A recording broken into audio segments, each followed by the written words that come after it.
the monsters. Malakas, Pilipinas, malakas. Face the golden sun, I'm repping for the 3 stars.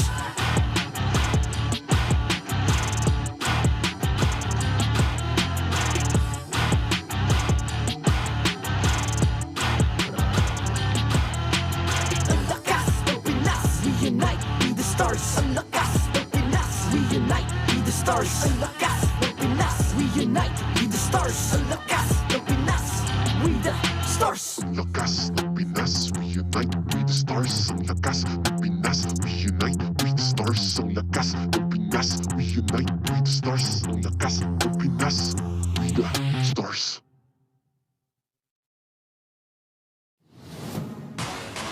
The 14th season of MPL Philippines is brought to you by the following sponsors. Smart, the official telco partner of MPL Philippines Season 14. The official tournament phone of MPL Philippines, Infinix GT20 Pro.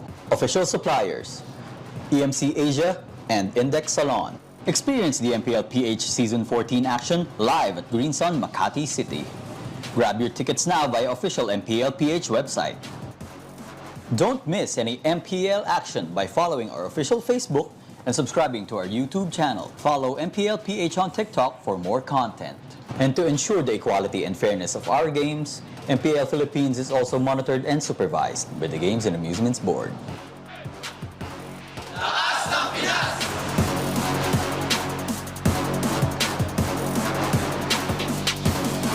Lakas ng Pinas!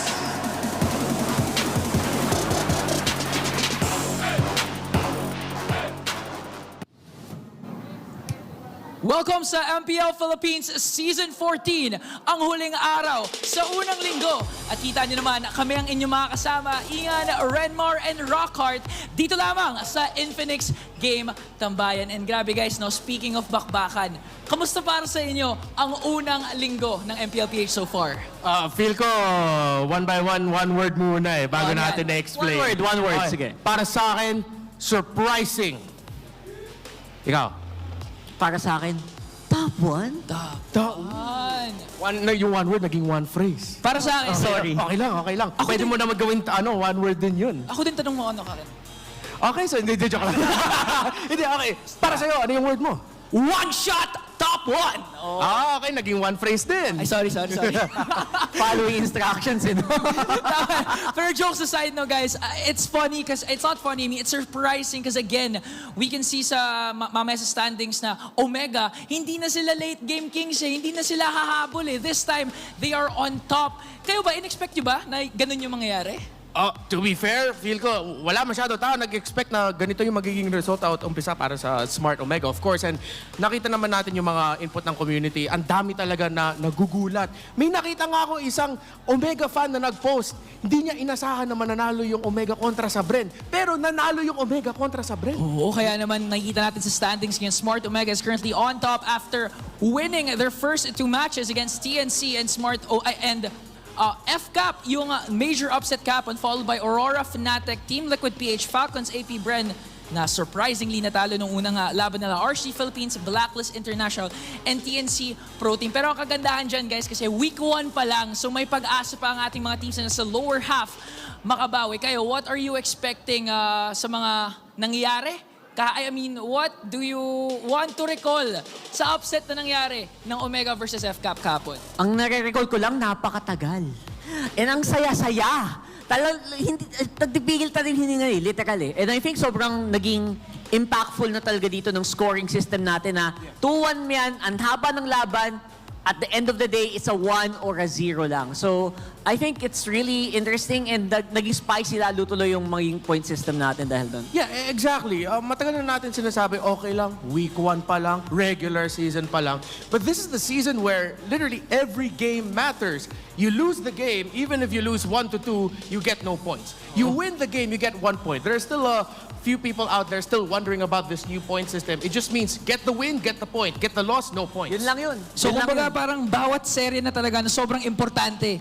Kailangan talaga manalo regardless of a 2-1 or a sweep. Every series win counts. And speaking of what counts, syempre, bilangan na din natin yung edad ni Chakno kasi birthday pala niya ngayon, guys. Oh! Happy birthday. Grabe yung performance sa kahapon. No? Who could forget amazing Franco plays ng game number 1, men. Kahit nga kami dito sa panel, nahook na eh. Dahil sa kagalingan ni Chuck no, Paano yung hook? Paano yung nahook? Paano yung nahook? Paano yung nahook? Ito para mas maganda, para intense. O, Rocker, tayo kita. 1, 2, 3. Ay. Hey! Isang A naman dyan sa crowd. Thank you. Thank you.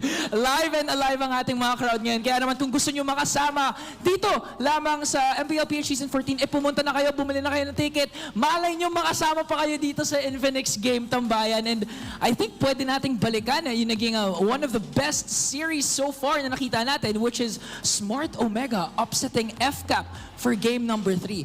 Mamaya makita natin yung mga highlights dyan. I believe it was really, really amazing game kasi 24 minutes. It was the longest game actually so far this season.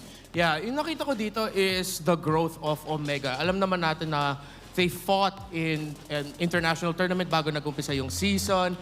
Medyo hinahanapan nila yung timpla doon. But one of the things that I love the most about this new Omega playstyle is katulad nung success na nakuha nila, naalala mo yung Rocket nung season 10, ang ganda nung umpisa nila nung mga first 4 weeks na umabot sila sa top 4 in the groupings. They already secured their playoff slot.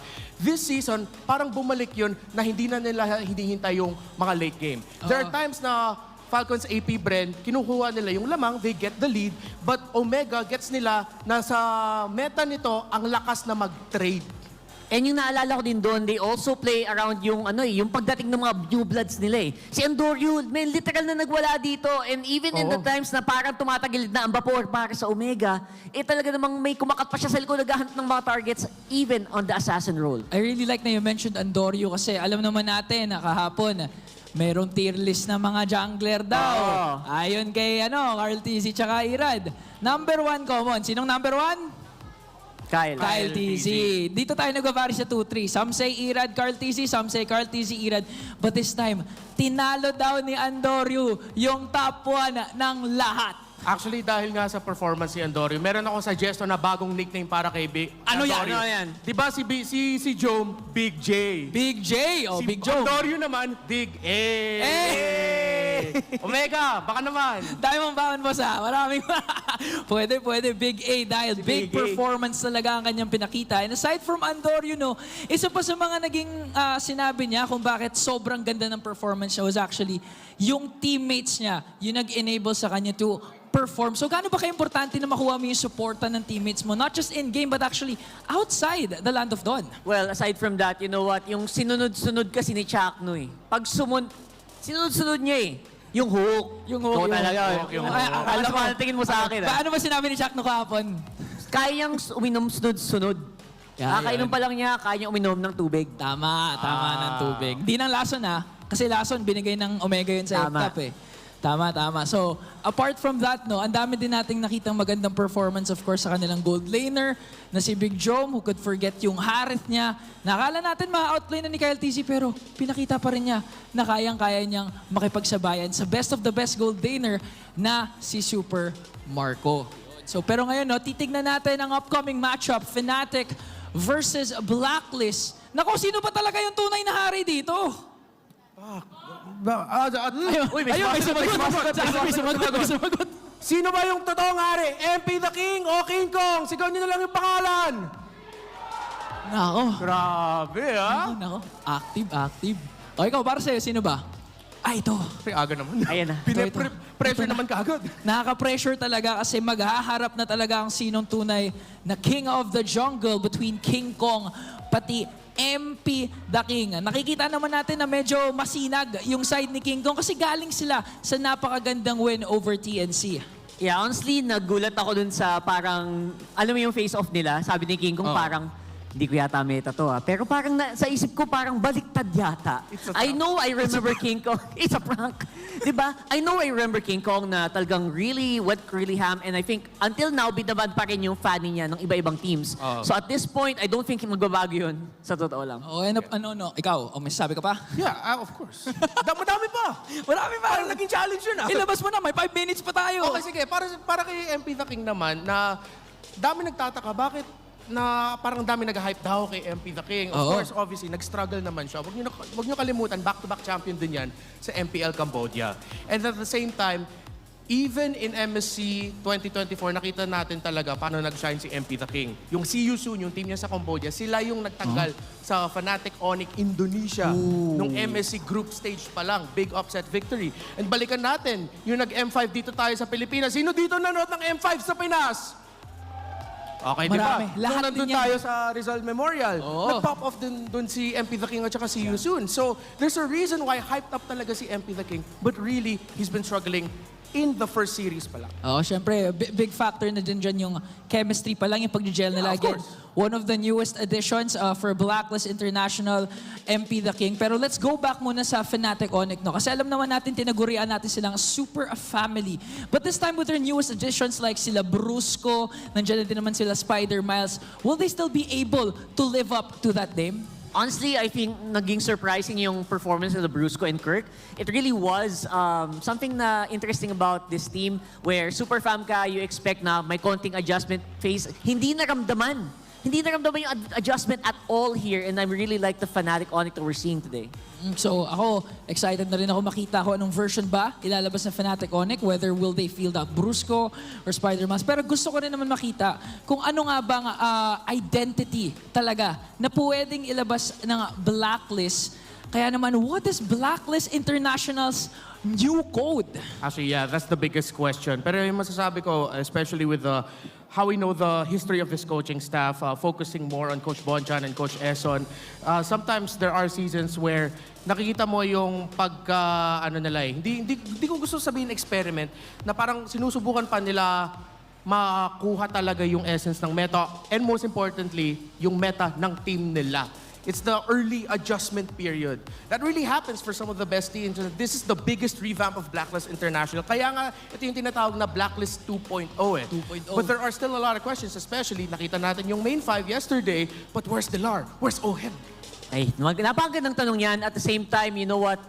Huwag natin kakalimutan na usually, ang mga identity ng mga teams na to, nangyayari yan pag lumalabas yung mga experimentation ni Coach Bonchan din. Kasi yung Obistrat, saan ba galing yun, di ba? Oo, In-eksperimento lang nila yun. Pati yung mga mask strat dati, try lang yun eh. Oo, And suddenly, it became their identity. So yun yung mga times na inaabangan ko pa para dito sa Blacklist International. And again, in fairness, naka-isang game pa lang yun. It really takes time, and we can see it naman work better for Omega. I mean, yung Mekos lineup nila last season now is sobrang ganda. Pero gusto ko na makita kung sino nga ba magbabakbakan for match number 1 for the last day ng ating unang linggo. Kaya naman, let's throw it over sa ating team intros.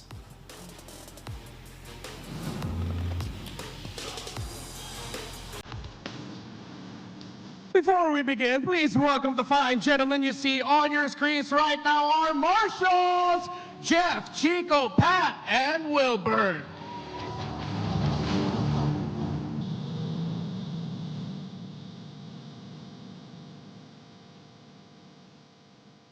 And now, it's time to open the arena for a super squad looking to ride their momentum. Welcome the Super Fam.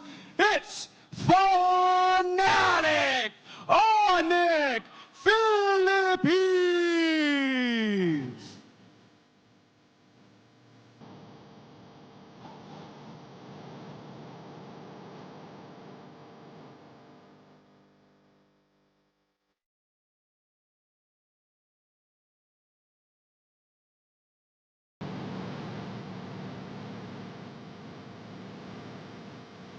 And across them on the stage, their opponents. The big question, can they break the early season code? This is a team that's searching their rhythm as they climb back to one. It's Blacklist International!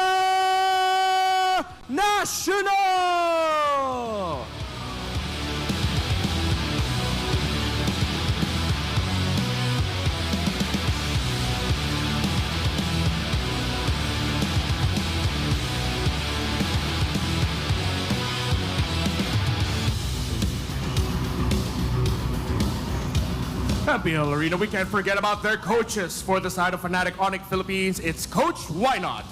And for Blacklist International, Coach Bonchan.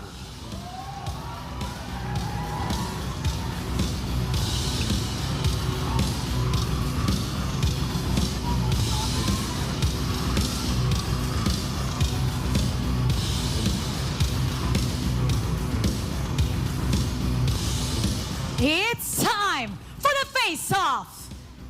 King Kong, MP the King, step forward. The king of the jungle versus the new king in town. Step closer together. King Kong, ano ang palag mo kay MP the King? Pakita mo na lang na deserve mong maglaro ulit sa Pinas. MP, ano ang palag mo kay King Kong? Tignan na natin kung lalaman ka sa akin. Palag kung palag! You may now return to your team's fist bump. Let's see which king will rule the land of dawn. It's the final match of the first week. Let's get it started. Casters, pasok. Yo, not gonna lie, just for everyone who's wondering what in the world they said, King Kong just basically told MP the King, you know what? Prove to us that you're worth playing. Yeah. Meanwhile, for MP the King, it's that, let's see if you can catch up to me in general. This is the English broadcast right here. My name is Hans Galeria, and together with me is Midnight, bringing you the action between Fnatic Onyx Philippines against Blacklist International, the first team earlier on your streams. A heated match that I did not expect. Fnatic Onyx shows up with sheer confidence here on the king of the jungle, King Kong, alongside with Kirk, Super Prince, Brusco, and Kelra. We've seen this lineup work yesterday, and it feels like it's still the same Fnatic Onyx that played the last regular season of Season 13. They're still dominant. Yeah, I'm so curious as to when Spider-Mouse is going to be playing, but in the same manner, right? If Brusco is working, especially with their lineup from before, this is the situation for them to go. Meanwhile, on the other hand, this lineup hasn't worked for the side of Blacklist International, but they're willing to try it again with Lord JM, MP, Perks, Haji, and Outplay. Yeah, again, as you can see on paper, this lineup works. This lineup is very, very capable of delivering good results, but there's a big question mark on the update, on the code of Blacklist International. And again, if you want to prove yourself right, Fnatic Onyx Philippines is a good proving ground for Blacklist International. Yeah, I mean, honestly, if you take a look at both of these teams, they are very dynamic in terms of what they want to do. A more well-rounded composition from the side of Blacklist, but if we're going to be talking about the keys to victory here, for Fnatic Onyx, it's to continue being the reason why FNOP is still a super family. For Blacklist, it's to establish dominance, be the king that you are, and for both of these teams, you have to utilize the space that your roamers provide. What's like the key factor here from all of the three? Honestly, team identity. Fnatic Onyx, there's a reason why they've been called the super family. This team knows how to play with each other, and I think that's the strength of Fnatic Onyx. Keep at it, you know, keep at being aggressive as Spy, being creative with your composition. On the other side, on the flip side, we have Blacklist International with the new king at the helm, MP the King.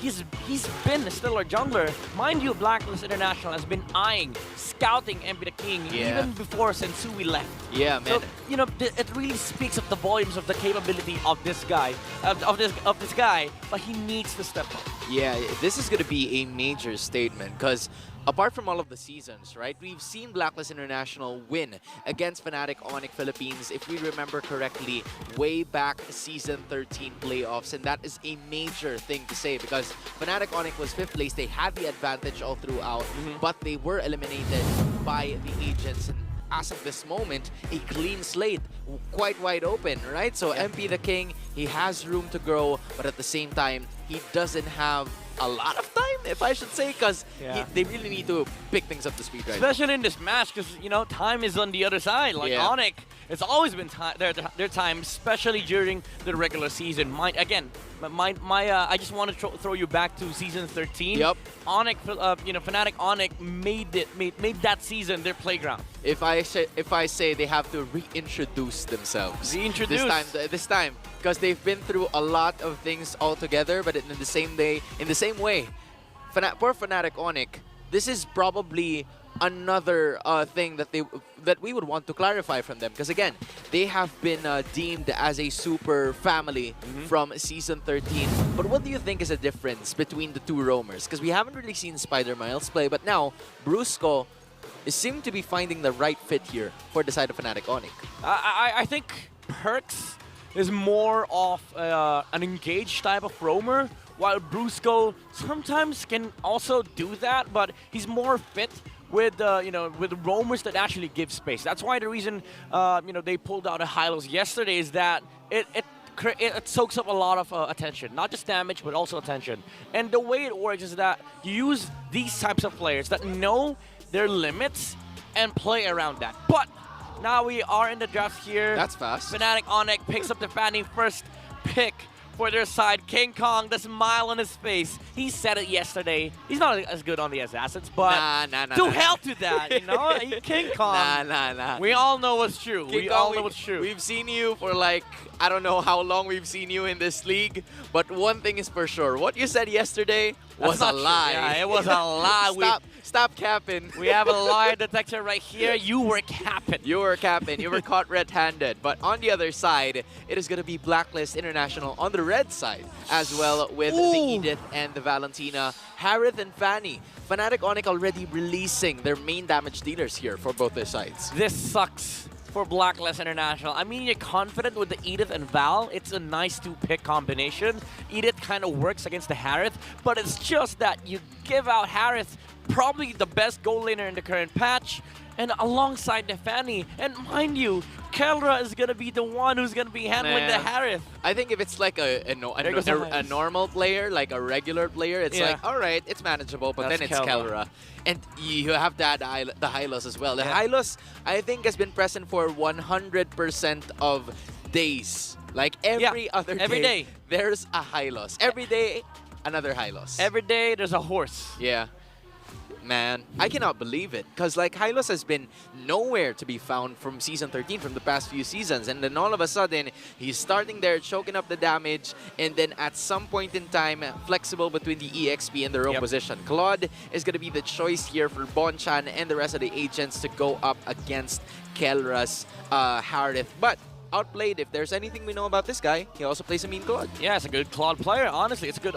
It's also a good matchup against the Harith because you are able to sort of like taper off the momentum that the Harith can get, especially in the late game, because you're just a better, late game marksman. But do think that Harith is not that weak in the late game. Like he doesn't really scale off. But it's unlike Claude that just has unlimited potential in the late game. He's but the thing is, with this Claude pick, they don't have early game setups yet, and your main threat for Fnatic Onyx is the ability to snowball with the Fanny in the early game. It has to be in the early game now. Also, for the side of Blacklist International, they're going to be looking for those answers. I was honestly thinking of a Nolan, but again, it was caught by the side of Fnatic Onyx Philippines. Good call from Coach Wine up there. It's going to be, a little difficult for the side of Blacklist International to just find something in the early game because they have, safety and insurances up until the later portions of the match. But if you're the side of Blacklist here, what's like something that you want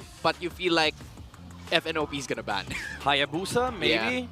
I think FNOP is gonna ban a Hayabusa, but we all know MP the King, he's been playing a lot of weird heroes even before this patch came to be. Even played Bane. Yeah, the Bane jungle is still open for Blacklist International, and also, quite possibly, the Hanzo.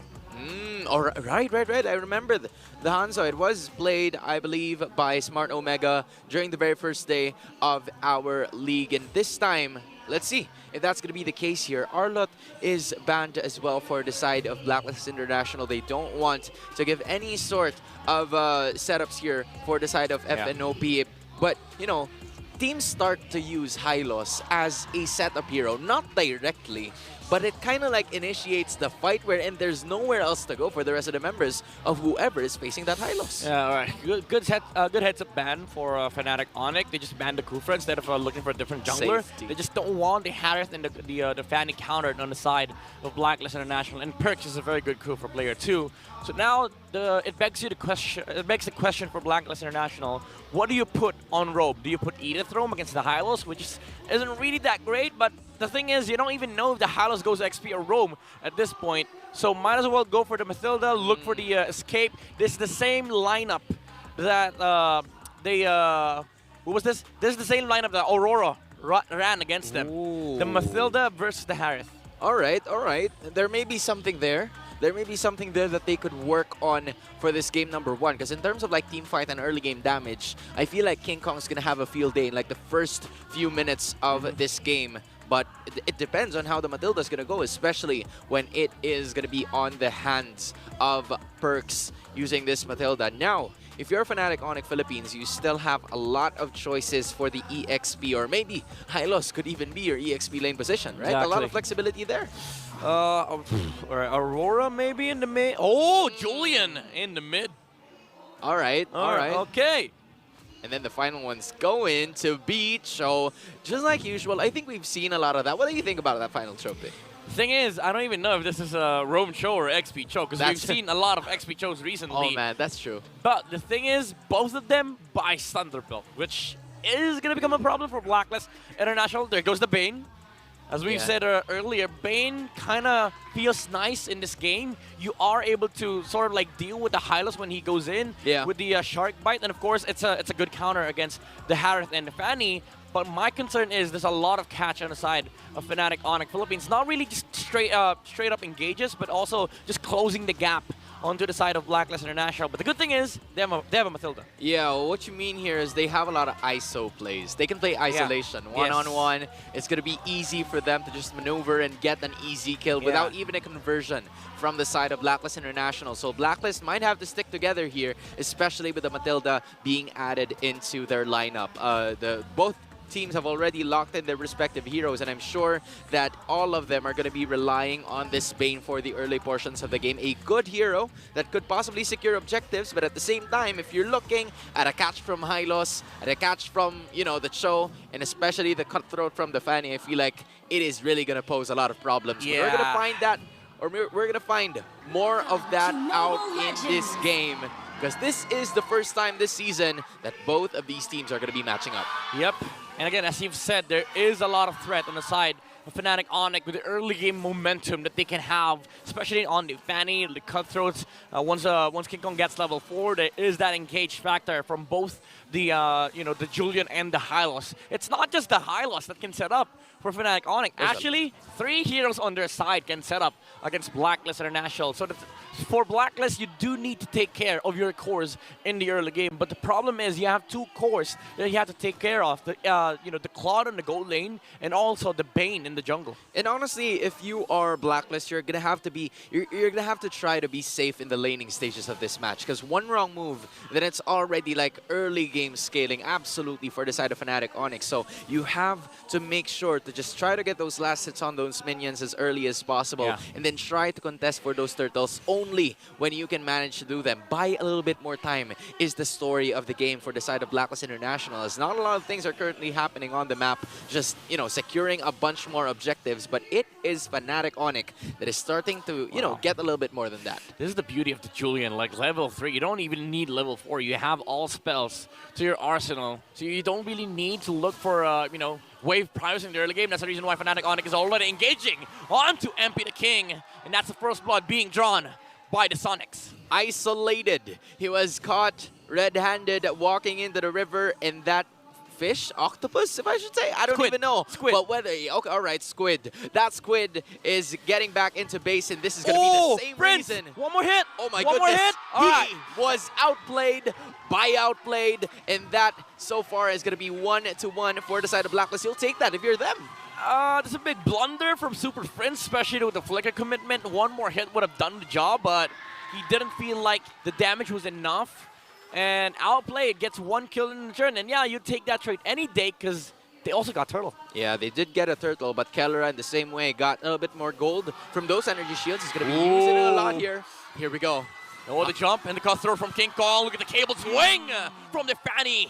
And the return kill from Fnatic Onyx is there. Haji goes down. Yo, King Kong was like, you know what? Why are you hurting my bro? Why are you over there? You shouldn't be there. As you take a look at the Infinix hand cam as well, King Kong's fast hands are going to be there off the essence. But my goodness, good escape coming in from Kellera to just take himself out. But in the same manner, it's going to be King Kong and the rest of the members there at the bottom lane. It's, I believe, Lord JM trying to, control that Fanny. That's going to be the main catch of theirs heading forward into the later match. Yeah, like the key word is catch. Blacklist International has to catch the Fanny and the Harris, especially in the mid-game. But we've seen Kellera already pop Purify earlier on. Perks shooting a lot of damage. Good thing there's a shield with the Matilda after the Guiding Wind.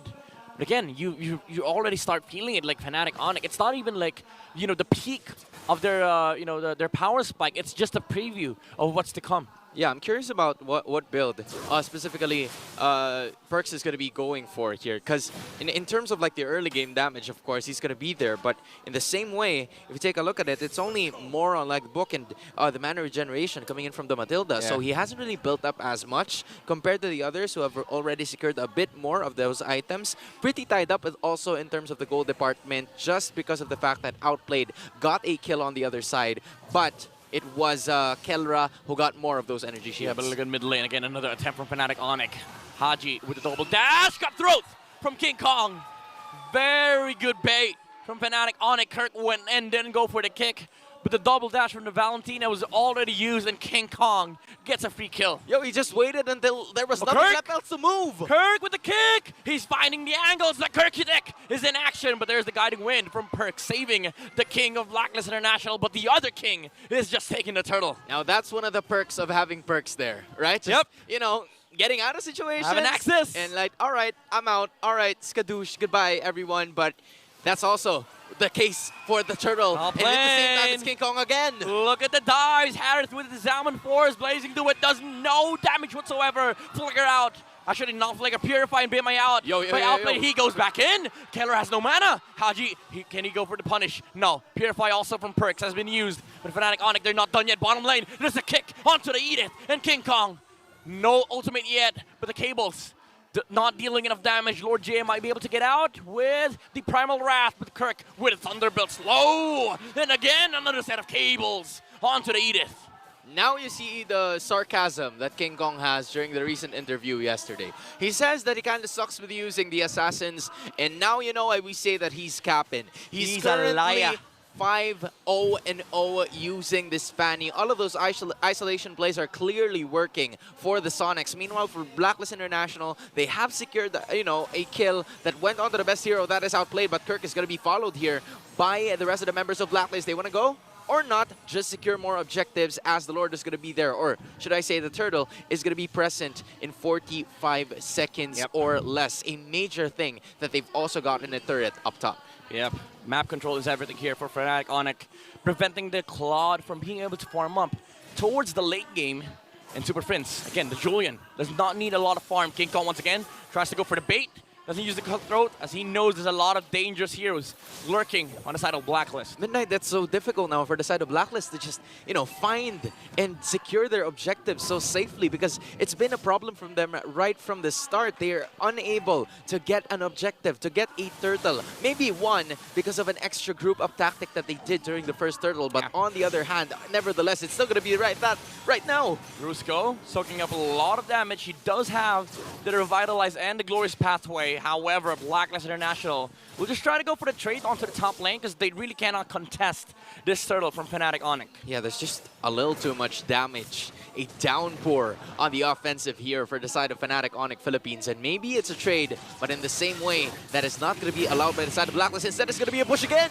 Ooh, Purify from Outplayed alongside the BMI, but they catch up with a Glorious Pathway. Blazing Duet used by Outplayed. But here comes Stefani from the backside. Cutthroat onto Haji. He goes down. He's not done yet. He's looking for more. Unfortunately, he does not have the energy. But Kelra has the mana. He takes down Perks. Flicker out from Super Friends. He's going to be able to get out. Shark Bite from the Bane. But Kirk with the knock-off. One more chase from Fnatic Onyx. They might be able to take out Lord JM here. Oh, but flip back and onto the Primal Wrath. He's going to be able to get out. Don't tell me. But King Kong once again lurking in the shadows. And Lord JM gets kicked once again. Kelra with his Almond Force. He does not want to end this fight. He wants to look for more.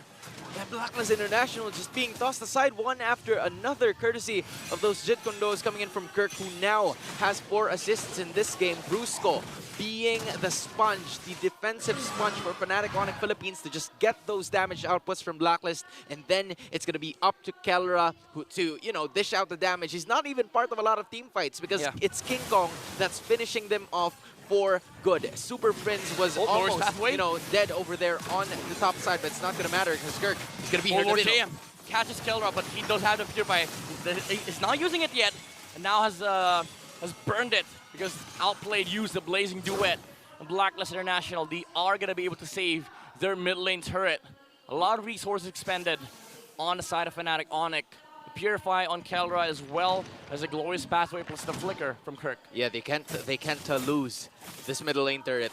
This is going to be the most important objective that they should have for the next couple of minutes, because again, the Lord is going to be there, and in case they lose that, they lose a little bit of those wave management that would be easier with that middle lane turret, and also the buffs accessible for them on that side. Yeah, every second counts here for Blacklist International.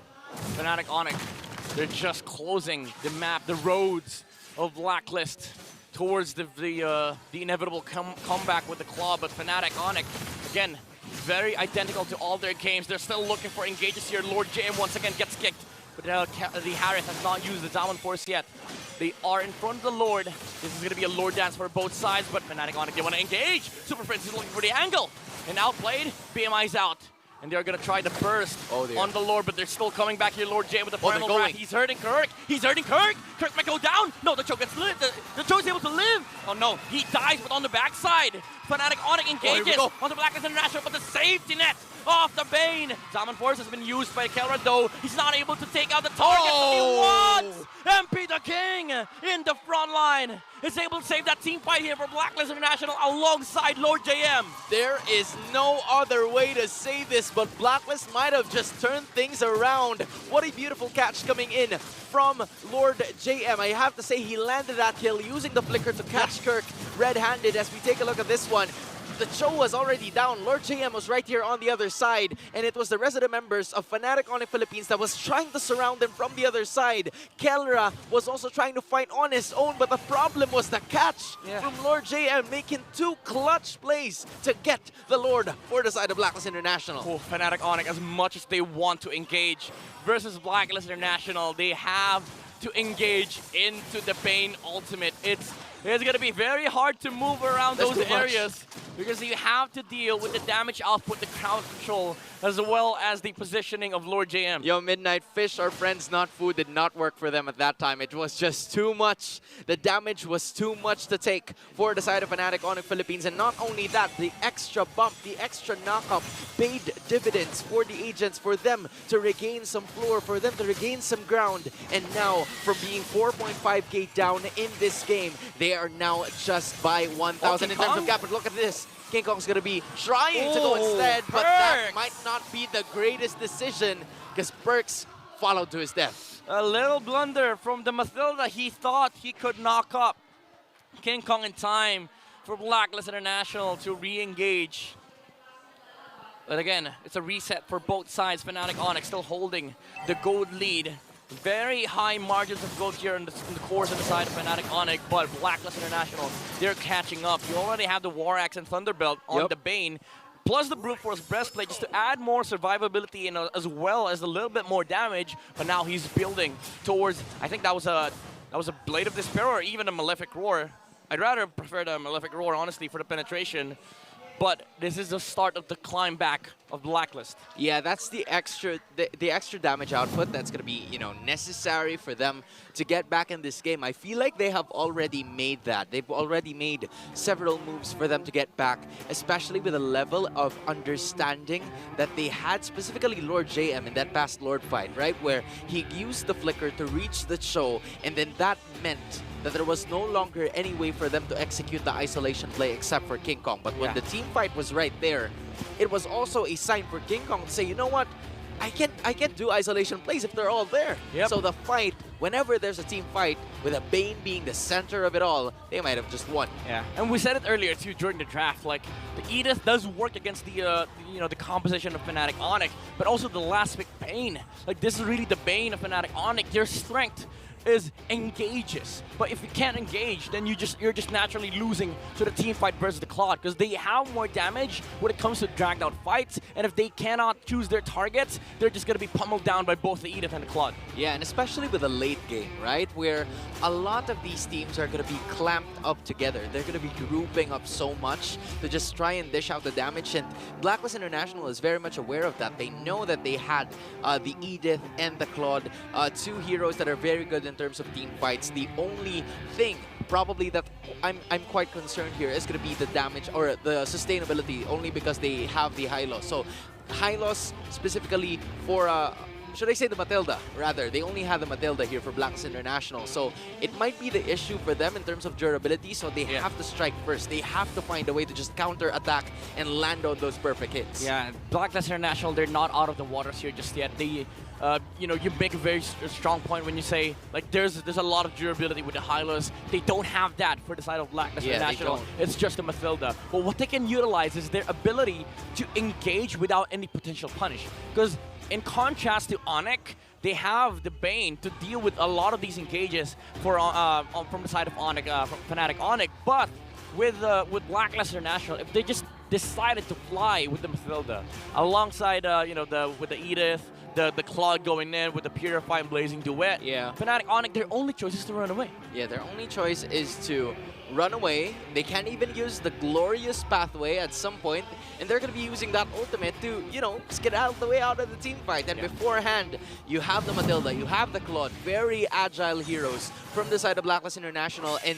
if they want to engage, there's no way to go but full engage 100%. There is no backing out from that because Brusco is going to have a glorious pathway forward. Yeah. He's never going to put it backward unless emergency calls for it. Yeah, it's like you take the glory from the path. Yeah. Because now it's an exit pathway. Oh man, it's not glorious it's like a walk of shame. It's a walk of shame. And It's a shameful pathway. Right? It's called a glorious pathway for a reason. You use it onward. You don't want it to be called the path of shame. Yeah. Because the path of shame is going to be you going back to the base. And now, just like what we were talking about a while ago during the break, Blacklist International is starting to group up. They have noticed that, you know, the lead is slowly being worked on here. Super Prince, that was a close call. I mean, it was almost right there. But Blacklist, or should I say Fnatic Onyx Philippines, having very good sense of awareness, knowing where the rest of the members of the Legions are. Now, they're just winging back and forth between opposite side of the map. They're trying to find someone. They're trying to find someone as well as slow pushing the opposite lane of the Lord. And now, might see a very, you know, very dragged out Lord dance here, considering that both checklists are fulfilled here for Fnatic Onyx and Blacklist International. Might be ready to go here. The rest of the members of Fnatic Onyx Philippines are still hiding. It's only Brusco, King Kong, and Kelra, even Super Friends, finally showing themselves here. Look at this! But this is just half. Oh, they reset it. They're going to be resetting it, Blacklist International. Yeah, that's a Fanny still. You know, you have to make sure that the Fanny is out of the lore before you take it out. And now he goes back, Haji, and steals the kick, but Bane with a deadly catch alongside the Retribution is able to steal the Lord for Fnatic Onyx, but the kick, Kirk is able to secure the kill onto MP the King here for Fnatic Onyx, but they're not done yet. Blacklist International, again, they're clapping back. The damage output from Outplayed is just too much. Yeah, that was a very good of a gamble here from the side of Blacklist International. They got what they wanted. Outplayed being cut to half his health, but it's still going to be alive courtesy of Perks. Lord walking down. Blacklist International is starting to completely turn this around. Fnatic Onyx Philippines would still have a lead in terms of the gold, but they no longer have a lot of those turrets available. Only the ones at the middle and at the top. The inhibitor might be the case here for them unless Fnatic Onyx Philippines wants to do something. Just kick. Zaman Force has been used by Keller to defend the Lord. And Blacklist International, they're going to have to give this one to Fnatic Onyx. They're not going to be able to break the base for today, but they live to fight for another day. Yeah, honestly, they haven't gotten a lot from that Lord, actually, because Fnatic Onyx Philippines would still have something here. It was almost a Lord JM trying to get something over there with the Earth Shatter, but that is not going to happen. Although there's a lot here going on. The kick! My goodness! From Haji Kirk! Kirk got outplayed. He thought he was going to be able to look for a target, but Haji, he knew what was about to happen, and he did it first. He was one step ahead of Fnatic Onyx, and now Blacklist International is in front of the base. But Fnatic once again, Lord JM eating the damage output of the Julian flicker in from Lord JM. Did not catch anybody, but the oh my goodness, the ultimate from MP the King once again, but Blazing Duet, alright, does not hit anyone. Keldra is still going to be able to chase here. No Purify, however, and also the Zaman Force has been expended.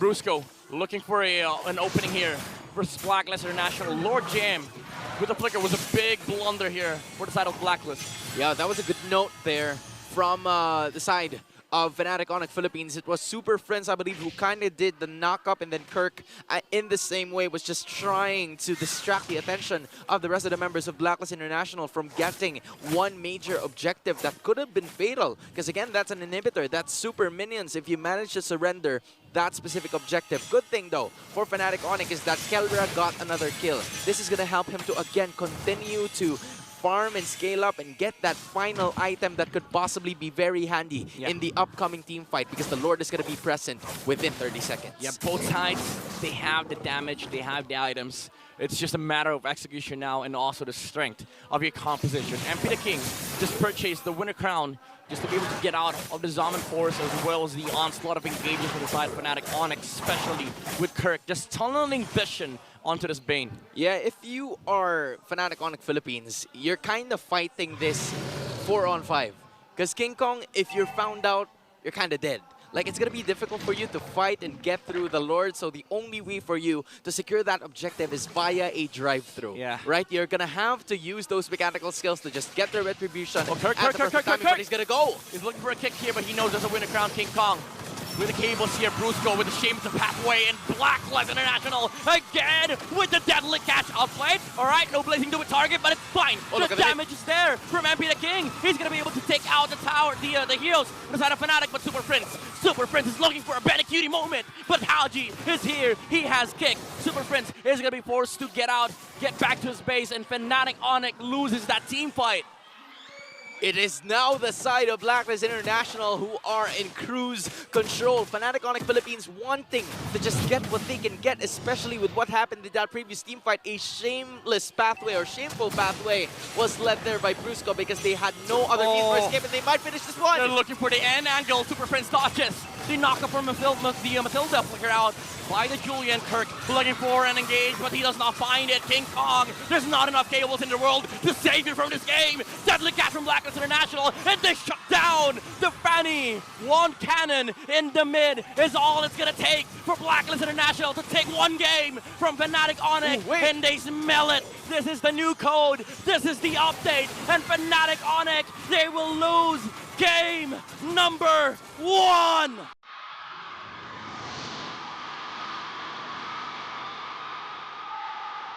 You better believe it. It is Blacklist International getting a victory, the first one of theirs this season 14. MP the King reintroducing himself, and all you need to do is to just trust the freaking process. That's all you need to do. Wait for the perfect opportunity, and then from there, build onto this major victory. At unti-unti pinapatunayan ni MP the King na deserve niya bumalik dito sa Pilipinas after destroying Fnatic Onyx. Renmar, Rockhart, muli tayo nagbabalik dito sa Infinix Game Tambayan. And wow, what can you say sa amazing performance ng Blacklist? This is just a setup for my analysis, pero don't get mad, I'll explain later. Sort of expected. Oh! Ikaw, Rockhart! Ito, sinisimulan na nila, men. Sinisimulan niya in one word, men. Ano yan? Newbe. It's the new Ube here for Blacklist International. Pinaramdam nila yon na medyo simula, medyo tatagalin talaga. Pero pag tumagal, yung lineup na yan, grabe, magsama-sama lang kayo, kaya nyong tibagin. Even yung pinakamasakit. And new Ube nga talaga dahil bagong mukha makikita nating MVP for Blacklist, none other than Outplayed. Now, we have to really give the credit to Outplayed, this MVP performance. Kasi yung lineup na draft ng Blacklist International, because of all the pieces you're thinking, ay, para kay MP yan, para kay ganito yan. No, this lineup was drafted for a Claude to shine. When it came to the first 3 picks of Blacklist International, Valentina, Edith, Claude, ang pinapakita nila doon ay nag-draft sila ng tinatawag natin na safe na 3 picks. Because it shows na gusto mo ng lineup na may potential na makakuha ng early snowball para hindi mo kailangan ihintay yung late game. But the problem is, Fnatic Onyx Philippines, nag-draft sila ng lineup na mas mabilis mag-scale. So it's expected na ganun yung performance nila in the early to mid-game. Pero dahil Blacklist International, dito sila nanalo, nakuha nila yung Lord. Yun kasi yung main winning condition ng Fnatic Onyx Philippines para sigurado na sila talaga yung mananalo sa early to mid. But Blacklist International getting that Lord means that they got their turnaround condition. Kasi hinihintay nila yung eventual power spike na makukuha ng lineup nila for the Bane and most importantly, for the Claude of Outplayed. Na importante yung trabaho niya dito, wag lang siya mamatay. And nakita natin yun sa item build path. Kanina nag-corrosion scythe siya, DHS, and it took him almost 12 minutes to build the golden staff. Because of the Fanny, he had to build the leather jerkin first and other components. But once he got that golden staff, dun na natin nakita yung scaling ng lineup ng Blacklist. The power of the Valentina, the Edith, and the Claude. Pero natis na nga tayo dun sa early game. In the early game, yes, we have to credit King Kong, one of the best Fannies in the league, maybe even one of the best Fannies in the world, godlike to start it off. But there was one little exchange in the top lane kung saan na-burst siya ni Perks at ni Haji.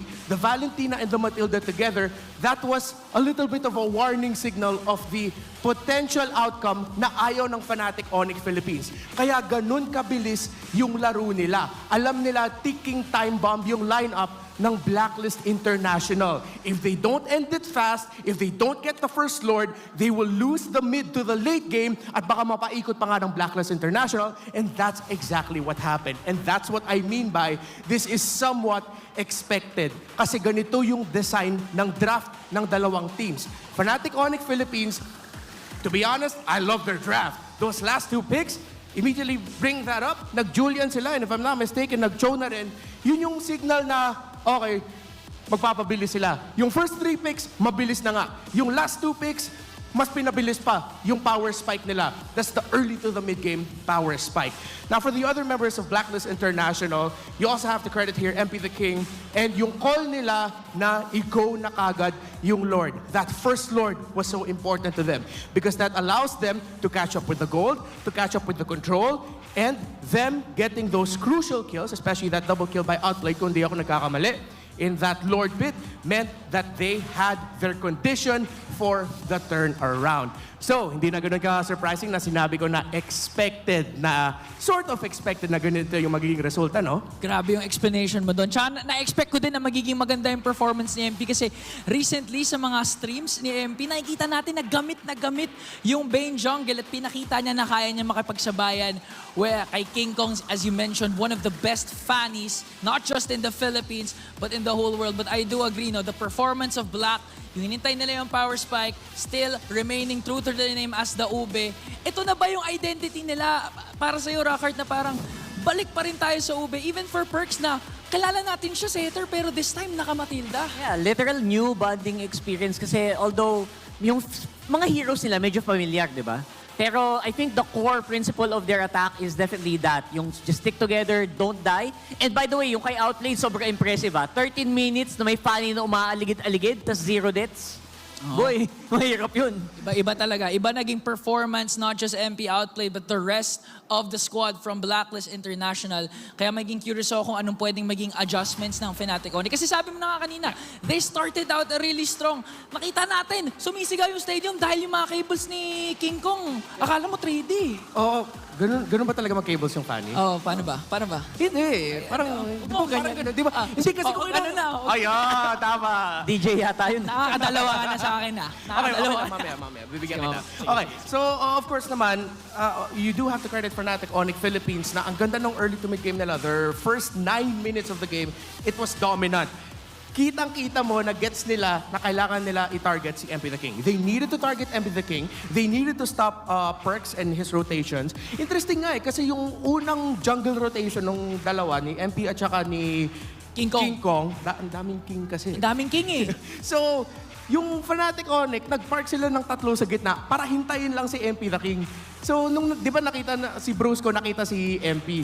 Nung nakita na si MP, biglang pumasok na si Super Prince at saka si King Kong. So, kita mo talaga na Fnatic Onyx Philippines, nire-respect nila yung inevitable na mangyayari sa kanila kung hindi nila makuha yung early game. At ang inevitable naman for game number 2 is Black actually picking the blue side this time. Kanina pa red side sila, no? Natandaan natin. Yes. Oo, Kasi red side. si King Kong insta-lock yung Fanny. Na-open kasi. Kala mo naman talaga. Well, he will definitely take advantage of that. And I think, yung lineup na yun, may mga lineup na gano'n nangyayari na tuloy-tuloy na di ba? Tuloy-tuloy yung panalo pag naka 7 kills, 6 kills yung Fanny. Minsan, recta-based na And nagkataon lang na again, Blacklist, maganda yung mga pag-hold together nila na hindi nila na bitawan yung what's the goal? The goal is to late game. Yes. Ikaw para sa'yo, pag na-open ba yung Fanny ngayon, King Kong Fanny pa rin ba?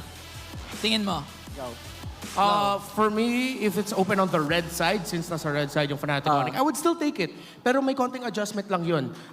Yeah, you already have the Fanny, and if ever they want to go for the Harith, sure, but they need another tool there. I think if it's Fanny Harith, masyadong greedy na already. It needs to be another basic attack type of hero na para yung pang late game mo if ever. I mean, maganda rin naman yung scaling na late Bea game. kaya? Pero you need something that's a bit more for reach alam mo naman, Bea fan ako. Pero parang hirap mag-Bea ngayon Pero alam nyo guys, ako para sa akin, may kailangan pang may kulang pa kay MP Kasi hindi pa talaga siya naglalabas ng talagang assassin Nag-ano na siya, Bane, I believe Nolan pala nga tayo nagagamit niya. Nag-Nolan siya. Gusto ko na yung mga Fanny niya Parang MP the King, hindi kami makukontento pag hindi ka nag-Fanny. Parang kulang no? I agree. Feeling ko, MP the King's time to mga Fanny, mga Hayabusa. Oo. Baka ganun. And I really respect this decision by Blacklist International to go blue side. And I think that's a good tell for the rest of the world why you would want to go blue side. I mean, just look back at the draft of Fnatic Onyx Philippines, diba? Ang daming power picks. Nag-Hylos, nag-Julian, nag-Harith, nag-Fanny, nag-Cho. Power picks lahat yan ngayon sa meta ngayon So it's a good thing that Blacklist decides to go blue even though nanalo sila sa red side. And syempre, sulit na sulit yung mga power picks na pinipili nila. Syempre, dahil powered sila by our Infinix GT20 Pro, the official phone of MPL Philippines Season 14. Nakikita naman natin sa mga handcam na hindi magagawa ni King Kong yun pag hindi sa naka-GT20 bro. Diba? Actually, may yung tatanong kanina sa comment section, ano daw gamit ng mga phones ng mga player to? Ayan na, nasagot na. Ay, alam nyo ba guys, pwede nyo palang maranasan din yung GT20 Pro sa ating fancy laban dyan pag pumunta kayo dito. Pero of course, MPL Arena gives us always our freshest look. Kaya naman ibalik nyo sa MPL Arena ang freshest look nyo dahil tayo ay naghahanap ng napakaganda at napakapogi ng mga Index Salon Beauties. Ayan, sino ba ang ating mga pwedeng makita? Ingan, quick Riz. Riz may, wala Ay, na. sorry. Wala Sa akin nang pala Riz time. nakaturo. Okay lang. Ayan na, may tinuturo na mga kaibigan. Shout out to the Blacklist agents! Ay! Oy! Blacklist, cheer naman kayo dyan! Shout out daw sa mga Blacklist agents! Ayan, Sino ba dyan? Ay, ito. Let's go to the other side. Shout out to the Fnatic Onyx Sonics! Hello? Na alam mo bakit? Napagod kasi sila kakasigaw sa mga pinagagagawa ni King Kong Pero ito mukhang hindi pagod Fresh na fresh pa rin ang ating mga audience dito sa MPL PH Season 14. Of course, thanks to Index Salon. Ayan ang ating mga Index Salon na beauties. Grabe, ang daming pumupunta dito. Feel ko, kayo din, pumunta na din kayo May isang tao doon nag-hold up ng sign sa cellphone niya. Nakalagay doon may GF pa ako. What? Congratulations! Ang narinig ko sa'yo, hold up.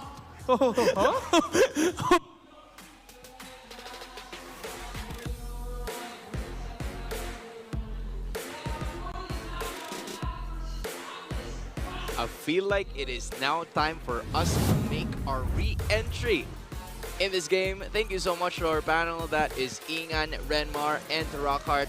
And just like what they were talking about from the previous panel, it's that the lineup of Blacklist International was a ticking time bomb, and Fnatic Onyx needed to make some certain stops to, win that game. I mean, Renmar summarized it perfectly. Like, the way the Fnatic Onyx draft works is, again, something like the same thing that we discussed about during the drafting stage. It requires an early game snowball because even though you are decent in the late game, you're still no match against the Claude because of the protection of the Mathilda, the last pick Bane. There's a lot of things on the side of Blacklist International that sort of like negates what makes the composition of Fnatic Onyx strong. That's why early game was really important for Fnatic Onyx, and they did get it. They did it. But after, some blunders from Fnatic Onyx, Blacklist was able to climb back and get the resource that they need to finish out the game. It was a little difficult for the Fnatic Onyx side to just find and get the rhythm going after like the first 10 minutes of that matchup because of the recent team fight that happened where it was, Lord JM was making sure that everybody else is gonna get in control. And it was Blacklist International who got that specific control on their side. Unfortunately for Fnatic Onyx, they fell on that one team fight alone. And that is the Harith that is banned by Bonchan and the agents. Full respect, Hayabusa, Fanny, and Harith. Yep. Against Fnatic Onyx, not even caring about like other heroes like Zask. We don't mind.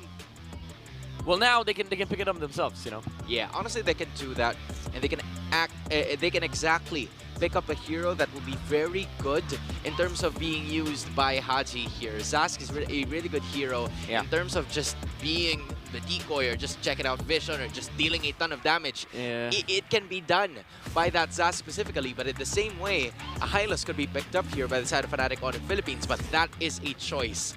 Is it a choice that they're willing to make or not? I mean, depends, right? Depends on what Blacklist gets, and now they get Roger. Both Ling and Zotski's open for Fnatic Onyx Philippines, by the way. That's a lot.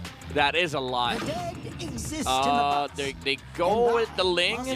That was the Kung Fu Panda skin. And they go for the Ruby instead of the Zosk, and now Blacklist International. All right, Fnatic Onyx passed up the opportunity to take the Zosk. Haji. He has a lot of options here. He can go for the Aurora, but again, the Zosk is just so tempting. Yeah, the Zosk is just too much of a possession, but they're gonna let it go. They're gonna be sticking with the Valentina this time around. An interesting choice here for the side of Blacklist International. Meanwhile, Lord JM got them, a major key trade or a major key turnaround during that recent team fight. At some point, the Zask may be too good of a possession to lose, but if you're going to be able to copy it using the Valentina as well, it might be, an okay choice. But again, if you are the Zask, you're going to have an advantage of that first and the second skill. So Valentina might just have to think of something else to copy here, because aside from that, that ultimate coming in from the Zask, you also have that Ruby. So at least you have choices, right? At least you have choices, but those choices are going to matter later on, especially with a Zask, a heavy hitter from the other side. Yeah, but the thing is, having too much choices, such as in life, sometimes it's bad. It's overwhelming. It's overwhelming. Like if you're Haji here, what do you copy? And by the time you're done thinking, you might have copied the wrong spell, or maybe you could have gone for a different choice. So there's definitely a lot of things to consider here for Blacklist International. Now, second phase is on the horizon here for both sides. Both Matilda and Trizla has been banned out. Man, the audience is acting up here, I have to say. Like, they onto something right now. But just like what you were saying, it's the Matilda and the Trizla that are banned out here for both of the teams. Both, I believe, are kind of like missing, but not really missing their XP laners, because both the Edith and the Ruby can go into that position. Even the gold lane could also be on the side of Ruby if you would want it to. I was wondering that, like, if you're Fnatic Onyx with this kind of setup, you might as well go for the Ruby Gold and maybe look for something like a Yuzong on the XP. Yeah, there's a lot of options still for Coach Wynot and his boys, given the flexibility of the team that Fnatic Onyx Philippines has released in their first 3 picks. Meanwhile, Cho is going to be eliminated, so no further choice there on the XP and the Roam, and even the Arlott, which could also go in the same role. So, a lot of flexible heroes are being removed here by both teams. We're going to stick with the status quo. They don't want to give the Kirkadek the Arlott. Yeah. You don't want Kirkadek measuring you up. The Kirkulator. The Kirkulator, the architect of Fnatic Onyx, previously from Minana Evos, now a fully fledged super XP laner. Fourth pick for Fnatic Onyx. Again, we can we can look we can look to the tank and XP and also the gold, because there's a lot of flex factor with this Ruby picks from Fnatic Onyx, and they go for the Hylos. You don't even know if that's XP or Roam. And you don't even know what the last pick would be from Fnatic Onyx. If it's going to be a Marksman or an XP or a Roam. So this is really some crazy flex from Fnatic Onyx. Again, if you're Haji, you're going to be overwhelmed with the amount of ultimates that you can copy here. Because yes, it's an abundance, but at the same time, it's a curse and a blessing. Yeah, you don't know what can you're only supposed take to one. copy. You can only take one, and you're gonna have to endure the rest of the two. You know what's it called when Valentina steals Hylos Zolt? All right, what does that mean? The stolen pathway. Oh, okay, okay, and then he turns into a horse. Yeah. All right. I mean, yeah, that makes sense. Why didn't you even ask? Okay, moving forward, it is again going to be those 3 ultimates that should be a problem for the side of Blacklist International. Ooh. They're going to be settling with a Joy here. All right, bringing out the MP the King. The panel asked for it. You're getting a damaged jungle for MP the King. But again, Fnatic Onyx, they can just go for something like a Tig here. Tig, Kaja, Minnow, a lot of different heroes works here. Even the Melissa for Caroline if he wants to go for it. Because honestly, you're not even sure whether this Ruby is going to go to the gold lane or not. And Hylos will go to the XP lane or the roam position. But there is the Barretts. Now this kind of like, should I say, this complicates things, or does it even make it more complicated? No, I like it. This is all crowd control for Ling. When you're a Ling player and there's 5 crowd controls on your team, it feels nice, you know? Like, you know, every time Are you talking from experience? Yeah, All I'm talking from experience. I'm talking from, like, watching a lot of Ling games. All right. Having 5 CCs on your team just feels nice. Every ultimate, might as well go for the cooldown reduction on the Ling here. Because, again, every ultimate, somebody's dying on the side of Fnatic on Blacklist International. Yeah, that's the main essence of skills here that will be reliant, or where King Kong is going to be relying to. Because, again, it is going to be a lot of crowd control. I'm just wondering where the damage output is going to be coming from. Because, again, that is a major thing. If King Kong doesn't find the necessary items, if King Kong doesn't scale well enough, then it might be a problem because they will have a lot of hold, but not a lot of damage to go for it. So they have to take note of that as well, as they will try to find and fight their way to bring this into a game number 3. A classic MP the King hero is going to be a Joy. A Bane was showcased in game number 1. Yeah. That is what they will use to probably get a sweep. I am so concerned for this Joy pick from Blacklist International. Like, who do you assassinate? On the other side, Zask? No, he has Dominator's Descent. All right, let's go through them one by one, yeah? Ruby, he has Hook. And he can actually just, get HP back. But outplayed. Oh. The lane control, the wave management is so good from the Roger. Now Brusco has to go down to reset this wave to stabilize the gold lane for Kelra. He lost the poke battle level 1. That's the reason why the Roger is now able to freeze the wave versus the Ruby. Yeah, usually if you're like going up against the Ruby with using a marksman, it will be a little difficult for you in the early portions of the game. But knowing that the Rogers are there, you can transition from being a fighter and the marksman, and that is going to be an easy moment for him onto that holding position. But look at that. Okay. King Kong, no energy. Ultimate from MP the King. And King Kong does not care. He has ultimate, but didn't need to use it. Again, Fnatic Onyx, they did have a bad start on the gold lane, but at least the Ling is untouched at this point. Yeah, I mean, he used the retribution to at least get some of those objectives in the jungle, and that is really a good sign if you're King Kong, because again, that is the plan. You'd want him to get a lot of these damage output, and King Kong is going to be leading us into the first one of this match, but there you have it again. Oh, MP the King, he's probably dying for this Ling. No way, wrong dash! All right, he's gonna have another one. There you go. King Kong takes the kill and 2 kills for the Ling. 1 is an assist. Ooh. Nice dodge from King Kong, but he still dies. Haji with the double dash into the first kill, and they are able to take the Ling.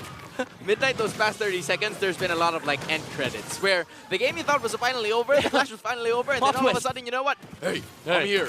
I'm showing up. And then all of a sudden, we're back at square one once again. It's 2-2 apiece, and the Turtle's gonna be the first fight. All right, King Kong is still here to be able to steal the Turtle. MP the King has already burned the ultimate, and it goes to King Kong. Fnatic Onyx, they want to engage for more. They have the Ling here. They have the ultimate, and they are gonna be invading the purple buff of MP the King. Again, if you are the Joy here, it does not feel fun playing into this line. There's so much crowd control on the side of Fnatic Onyx.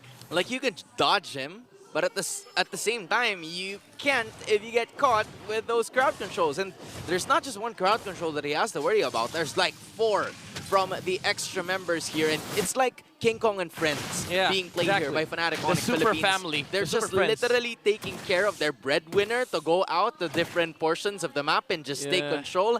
And then, you know what? Hold the house for me. Make sure that everything's clean. You clean the bathroom. You do this. You wash the dishes. And then when I come back, all right, it's go time. We're going to deal some damage and we're going to, you know, have a really great time. Yep, it is a great household. Yeah. The Fnatic Onyx has here. Literally Again, a super household. family. A super super household. family.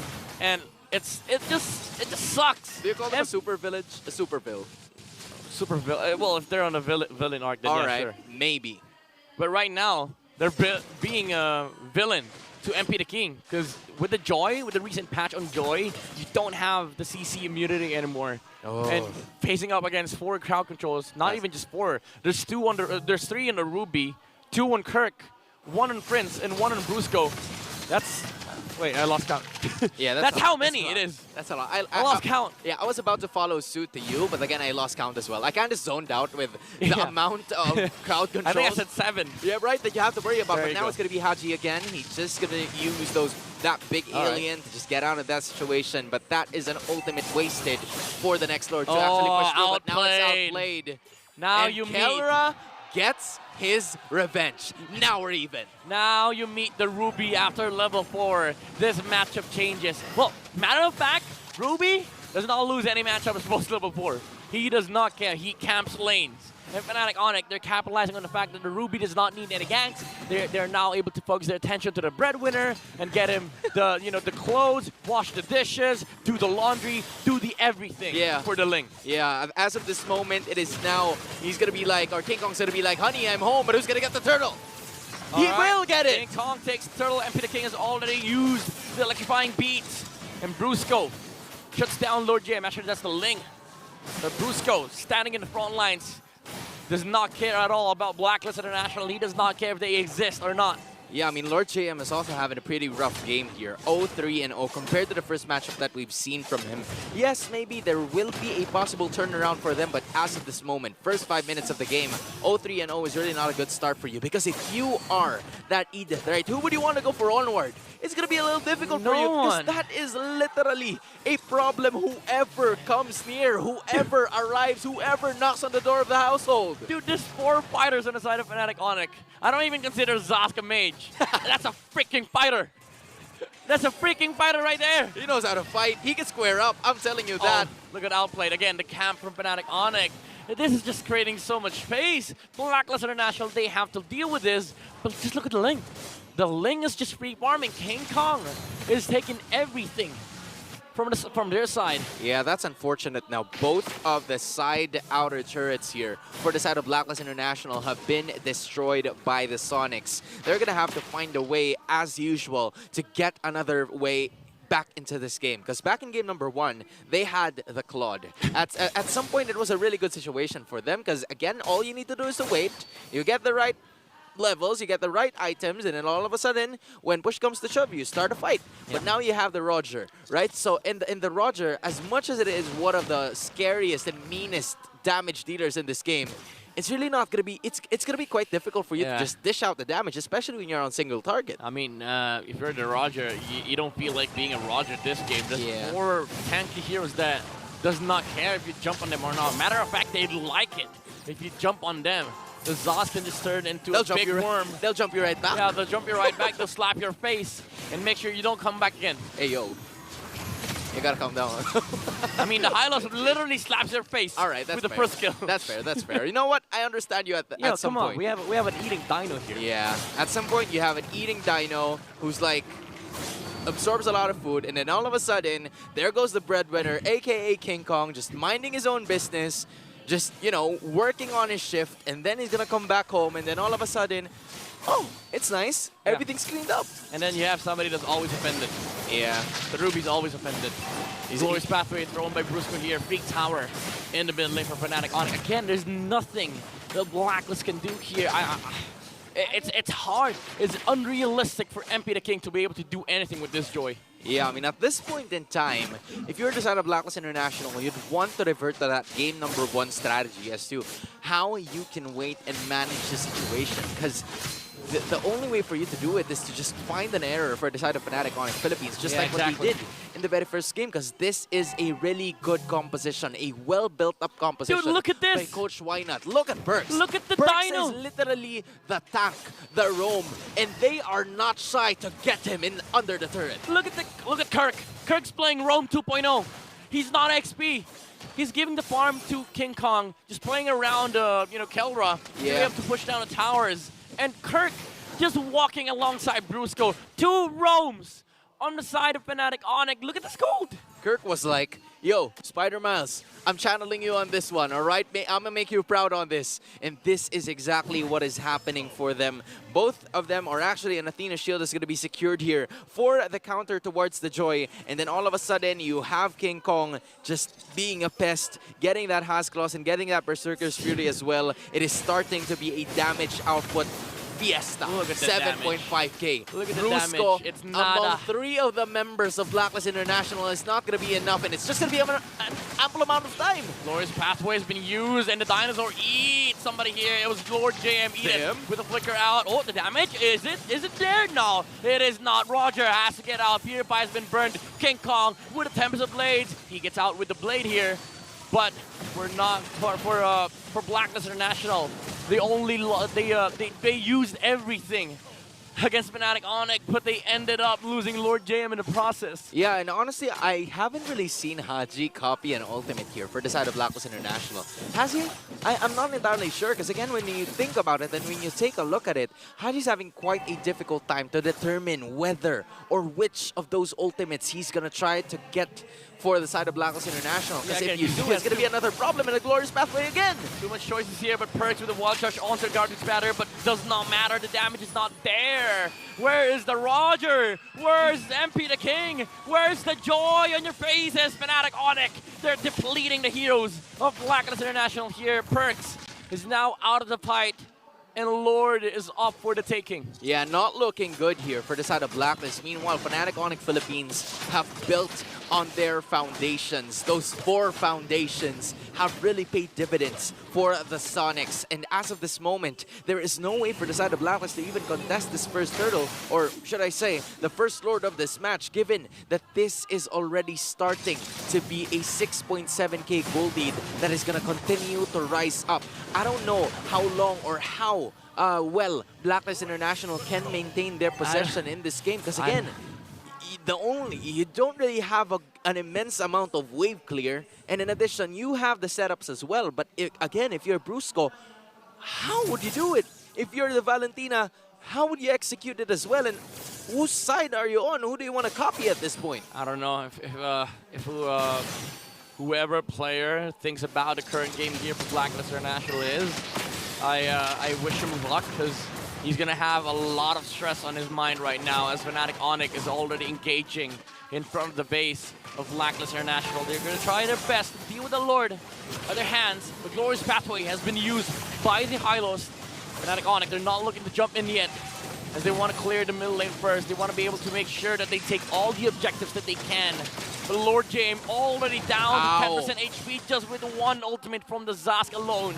Luckily for them, they're in front of the base, so they can just regenerate their HP. But again, Fnatic Onyx, they're not done just yet. They still have some Lord waves here. Bottom lane, Joy, MP the King, he's going to be picked off by King Kong on this link. I was about to say that Fnatic Onyx Philippines is doing just the right amount of pressure, right? Not being too overly excited about those engages, because that is what happened in game number 1. That was a blunder that they did, which led to a Blacklist International turnaround for a game 1 victory. But now, it's Fnatic Onyx Philippines, knowing that they are in the lead, and they want to go at it again. A Glorious Pathway down low into the base, and that is going to be the target. Look at Brusco, just still going to have damage. All right, wall charge from Blacklist International again. Where's the damage? Don't tell me he's still alive. Where is the damage? Zask with the ultimate. Oh, the Dino eats.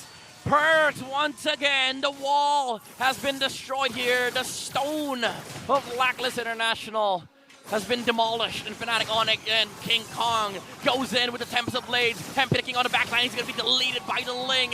The damage is not there for Blacklist, but is very much, so much there for Fnatic Onyx. And now, Fnatic Onyx has been able to climb back and take game number 2. First matchup of a doubleheader is going to be going all 3 games. What a very well executed draft from the man you see on your screen. Coach Reinhardt, the super family, the household if we should say. King Kong delivering, and we are all tied at 1 game apiece. Some noise, Fnatic Onyx fans dahil King Kong pinapakita na kayang lamangan si MP the King with his signature ling. And welcome back dito sa Infinix Game Tambayan. Kami pa rin ang inyong mga kasama, Ingan, Rockhard, and of course, Renmar. And guys, unang match pa lang, game number 3 kagad ang ating masasaksihan mamaya. May nakita ko dun, hindi yun King Kong Ling Kong na eh. Ling Kong. It's the Ling Kong, man. Ling Kong. Yung hiningi ni Ingan kanina na hindi nila nakuha, pero nung nakuha niya, man, saya. Ay! Naku po, sumisigaw na naman ang ating mga fans dito dahil napaka-pogi ng ating MVP. Walang iba kundi si King Kong with an outstanding performance with his ling. Yeah, and that was yung masasabi na natin na pinaka-foundational Ling performance. Trabaho mo lang as a Ling is, in the early game, pakita mo kung bakit siya yung isa sa mga topic, if not the topic assassin in the metagame, which is because of the speed of the farm and the speed of the rotations. And feeling ko one of the main reasons as to why King Kong also got the MVP of the game is na-prove na rin niya when yung Fnatic Onyx, when they were sieging the base, nahanap pa nga niya si MP the King with that solo kill up against the Joy. I'll explain a little bit more about the beauties of that push by Fnatic Onyx Philippines. But MP the King just did the right job by at around 8 or 9 minutes in, 3-level or almost 3-level gap na silang dalawa ni MP the King. But we have to take it back to this early 2-minute trade, yung tinatawag natin. So it was a kill onto Lord JM, then MP the King nahanap niya si Kirk, so naging EXP trade. King Kong takes down MP the King, but then MP the King eventually, ma-avenge siya nila Haji, and Haji would take down King Kong. But the first turtle still ended up going to Fnatic Onyx Philippines kasi nanalo sa Retribution Battle doon si King Kong. And in this highlight naman, nakita natin yung strength ng lineup ng Fnatic Onyx Philippines. O wala silang marksman. So mapapaisip ka kung, uy, delikado naman to yung Fnatic Onyx Philippines, wala silang marksman. Anong klaseng lineup to? Hindi to, kung RG na to, siguro, wala na to. Freestar na kasi wala daw marksman. Pero dahil doon, meron silang 2 sources of basic attacks. Ling is a basic attack hero. Zask, alam natin dahil sa mga changes sa kanya, somewhat of a basic attack hero, yes, but a lot of the basic attacks you're getting from is the Ling. But yung lineup mo is built to fight around the Barats and the Hylos. Pag nilapag yung Glorious Pathway, pag nag-revitalize na rin dito yung Hylos, has that heal, and Kirk is there, that means sobrang sustained ng lineup mo plus the Ruby Gold lane na si King Kong and Super Friends will be able to deal damage, but then at the same time, si Barat, si Hylo, si Ruby, nagda-damage rin yan. So it's overwhelming for the lineup of Blacklist kung saan yung main sources of damage of Blacklist International, the Joy and the Roger, they want to play close. But you're up against a lineup that wants to play close at dun malakas yung lineup ng Fnatic Onyx Philippines, the close-range battles. Even though Blacklist International has an Edith with a little bit of long range, lalamang talaga yung Fnatic Onyx Philippines. May isang interesting thing na nangyari dito, na dead lane yung gold lane. Matagal na natin na alam sa meta na yung dead lane or yung lane na walang masyado pumupunta, nagwa 1v1 lang sila dalawa is the EXP lane. Pero dahil naging Ruby versus Roger matchup, it was the gold lane that became the dead lane. Kasi pag meron kang isang team playing around the Barats in the early game, which is yung Barats ni Kirk in the EXP lane, pag naka full stacks yan, in the early game, parang 5-man ka na eh. Kahit 4 lang kayo, but with the Barats na full stacks, that's a 5-man composition. Kaya doon nahirapan yung Blacklist International in the early game. They didn't have the damage to take down the Barats, and as the game would go on, they realized because they couldn't get the early game they wanted, they don't have enough damage for the Barats and the Hylos. Which then makes me wonder, why was the Joy one of the last 2 picks ng Blacklist International? And that's probably the question that's going around in a lot of people's minds. looking back at it, Roger was picked early by Blacklist International. Meaning that there's a chance that they could flex it. Pwede pumunta yan ng gold lane, pwede pumunta ng jungle. If you're Blacklist International, tas nakita mo na meron ng Hylos, Zaskling, and Ruby, hindi mo lalagay yung Roger sa jungle. You want to put in the gold lane where it can farm because that Roger will not have will have a not so fun early to mid game. So they ended up picking the Joy, which Fnatic Onyx Philippines, we have to credit them, they called back to recent history. Shout out to Smart Omega Empress, the women's world champions. They brought out an EXP lane Barats. Doon nagulat yung Team Vitality, the old queens of the women's scene ng MLBB. So I like yung nakita natin, Rockhart, na throwback tayo. Remember season 8? Yeah. Blacklist International there in the grand finals against Onyx Philippines. Naglabas sila ng Bane. 2, 3, games 2 and 3, and doon, Blacklist International ran away with it. So now for Onyx Philippines, Fnatic Onyx, nag-draft sila ng Barats ngayon, calling back to recent history. Parang kulang eh, kasi nakita mo talaga yung inspiration all throughout the history of MLBB sa drafting. Oo, I mean, nakita na natin yon lahat. And again, sabi mo nga, hindi naging joyful yung laro doon ng Blacklist. Again, nahirapan. Kanina ko pa gusto isingit yun, pero ayoko sirahin mo. Nakita kita, gumagano ka. And of course, the King strikes back.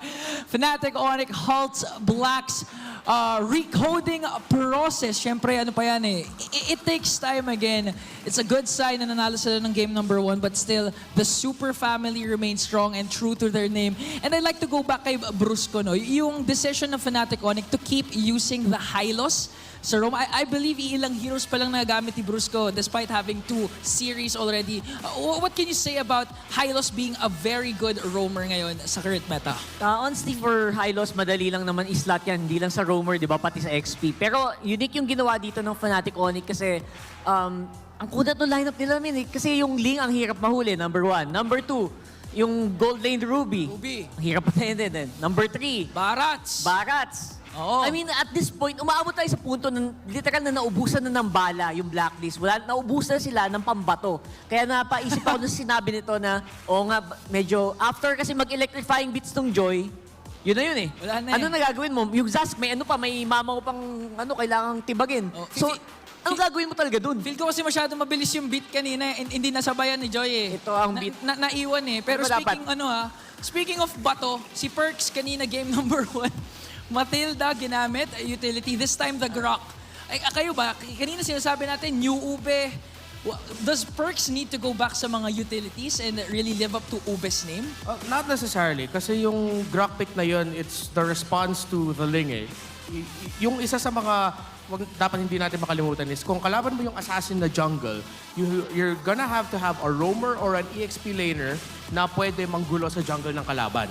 That's how you disrupt the rotations of assassin junglers. But again, looking back at the lineup of Fnatic Onyx Philippines, hindi natin masyado naramdaman yung presence ng Grok because what is the Grok up against in the mid lane? It's up against a Hylos and a Zask. So, ang hirap na mag-invade kung Grok ka kasi risky yun. Ititrade mo yung buhay mo para magulo lang yung rotation ng Ling. Hindi mo yung gagawin. In the gold lane, you have a Ruby. In the EXP lane, may Baras ka. So, ang hirap talaga. So, it's not na go back to the utility. But really, I really just want to highlight gaano talaga na outdraft or na outsmart yung Fnatic Onyx Philippines yung Blacklist International sa game na to. Great job by F, no? Draft no ngayon. Fnatic Onyx actually selects the red side. Kanina nasabi mo na Blacklist showed na kung gaano yung importance ng blue side. This time, Fnatic Onyx, bakit tingin mo red side? Anong benefit nila sa red side, Lenmar? Well, it puts you in a zone, earlier it was Blacklist in the blue side, right? The Fnatic Onyx Philippines, they won the game from the red side. They just want to continue this momentum. And I don't know if you'll agree with me, pero yung Fnatic Onyx Philippines ngayon, nakikita ko sa kanila, yung team na gusto talaga ng momentum. Early game momentum, momentum from the last game, momentum from the draft. Ikaw, what do you think? I think that's exactly what they tried to do in both of these games, right? And again, mas gumana dito. Medyo binago nila yung timpla at some point, pero Ling pa rin yan eh. Parang yung Ling, parang wala kang choice. Either early game, malakas ka ng early game, malakas ng late game. It's not the same as game number 1, syempre, pero ito, medyo mas trip ko din to. Kasi may balance ito eh. May pang mid ka, may pang late game ka. So, either way, medyo secured ka at pantay yung laban. Ganun naman talaga pag super family, no? Kailangan balance. Hindi pwede parati lahat na sa bunso. Bunso kasi ako eh, so spoil ako. Ikaw, bunso ka ba? Only child ako eh. So ako yung bunso at saka yung eldest. Ako yung kuya. Kuya ko, sarili ko. Lahat na. Lahat na. Nilahat mo na rin. Ikaw, pangilan ka ba? Eldest din. Eldest, okay. So, agree naman. Ha? So, ikaw kuya. Ikaw yung kuya. Kuya Kuya. Mora. Kuya. Kuya. Kuya. Kuya Mora. May tumawa doon na rin ko. Yung niyatawanan. Pero you know, I mean, I'm excited because bihira tayo makita ng first series, Game 3 kaagad, and it's an exciting matchup. Kung babalikan natin, a lot is at stake here, not just for the standings, but of course yung pride ng ating dalawang junglers, no? Oh, pride battle na to. Nakita natin yung usapan kanina ni King. For the English viewers, so what was said earlier by King Kong is, prove that it was worth it that you were brought to the Philippines. And what MP the King said was, what was it? What did he say again? Ang sabi ni MP, siguraduhin mong malalamangan mo ako. Just make sure that you will get the lamang over me. The lamang! Advantage over Bakit me. bitin? Let's go! Bakit kulang? Little by little, we'll teach them new Filipino words. Okay, so ngayon, Blacklist International looking to get their very first win. Malalaman natin kung sino nga ba ang tunay na hari ng jungle as we head on back to our casters. Thanks again to our panel, and just like, what they said. Yeah, what they said. Because they already translated it to English. So they were mindful that... Make lamang. Yeah, that you need to make lamang, a.k.a. you need to be greater than me. Right? Yeah, I don't know. It's something that Nicey would say. Yeah. Make lamang. Yeah, Nicey, if you're here, yeah, you need to make lamang, all right? You gotta get back here just a bit. Watching, man. Yep, I'm sure he is. I'm sure he is. He'll let us know. But speaking of which, we are watching this game number 3. Still Hans, still Midnight, and here in the action is still Blacklist, still Fnatic Onyx. It's still MP the King and King Kong. They've said their respective pieces. Yeah. Now it's time to walk the walk. Because again, in terms of this season, right, it doesn't really matter whether you win a game or you lose a game. What matters is you win both games to get a match. Yeah, again, do keep in mind that if you win one game, they don't care. Yeah, they don't care. You have to win the series. It only matters if you come down to tiebreakers after the regular season. So there's a reason why the draft here for game number 3 is going to be that important, because this is the last game of this series. And Hans, since yesterday's second series, we've all gone the distance for the best of 3s, and I like it. The streak I'm all here continues. for it. The streak continues, especially with MP the King and King Kong. Yeah, I mean, honestly, for both of these teams, it is Blacklist International that is looking for their first match win, and they've also gotten their first victory today in terms of games, right? Yeah. So that is a really good sign for this team moving forward. Hopefully, they could bring that momentum into this game number 3 to just secure a very well-needed matchup to, end their potential week. But for Fnatic Onyx Philippines, they also want to do the same thing. We've seen Smart Omega, right? And they are quite in a comfortable spot at first place, seated at our regular season standings, and they would want to do the same. Probably share the share the first seed with the barangay, and they would want to do that right now, especially with them on the red side. Of course, you want a household and the family to be in the barangay, right? So why not? That's good. That's good. Why not? Right? I'm on fire today, brother. Yeah. But now Blacklist International. I gotta dap him for that. Yeah, Blacklist International. They're also on fire today. They picked the Roger. Once again, quite possibly the jungler this time around for MP the King. But we don't know that just yet. Fnatic Onyx, they still have a chance to get the Zosk. No more Ling this time around. But I would say this is full respect coming from Blacklist International, all King Kong bands. This is where I'm going to ask you now, because this is the same scenario that happened, right, in game number 1. All right, let's say the Ling is, quite bad now for the side of Blacklist International, but if you are Blacklist, what's something that you need to change? What's something that you need to improve? You could have gotten the Zask too, but... Well, First of all, that. All right, now let's say plan A is gone, right? It's gone off it's down the drain. What are you supposed to do next? How do you adjust from that game number 2 loss? Maybe. Well, of course, you have to reset your players with the coaches here. But when it comes to the actual draft and the game, maybe look to be able to have the same recipe with what happened in game number 1. Claude would be nice here, I would say, because it's a good counter versus the Harith and the Zosh. Not really a direct counter against the Harith, but same scenario. Game number 1, you win. You just win. You straight up win late game against the Harith. So they do go for the Edith, maybe Val again. Also shadows. Just to steal. This time around. All right, they go for the Louis. A very good choice against Zosk.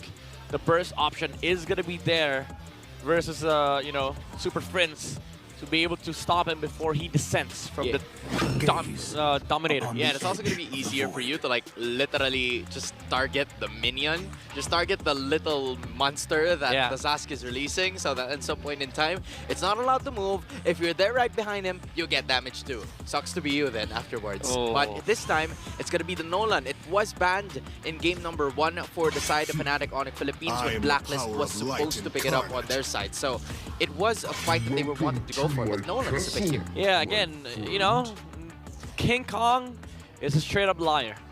All games now, all 3 games, assassins. Yeah. He's a liar. King Kong is a perennial capper. Yeah. He's capping. But he's a good jungler, though. He's a good jungler. He's a good jungler. He's a good jungler, that's for sure. But a bad liar. But a bad liar. I'm bad. No. I'm not No. You save that for the talent room. Yep. And now we see the Mathilda ban respect for perks. And I like it. I like it. Finally, somebody bans the horse. We're not going to see some glorious pathways you go for back the third to game. You go back to the stables, my guy. Yeah, you go back to the stable so that we have a stable game. Yeah, I like that. I hate Hylas. Yeah. I hate Hylas so much. If you can only see Midnight's face right now. I hate Hylas. I can tell you how much he hates Hylas. Hate Zask. He hates Zask. I hate Saber Roam. Alright, Saber Roam's not there. Yeah, I mean, not here. Yeah, not here. But you get my point. Yeah, you get my point. I do get your point. And speaking of which, a point he's looking forward to secure is with the Terizla. We haven't seen the Terizla in the series. Yeah. Why do you think Terizla's prioritized less in the current matchup, in addition with the Hylos rising? I would say he's not prioritized per se, but he's more of a second phase hero because you want to be able to flex on your first 3. And in the current patch, there's a lot of different flexes. Like if you look at the draft of Blacklist International here, only Louis is foretelling of a role here for their side. On the other side, I mean, if you're red side, you usually don't care. But generally, like specifically the Ediths are picked on the red side. There's a reason why, like Terizla, it doesn't really show up a lot in the first phase because you don't really ban the Terizla on second phase. That's why some of the drafts that we see here, the Terizla just gets goes through. For the second phase. Yeah, that does make a lot of sense, right? If you have a lot of options, if you can put this one hero on the other side without giving it away completely to the other members, then it is a really good sign. So Terizla, you're right. It is indeed a second phase hero, given that you kind of like predict, you kind of already know where that hero is specifically going to go to. But now it's Cho and it's Edith. Another set of heroes that could go interchange, right? It is a possibility, but the Moskov and the Louis are also there. It's a good Ruby or Minnow game, honestly. It's a good Ruby or Minnow game for Brusco, unless he goes for something crazy. All right, that doesn't sound like a Ruby, but it does sound like a Tiger. Is this the crazy you were looking for? I mean, it's not that crazy, but it is good against the Roger jungle of MP the King. I was expecting for something, I would say mobile.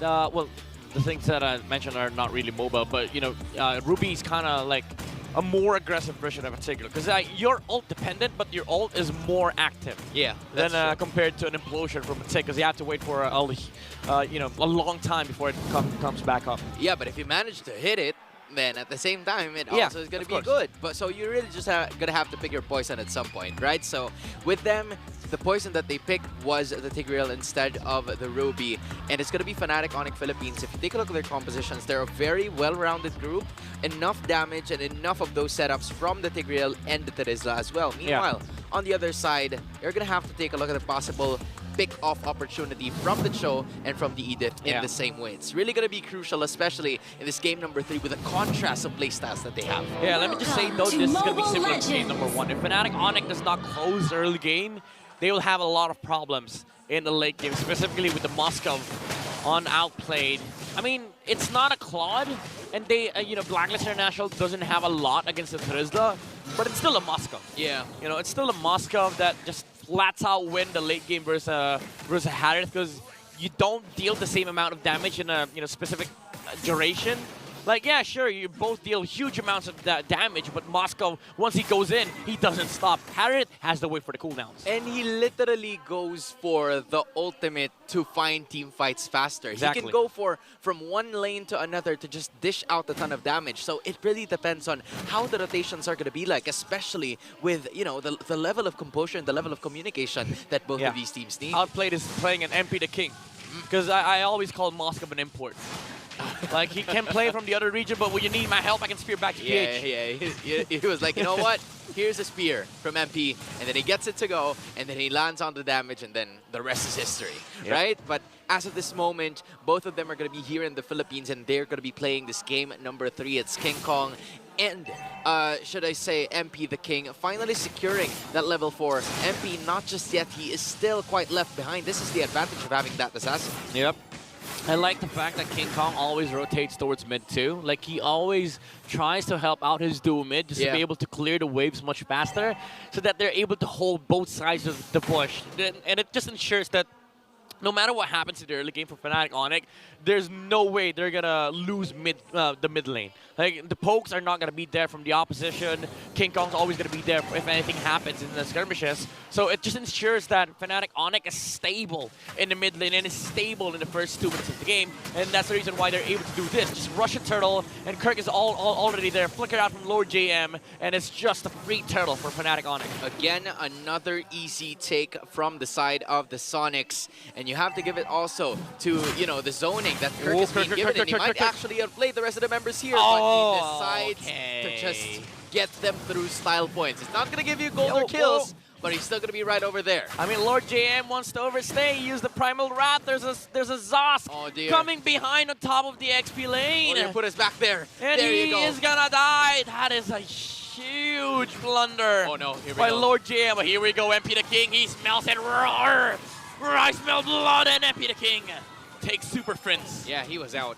He was out. Like, from that moment, Lord JM was like, you know what? For the greater good. Yeah. I'm just going to make sure that I buy enough time just so when MP the King and Haji is going to arrive to the top lane, I'm going to give my jungler a kill. Because that is the main objective of this match. You give your damage dealers the necessary gold for them to be able to take damage. And it's very poetic, too. Like, Blacklist International pulling Roger from mid lane to top lane. It's like Blacklist recruiting MP the King to to join Blacklist International. That does make a lot of sense. It's very poetic for Blacklist International to pull this off against Fnatic Onyx in this game number 3. But again, the problem still persists that Fnatic Onyx early game is much crazier than Blacklist International. So anything that happens in favor of Fnatic Onyx in the early game is always going to be bad. Yeah. At least you mitigate the damage with the rotation from MP the King, but still you're not going to be fine with what happened on top lane if you're a Blacklist. Yeah, we haven't really seen much activity here from both of the teams. Only the ones that happened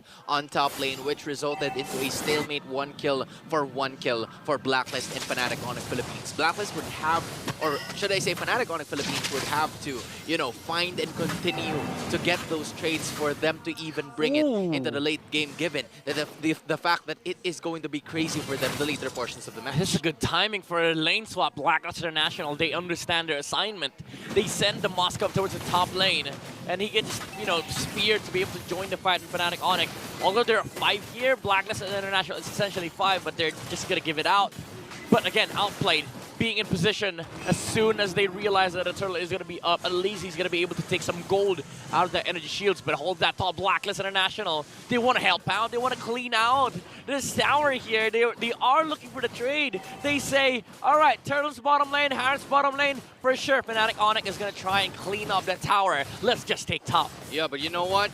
That isn't the case for them. No one went to the top side. Instead, they managed to, trade it down low and get some energy shields of their own before it expires after 5 minutes. Yeah, it's a win-win situation for both of these teams because Harriet is down, the Moskov is up top, and both of them are going to be securing an objective, at least a turret each. So good chess moves from both of these teams. Not really, giving a lot, but just taking what was given to them. Yeah, but I would say the bigger win was on the side of Blacklist International, because now you also have to put heroes on the top side if you're a Fnatic Onyx, because you don't want the jungle creeps of your jungler being taken away by Blacklist. So this equalizes the balance of the map which just makes sure that Blacklist International, whatever happens, they are going to be able to find farm on Outplay. Yeah, that is right. You're actually right there, because given that this is the situation now for the side of How Fnatic, was that flicker? Yeah. I did saw that. I mean, Haji, I think it was a misclick. That is kind of like unfortunate, because the Turtle's going to be arriving here. Lord JM is going to be using the flicker. That was very much needed now for the side of Blacklist. I mean, that was kind of warranted, but I mean, yeah, Fnatic Onyx, again, they're just looking for ways to engage here. They don't want to stop with their aggression. They send the heroes on top lane to defend the wave being pushed here by Fnatic Onyx, but bottom side of the map, they are setting up for the turtle here. You see, that was indeed an interesting choice, because the turtle is actually going to spawn in just within 10 seconds, and they went onto the top side hoping that they would find someone down there to try and push and get into the outer lane third, but apparently that wasn't the case. They were just willing to help out, outplayed upon getting in those objectives, and that is exactly what he's going to do. He's going to continue to push forth. Meanwhile, Fnatic Onyx is easily... No way! I say that. That's why you never leave your turtle, folks. That's why you never leave your turtle, but Fnatic Onyx does not leave Blacklist International alone. Brusco finds the implosion, and Perks goes down two with the Harith. Synchrovision. Top lane though, Moskov is pushing the tower. He is finding the trade, but Fnatic Onyx, again, beautiful sequence, but outplayed. With no effort, no sweat and tears, just steals the turtle away from King Kong. Yo, Midnight, I know that there's no Ruby in this game, but Blacklist got offended. They were offended that was indeed. A really good spell, spear, landing right at the perfect timing. It was a gamble, but that is exactly the reason why you don't leave any objective behind. You just make sure that everything is going to be secured 100%, because you have everything right there. Let's be honest here, that's probably unintentional, but benefit of doubt, right? Yeah. Benefit of doubt, it's still a Moskov. But outplayed, the timing was impeccable for Blacklist International, but you also have to commend Brusco. He found an amazing implosion against Blacklist International, and Fnatic Onyx, every step that they take is towards the base of Blacklist. Yeah, they're still keeping that, you know, that 800 goal lead. It hasn't actually moved as much. Well, actually, I don't know. Yeah, right. It hasn't really moved as much. But as of this moment, I honestly feel like this is really going to be very important for both of these teams, given that, you know, at least both of them is going to try to secure a bit more of the action moving forward, because this is still going to be a strategy for the side of Blacklist International to find those openings, to find the extra lanes that are happening on both sides. Because if you can get to do that, Blacklist's lane up top are cleared, and now you start with the bottom. Yeah, more rotations coming out from Fnatic Onyx. Once again, they are just looking for ways to engage here. Perks looks for a kick against Super Prince, but it's for naught. They don't have the engaging power against Fnatic Onyx, especially with Kirk on the Terizla with the blade armor. Most physical damages will be repelled here by the Terizla. That's why Kirk is just standing in the front line, putting damage onto this Edith. Brusco again with the conceal. They are just trying to scare Blacklist International away from this major objective. Outplayed at top. No spear whatsoever from the side of Blacklist. Yeah, this is what you were talking about, right? Just making sure that you get those necessary objectives for you to claim victory. But there is Brusco once again. He couldn't find anyone. But this is the pressure that we were looking for from the side of Fnatic Onyx. Blacklist International is having a hard time, given that their early game really wasn't as good, because of the fact that Fnatic Onyx was also able to get something in return. It was a better scenario for them if they were all getting it, but that wasn't the case apparently. Yeah, it's always Fnatic Onyx not caring about anything that you do, really. Like, if you trade, yeah, sure, you trade, but we're not going to stop in doing what we're supposed to do. And that is usually the right call. Like, if you're supposed to do something, just do it. Don't look for, like, the enemy looking for trades, because if you don't go for it, then you might miss your opportunity. And speaking about opportunity, Brusco finds one with an implosion, but he dies as quick as that initiation has gone on for Fnatic Onyx. But they lose Lord JM on the side of Blacklist International, though. That's one front line for the agents. But Fnatic Onyx, they're not done yet. Looking at the middle lane, the damage is there from outplay. They are staring at the Fed Moskov, though. So it really is scary for Fnatic Onyx to just go all in. But now Perks looks for the pickup on the backside, but he does not find it. Haji goes down. And Kelra with the Holy Crystal, now he has more damage. No Zaman Force, though. It's still MP the King and Outplayed defending the base of Blacklist. Yeah, they might be able to defend this one and still keep that middle lane inhibitor intact, given that it could still go to the side of Fnatic Onyx, but King Kong's like, you know what? I don't care. I don't give a care in the world if there is not going to be there, but Outplayed 2 for 2, but he's not going to be able to land that kill on towards King Kong. King Kong's a little too slippery for a gorilla that's like, 75 feet tall. I mean, I'm not entirely sure if that's what the inspiration from the IGN is, but probably is. It is Fnatic Onyx Philippines with a 75-foot tall of a lead as well, because you not only have 4.6k gold lead, you also have 2 inhibitors down and that super minions that's sliding from mid to bot. Yeah, one more knock from Fnatic Onyx. They will open up a new household under their name and Blacklist International. Sana all. They have to look for ways to bounce back here. That is not Sana all. You don't want to be in a position of Blacklist. No. I mean for Fnatic. Yeah, I know Onyx. for Fnatic. I'm making contrast. Oh, right. I was like, I don't like that. We don't like that. If you're Blacklist I don't like that. I don't like it too. I don't like that. I don't like Zax too. Yeah, that's not the situation. Just putting it out there. But for Blacklist International, they're going to have to deal with this Zaz. Super Fins, so far having, 2 deaths. He's been caught red-handed a couple of times here. But in the same manner, he's going to have to, lead the charge for them. Try to use those little monsters to just dish out the damage and find the vision, find information elsewhere, so that Brusco would be able to use the conceal and then move forward for the finishing blow in this game, especially with them burning down those 2 inhibitors. Now, if you're the side of Blacklist, you're really going to have to lean towards those setups, because that extra, pick-off is actually not working so far, and they have to find the right person to do that. Burst. All right, they're bursting it down. Speaking about burst, Fnatic Onyx, they have the damage. Lord Jim in the front line concealed by Perks. He's looking for King Kong. Is he going to get the catch? No, the dodge was there, but Brusco misses. An implosion flicker. And Blacklist International, they want to fight it out. They want to fight it out. Well, Fnatic Onyx, they are successful in disengaging. Are they? MP the King with the Lycan Pounds. Low HP. Are those 2 heroes? The kick is there from Perks, but he gets cancelled. Immortality pop onto the Joe, but King Kong is defending top lane against the Moskov. They don't have the damage dealers here for both sides, but MP the King still goes in. He is the king of the jungle here, because you don't have King Kong for Fnatic Onyx. And now, bottom side, the TP is there. They will be able to defend this Lord. Yeah, you're going to have to go back as fast as you can, because the Lord was fast approaching onto the middle side of this map, and they will be able to take care of business. But I sensed a little bit of hesitation from the side of Blacklist International upon approaching that bottom lane team fight, because they were wondering, should I stay? Should I go? Are we going to try to go for the Lord? But that was a gamble, a high risk, high reward for the side of Blacklist International to keep themselves within this game. Yeah, they were trying to juggle the tower dive between MP and Perks. Unfortunately, Perks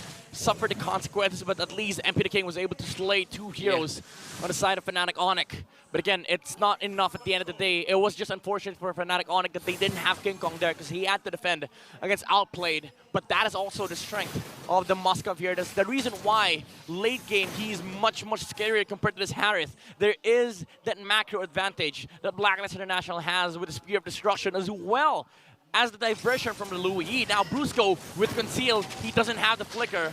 And the duality is there from the Louis, stopping the Tigreal on his tracks. Yeah, they're going to have to be aware of the Moskov, especially if, a close call happened up top for the Fnatic Onyx Philippines' defense, where that inhibitor is just near shy of being taken down. So they're going to have to be aware of it, especially because that's also the same lane where Blacklist International is going to keep those inhibitors, and that is going to be a problem moving forward, since you have the Lord spawning right on at the bottom side. You're going to have to be aware of that Everybody. as well. Everybody has to be calculated. Yeah.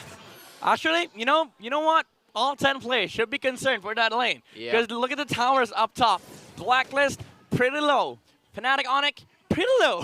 So both of them have to slow push this Lord, this opposite Lord lane before the Lord spawns. Yeah, but if you're Blacklist, you're also going to have to take like a bit more time to burn down those super minions, right? So if you're Blacklist, you're going to have to like double time, speed up on what you want to do, try to execute something. Maybe have like a surprise play with Haji. But the thing is, they can't even do that because their Fnatic Onyx will just collapse. Right? That's the thing. That's the scenario that we're looking for here. It's Blacklist International. They're slowly carving their way to like, shorten the gold gap gap between them and Fnatic Onyx Philippines, but FNOP is making so far the right moves, like 75% of the right moves for them to stay in the lead of this game 15 minutes in. Yep. And now Lord is up here for the taking on the side of Fnatic Onyx. Purple first for King Kong. He knows his priorities. He needs the energy. And Perks once again looking for the kick here onto King Kong. Lord Jam, however, he sees the TIG. Blacklist International, they have an opportunity to engage here. They have the spear and outplay, but Lord Jam gets poked as well as there is the knockback and the knock-up from the Lord. Helps out Blacklist here. The kick! But Calra secures the Lord here for Fnatic Onyx and an implosion onto the backside by Brusco. Oh, the TPs, they're looking for a macro maneuver. Outplayed up top. He wants the objectives. He wants the towers. Spear of destruction. It's not going to hit anybody. But Blacklist International almost got it, and unfortunately for Lord JM, he got sent to his death. And Fnatic Onyx, they're 2 people up on their side. All 5 players are alive. Yeah, this is on not their looking side. good. This is not looking good for the side of Blacklist International. Look at Kelra. Look at Kelra. Outplay here with the Lord. Tower lock and Fnatic Onyx Philippines. Welcomes Blacklist on their household where you don't mess with family.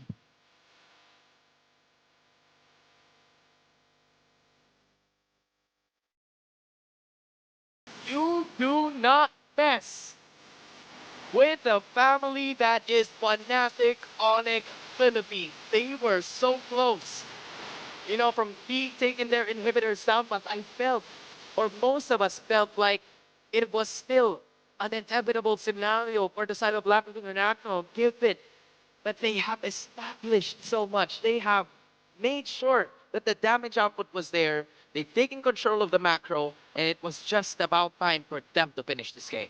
The attempt was there from Blacklist, but at the end of the day, the creative synergy from Onyx prevailed today versus the agents. It is really the family here of Fnatic Onyx that was really the identity that prevailed over Blacklist International. Yeah, Fnatic Onyx is going to be moving up the standings as we speak. This is major for the Super Family, ending the week with 2 respective victories. And for Blacklist International, they're going to have to, you know, go back to the drawing board, go back to square one, as they would always say, right? Like, try to find something here, given that this is a scenario that was pretty close for the side of the agents, and I am sure that they would find something moving forward. This is a good sign, a silver lining from them though, because they finally won 1 game in MPL Season 14. Unfortunately, it doesn't mean that they have a point, but at least there's a glimmer of hope for the agents, and Blacklist International really went the distance here versus Onyx. But at the end of the day, it was a family. They won today. It's family day. It's family day. It's a Sunday. You know what time it is, and it is Onyx, Fnatic Onyx Philippines' time to take a victory. What a way for them to extend the streak. We're gonna have to talk to them together with our host, Maraki.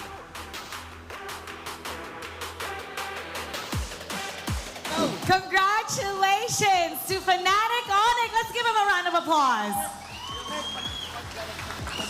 King Kong? King Kong, mainit. Mainit ang palag mo kanina.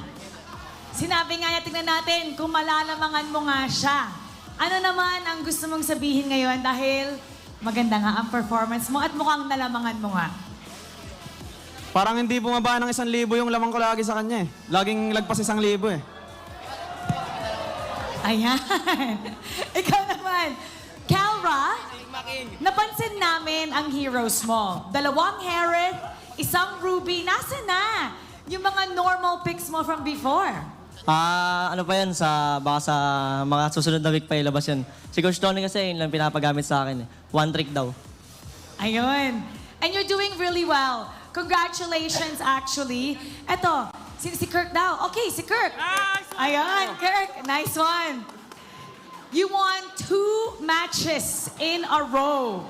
At ito nga, parang bagong generation na ulit ng Onyx. Anong masasabi mo with this lineup? Nabalik na nga ba ang pagka-super ng inyong team? Masaya syempre, win streak, tsaka confident kami ngayon season. Confident. Very, very confident. Bakit ka nagsishake ng head? Parang hindi confident magsalita eh. Pero, hey, siya yung lumapit dito. Dati, lalayo yan. And now, the MVP of the game. Can you guys guess who it is? Okay. Let's take a look at the screen. Diamonds bigyan mo kay TM doon. Kara! Congratulations! MVP! Ano nga ba ang masasabi ng ating MVP? Anong gusto mong sabihin sa lahat ng ating mga manonood?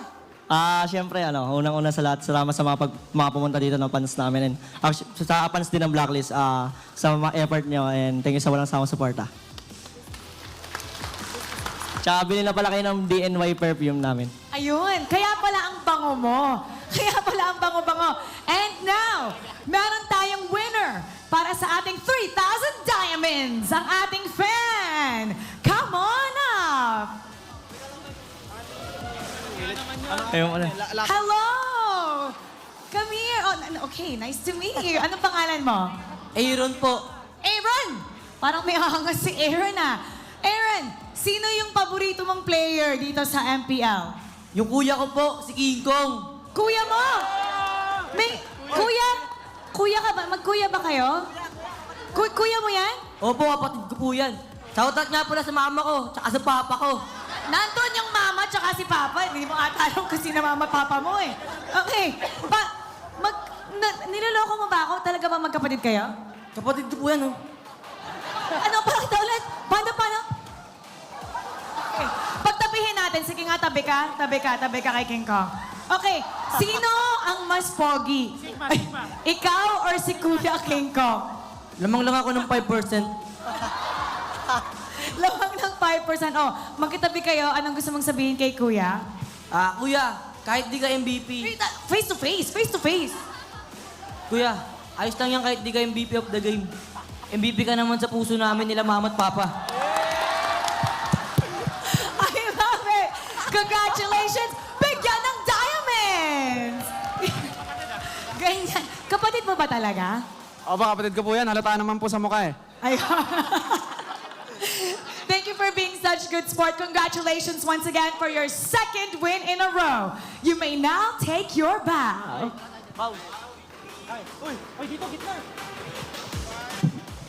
And take your walk of victory. Congratulations to Fnatic Onyx. At nakaka-impress naman talaga ang mga bagong heroes na ipinapakita nila, and we can't wait to see what will happen next week. Let's break it down for you. Balikan na natin ang ating panel. Pass up. And Fnatic Onyx remains undefeated sa kanilang unang linggo dito sa MPL PH Season 14 after an amazing victory. Once again, ako nga pala si Ingan kasama si Renmar and Rockhart dito lamang sa Infinix Game Tambayan. Pero bago natin balikan yung game, kuya ba talaga yun ni King Kong? Ay, kuya ba niya talaga si King Kong? Sabihin na lang natin, oo. Basta, na-inspire din ako. Aaron, maraming salamat. Gusto ko rin yung shoutout si mama at papa ko. Yeah. Mama at papa, sana proud ka sa akin. Pero sure, one thing for sure is proud na proud din tayo sa ating game MVP, none other than Kelra. Nasabi nila kanina, Harit at Ruby pa lang yung pinapagamit sa kanya. Marami pang baon si Kelra. And it's, I wanna shout out here because Coach Tony, Coach Why Not, gusto ko yung philosophy na pinapakita ngayon so far ng Fnatic Onyx Philippines, especially with this game, na wala sila yung traditional marksman, wala sila yung masyadong long range, lahat ng mga lineups nila, pang ano talaga eh, bugbugan talaga eh. Up close and personal are the lineups that Fnatic Onyx Philippines built. Their marksman wants, or their gold laner wants to be close range. We missed that, Kelra. Their mid laner wants to be close range, so it's just all close range. I was actually thinking here, it might be a little bit risky for the lineup of Fnatic Onyx Philippines because their lineup is built on two main factors. Number one, Kirk's penalty zone and Brusco's implosion. Kung hindi matamaan ng dalawa na yun yung mga ultimate nila, wala na silang catch, edi kakawawa dun yung lineup ng Fnatic Onyx Philippines. By the way, shout out to Brusco. Siya ang naghinto sa pag-retry ni MP the King dun sa Last Lord fight na yon. Saktong-sakto yung timing ng implosion niya. And if implosion wasn't landed on that Roger, may chance na yung Blacklist pa nga yung makakakuha ng Lord. So Brusco deserves to be commended for what he did there in that last team fight for that Lord. Going back to the lineup of Fnatic Onyx Philippines, it's clear that yung philosophy nila sa laban na to is early to mid-game, high control, high damage. Yung mga type of lineups na gusto natin i-build pag nagfa-5-man tayo sa RG, na uy, pambilis na lang, wag na tayong farm-farm. Basta from minute 1, go na kagad. Pag nakuha na yung mga first jungle buffs, yung unang orange, yung unang purple, laban na kagad. Well, for Blacklist International, parang na-pick up nila nito eh. So yung mga drafts nila naman, from Game 1 and Game 3, Game 2 medyo nag-iba. But naging philosophy naman nila is, sige, dapat mag-lineup tayo o gumawa tayo ng lineup na pag natalo tayo sa early to mid, may chance tayo sa late. And that's what you get with the Moskov. And most importantly, one of the key picks in that draft was the Loyi na pinili nila for Haji. And that Loyi kasi, huwag nyo kalimutan, yung Loyi, sobrang deceptive yan eh. Yung kada land ng passive, pag naproc mo yung passive effect niya, yung tinatawag natin na higop, ng rotation at dispersion, mangyari doon, may makuha siya ng konting shield. So nakita natin yun. Si Brusco nag-flicker sa bottom lane tower, sa third turret, flicker, ultimate, hindi niya nahuli si Haji, nahuli si Brusco, nakadalawang kills yung Blacklist International. But it was just a good call by Fnatic Onyx Philippines at eventually, nung Blacklist International, nung lumabas na sila sa base, pumunta sila sa may purple buff, ready na sila lumaban doon yung Fnatic Onyx Philippines na counter sila, and without Haji, doon naman nahirapan yung lineup ng Blacklist International. So overall, it's just very clear. Fnatic Onyx, tingnan natin kung itutuloy nila to for week 2 na mga wala masyadong traditional marksman. High damage lang talaga. Oo, ang dami nilang pinapakita at marami din silang mas lalong tinatago. But one thing for sure is, napakasaya dito sa ating venue kasi they put on a hell of a show. I'm also happy for Blacklist side kasi grabe, pinakita din naman ni MP the King na deserve niya nga talaga bumalik dito sa MPL Philippines. Pero ikaw, Rockart, si King Kong kasi parang may dalawang jungler na na-takedown. It's gonna be Kaizen and MP. So far, kung i-rank natin si King Kong, pang ilan siya para sa'yo? Sino? Dun sa ano? Sa mga jungle tier list ngayon? Ako, parang close top 3 pa rin eh. Close top 3? Oo, ang daming nakatay sa top 3 ngayon. Pero sa totoo lang, ang importante doon, men, the Kimpi buff. The Kimpi buff. Sino-sino ba yung mga nakimpi dyan? Sila Irat din. Men. Nakimpi. Alam mo, Kimpi excited buff is ako. real. Excited ako. What if Carl TZ, para ma-embrace na talaga niya yung tunay na assassin na meta, Ano? magpa-Kimpi na rin si Carl? Okay lang. Index kayo na bahala. Hindi ko ma-imagine Parang tagal For the English stream viewers there, hello. So what we're talking about here is a hairstyle. I think Rockhart can do it the best. Pwede. Do you want to show it or magugulo lang yung buhok? Playoffs. Playoffs magkikimpi ka? Try. Try? Alam mo sino pwede, feel ko? Sino? Si At Your Service. Sila. Wala siyang buhok. Si Leo. Walang buhok Si Leo. Pero Leo, subukan mo nga. Mag-week ka ng kimpi minsan.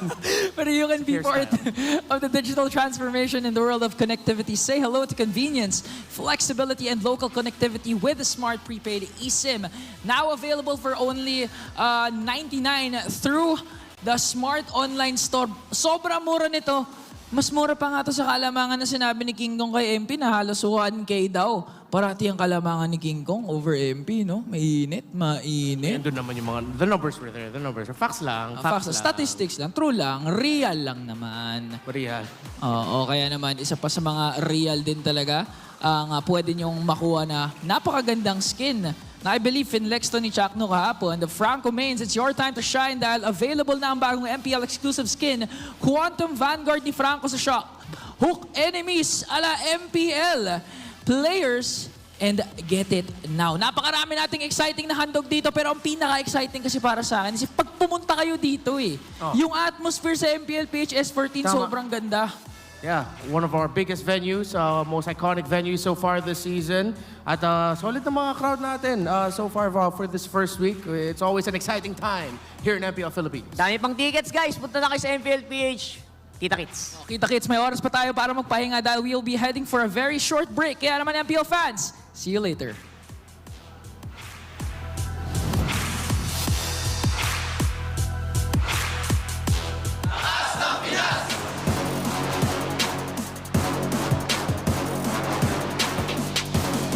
Lakas ng Pinas!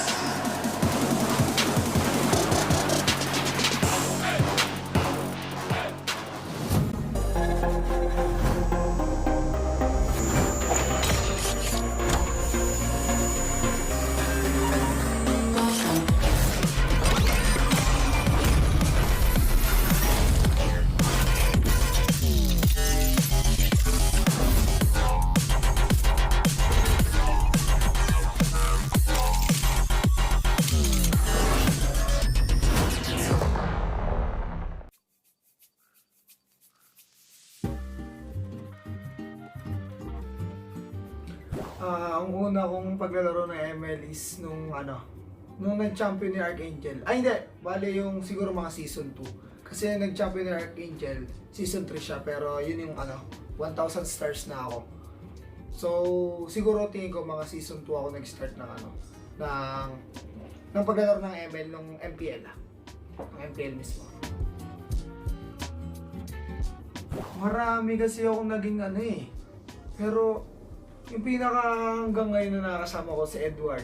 Kasi si Edward, nakakalaro ko si Edward since nung mga, doon pa kami sa Bataan nagto-tournament. So siguro si Edward kasi siya yung pinaka naaalala ko na nakakalaro ko dati, na nakakalaro ko pa hanggang ngayon. Tapos ka-team ko pa. So si Edward. Siguro yung best MLBB memory ko, dalawa. Parehas first time yun. So yung season 6 nung nakapasok kami ng MPL sa qualifiers ng MPL. So para sa akin sobrang pa rin siya. Sobrang saya at naalala ko pa rin yung moment kung paano kami nag-champion doon kasi sobrang tawag dito. Talaga nag-prepare kami ng sobra doon. Tapos yung isa yung M5 kasi tawag dito yun yung first time ko na international na ako talaga yung lumaro. Tapos kasama ko pa yung tapos bagong team pa kami. Kaya para sa akin sobrang memorable niya. Marami rin siyang nabago sa buhay ko. Kumbaga, part din talaga siya ng buhay ko ngayon kung bakit nandito ako ngayon, kung bakit si Renny J ako ngayon dahil din sa ML. Pero syempre, hindi lang dahil sa ML yung kumbaga, marami din siya mga patterns like dahil kay Boss D din, pinakilala niya ako, or siya yung siya yung nagbigay sa akin ng opportunity. So, marami siyang natulong sa akin, tsaka kung ba't si Renny J ako ngayon, isa siya sa dahilan. Yung Attack on Titan na MLBB skin na nilabas nila. Kasi tawag dito, bago nila ilabas yan, kakanood ko lang mismo ng Attack on Titan. Kahit hindi na sobrang hype ng Attack on Titan that time. Kasi pili ko ako lang nahuli kasi hindi talaga ako nanonood ng anime Pero dahil na-encourage ako ng mga ka-team ko manood ng anime, pinanood ko siya at sobrang nagustuhan ko. Tapos nung nilabas yung Attack on Titan na skin ni ML, talagang gumastos talaga ako ng pera ko. First time ko gumastos nun. So, gusto ko talaga ilalim kay Levi. Yes, thank you kay Muntun dahil dami kong nakuha ngayon na bagong MLBB skin na libre lang, yung 4 na skin. Tapos, meron pa siya yung pagka 500 na total skins mo, umiilaw yung loading screen. So, yan. Siguro yung recent career ko ngayon para sa akin, parang ulit from the scratch ulit kasi bagong bagong team, tapos new journey kasi bagong bagong org din. So yun, sana maging successful lahat, tapos yan, champion na kasi.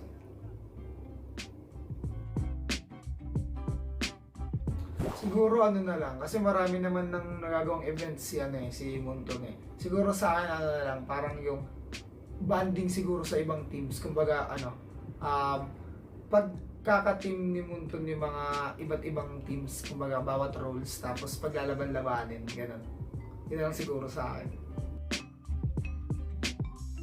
Siyempre, unang-una gusto ko magpasalamat sa lahat ng mga MLBB fans ko. Yan, sa mga sumusuporta pa rin sa akin since day one, since pumasok ako sa MPL. Yun lang. Tuloy-tuloy lang tayo sa pangarap natin, and mas magiging better ako ngayon, tapos mas gagalingan ko. Tapos supportahan nyo kami, Aurora. So, we are back guys. Kita-kits sa MPL.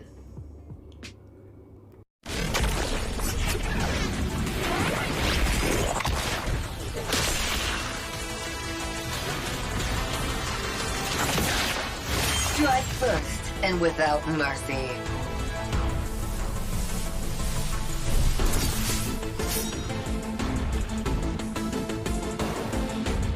Where I tread, death follows. Enjoy your last breath. Deploying smoke. Going dark.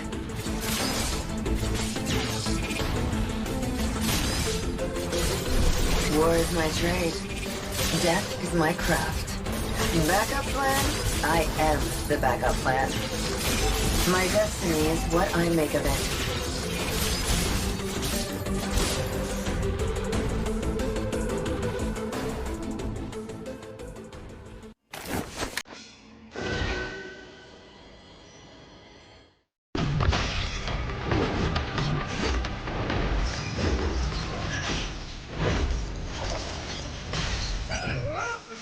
Good powder in the morning.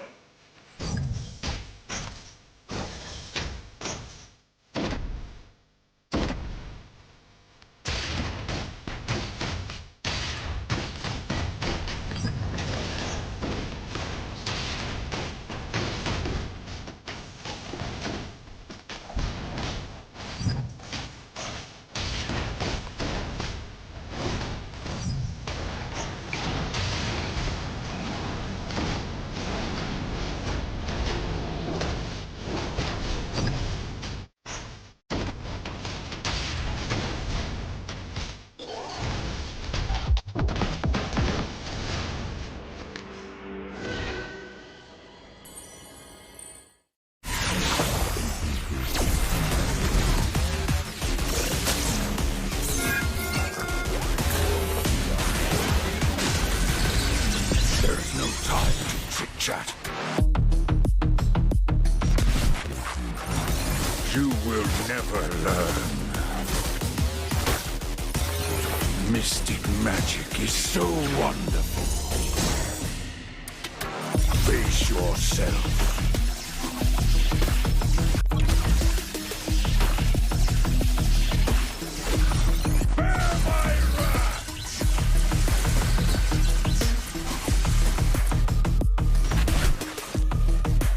Imagination is the driving force of the energy. I'm not a monster. I'm a demon.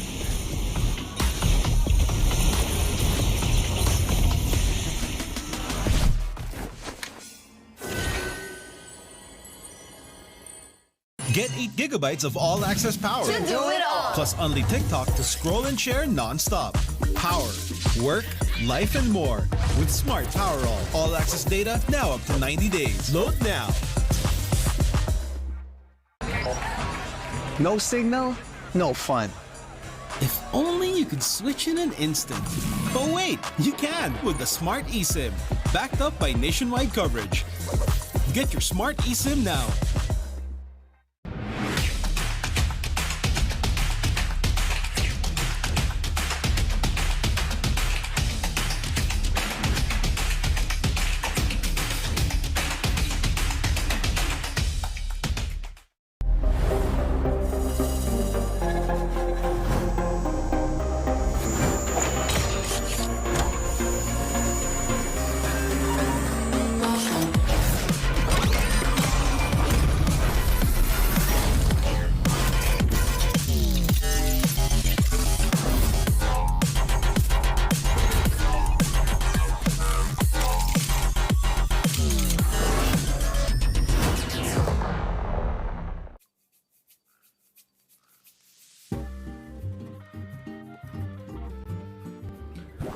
Ang una kong paglalaro ng ML is nung nag-champion ni Archangel. Ay hindi, bale yung siguro mga season 2. Kasi nag-champion ni Archangel, season 3 siya, pero yun yung 1,000 stars na ako. So, siguro tingin ko mga season 2 ako nag-start ng paglalaro ng ML nung MPL. Ng MPL mismo. Marami kasi ako naging pero yung pinaka hanggang ngayon na nakasama ko si Edward. Kasi si Edward, nakakalaro ko si Edward since nung mga, doon pa kami sa Bataan nagto-tournament. So siguro si Edward kasi siya yung pinaka naaalala ko na nakakalaro ko dati, na nakakalaro ko pa hanggang ngayon. Tapos ka-team ko pa. So si Edward. Siguro yung best MLBB memory ko, dalawa. Parehas first time yun. So yung season 6 nung nakapasok kami ng MPL sa qualifiers ng ng MPL. So para sa akin sobrang pa rin siya. Sobrang saya at naalala ko pa rin yung moment kung paano kami nag-champion doon kasi sobrang tawag dito. Talaga nag-prepare kami ng sobra doon. Tapos yung isa yung M5 kasi tawag dito yun yung first time ko na international na ako talaga yung lumaro. Tapos kasama ko pa yung tapos bagong team pa kami. Kaya para sa akin sobrang memorable niya. Marami rin siyang nabago sa buhay ko. Kumbaga, part din talaga siya ng buhay ko ngayon kung bakit nandito ako ngayon, kung bakit si Renny J ako ngayon dahil din sa ML. Pero syempre, hindi lang dahil sa ML yung kumbaga, marami din siya mga patterns like dahil kay Boss D din, pinakilala niya ako or siya yung siya yung nagbigay sa akin ng opportunity. So, marami siyang natulong sa akin. Tsaka kung ba't si Renny J ako ngayon, isa siya sa dahilan. Yung Attack on Titan na na MLBB skin na nilabas nila kasi tawag dito bago nila ilabas yan kakanood ko lang mismo ng Attack on Titan kahit hindi na sobrang hype ng Attack on Titan that time kasi feeling ko ako lang nahuhuli kasi hindi talaga ako nanonood ng anime pero dahil na-encourage ako ng mga ka-team ko manood ng anime pinanood ko siya at sobrang nagustuhan ko tapos nung nilabas yung Attack on Titan na na skin ni ML talagang gumastos talaga ako ng pera ko first time ko gumastos nun. So, gusto ko talaga ilalim kay Levi. Yes, thank you kay Muntun dahil dami kong nakuha ngayon na bagong MLBB skin na libre lang, yung 4 na skin. Tapos, meron pa siya yung pagka 500 na yung total skins mo, umiilaw yung loading screen. So, yan. Siguro yung recent career ko ngayon para sa akin, parang ulit from the scratch ulit kasi bagong kami, bagong team tapos new journey kasi bagong bagong org din.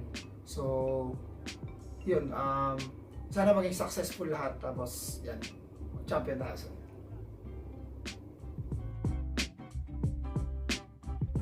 Siguro na lang kasi marami naman nang nagagawang events si Monton Siguro sa akin na lang parang yung banding siguro sa ibang teams. Kumbaga pagkaka-team ni Munton yung mga iba't ibang teams, kumbaga bawat roles, tapos paglalaban-labanin, ganun.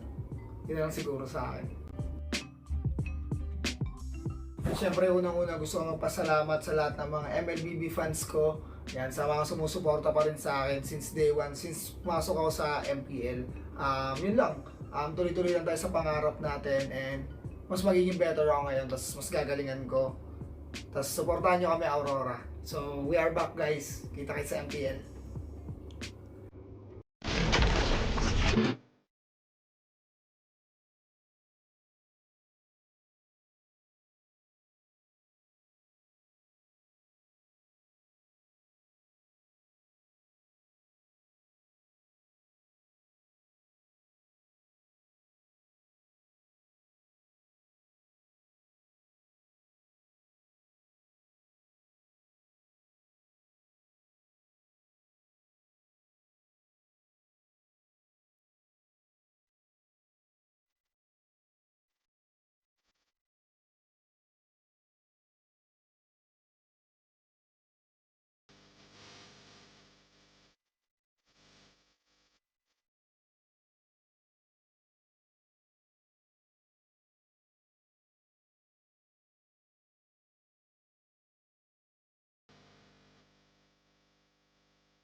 for the 3 stars. Look at us to the top, no ifs, no buts. Winning any game, para to sa PMCS. Di mo matitinag aming boses sa new level. Nasa kalye man o mobile, you know I become a legend. Weapon fire, we unite, we winners. Built with pressure, like diamonds are made of. Switching a lane na parang gera. HP racing, way to set up. Built like a tank, buhat ni Hilda. Full load SS, parang Lyra. Susundan ko ang iyong bakas. Kasama patas, tagumpay natin to. Dahil tayo'y malakas. Para sa Pinas. Nasa amin ang alas, hindi to atras. Kinikilala sa taas kasi kami ang malakas. Para sa Pinas. Nasa amin ang alas, hindi to atras. Kinikilala sa taas, ganito kami sa Pinas. Wow! Hold on. Yeah, wala ka sa Pinas. Laging every beat, no surrender nor retreat. Pag nagsama-sama, just imagine what we can achieve. Lacking every beat, no surrender nor retreat. Giving 100 all my all, cause we just cannot be defeated. We are unstoppable, immune and invulnerable. Ready ang equipment, lahat frozen, malak crowd control. Pakita ko na jab like beast of the southeast. Taas sa matawa, proud and loud, cause every enemy we devour. Susundan ko ang iyong bakas. Kasama patas, tagumpay natin to. Dahil tayo'y malakas. Para sa Pinas. Nasa amin ang alas, hindi to atras. Kinikilala sa taas kasi kami ang malakas. Para sa Pinas. Nasa amin ang alas, hindi to atras. Kinikilala sa taas, ganito kami sa Pinas. Wow!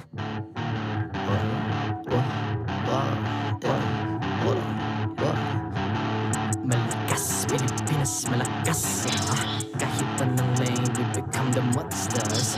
Malakas, Pilipinas, malakas. Face the golden sun, I'm repping for the 3 stars.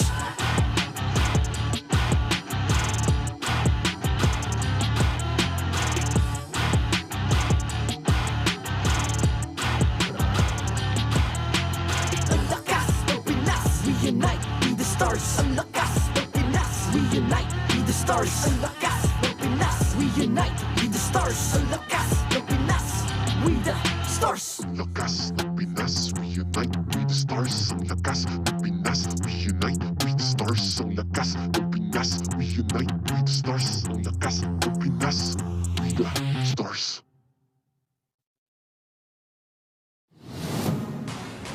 The 14th season of MPL Philippines is brought to you by the following sponsors. Smart, the official telco partner of MPL Philippines Season 14. The official tournament phone of MPL Philippines, Infinix GT20 Pro. Official suppliers, EMC Asia and Index Salon. Experience the MPL PH Season 14 action live at Green Sun, Makati City. Grab your tickets now via official MPL PH website. Don't miss any MPL action by following our official Facebook and subscribing to our YouTube channel. Follow MPL PH on TikTok for more content. And to ensure the equality and fairness of our games, MPL Philippines is also monitored and supervised by the Games and Amusements Board.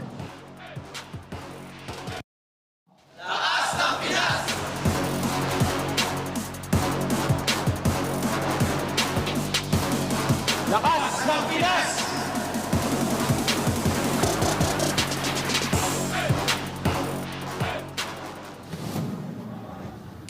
And we are back para sa huling araw ng unang linggo ng MPL PH Season 14.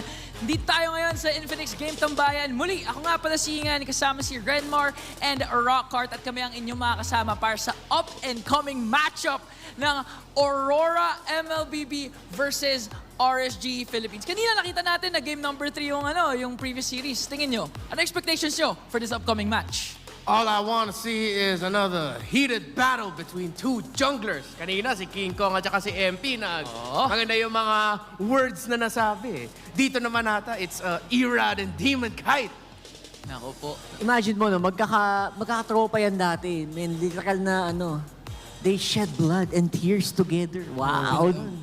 And ngayon, maghaharap sila. I love na you mentioned that upcoming matchup kasi these two players have a similar history. Kaya naman the Kingslayers prodigal sons are back. I mean, Rockar, talk us through the history of Irad and Demon Kite. Well, honestly, we've seen Irad, he left RSG for RQ Hoshi, and MPL Indonesia yun, syempre last season. Tapos bumalik ngayon, ulit dito sa RSG. And sa kabilang side naman, si Demon Kite naman, umalis sa RSG. And this time naman, for the first time in his career, maglalaro para sa Aurora. Kaya naman nasabi ka ni MP The King kay Demon Kite na, Demon Kite, siguraduhin mong tama yung desisyon mong lumipat sa Aurora. And nung game number 1 nila kontra Blacklist, napatunayan naman ni Demon Kite na parang, okay so far, so good. Yeah, Demon Kite still on top form. And I feel like sobrang saya si Demon Kite kasi nung MPL Philippines Season 8, nung nag-debut siya, he was the rookie of the season. And nung panahon na yon, it was still very playable to use the assassins, mag-link ka, mag-fanny ka. Doon talaga siya nag-shine And now going up against the jungler na at one time, it was Demon Kite na madalas pinipili sa starting five. And then it even got to the point where it was Irad who was played more or Demon Kite would take the rest. Tapos pumunta din si Demon Kite sa RSG Malaysia. So now for the first time, we're seeing Demon Kite in a completely new organization. And so far, yeah, as you said, Ghana. Kaya naman for Irad, talagang medyo malaki yung shoes na kailangan niyang gampanan with the departure of Demon Kite. Pero one thing for sure is exciting yung magiging matchup. Demon Kite and Irad, known for being very ecstatic junglers, magagaling. We even mentioned na Irad was the mechanic dahil sa mga mechanical prowess na pinapakita niya whenever ginagamit yung mga assassins. Kayo ba, ano bang favorite hero niyo na ginagamit ni Irad? Isa na lang isa na lang talaga no? Yung Lancelot, magliligoy-ligoy pa ba tayo dito, guys?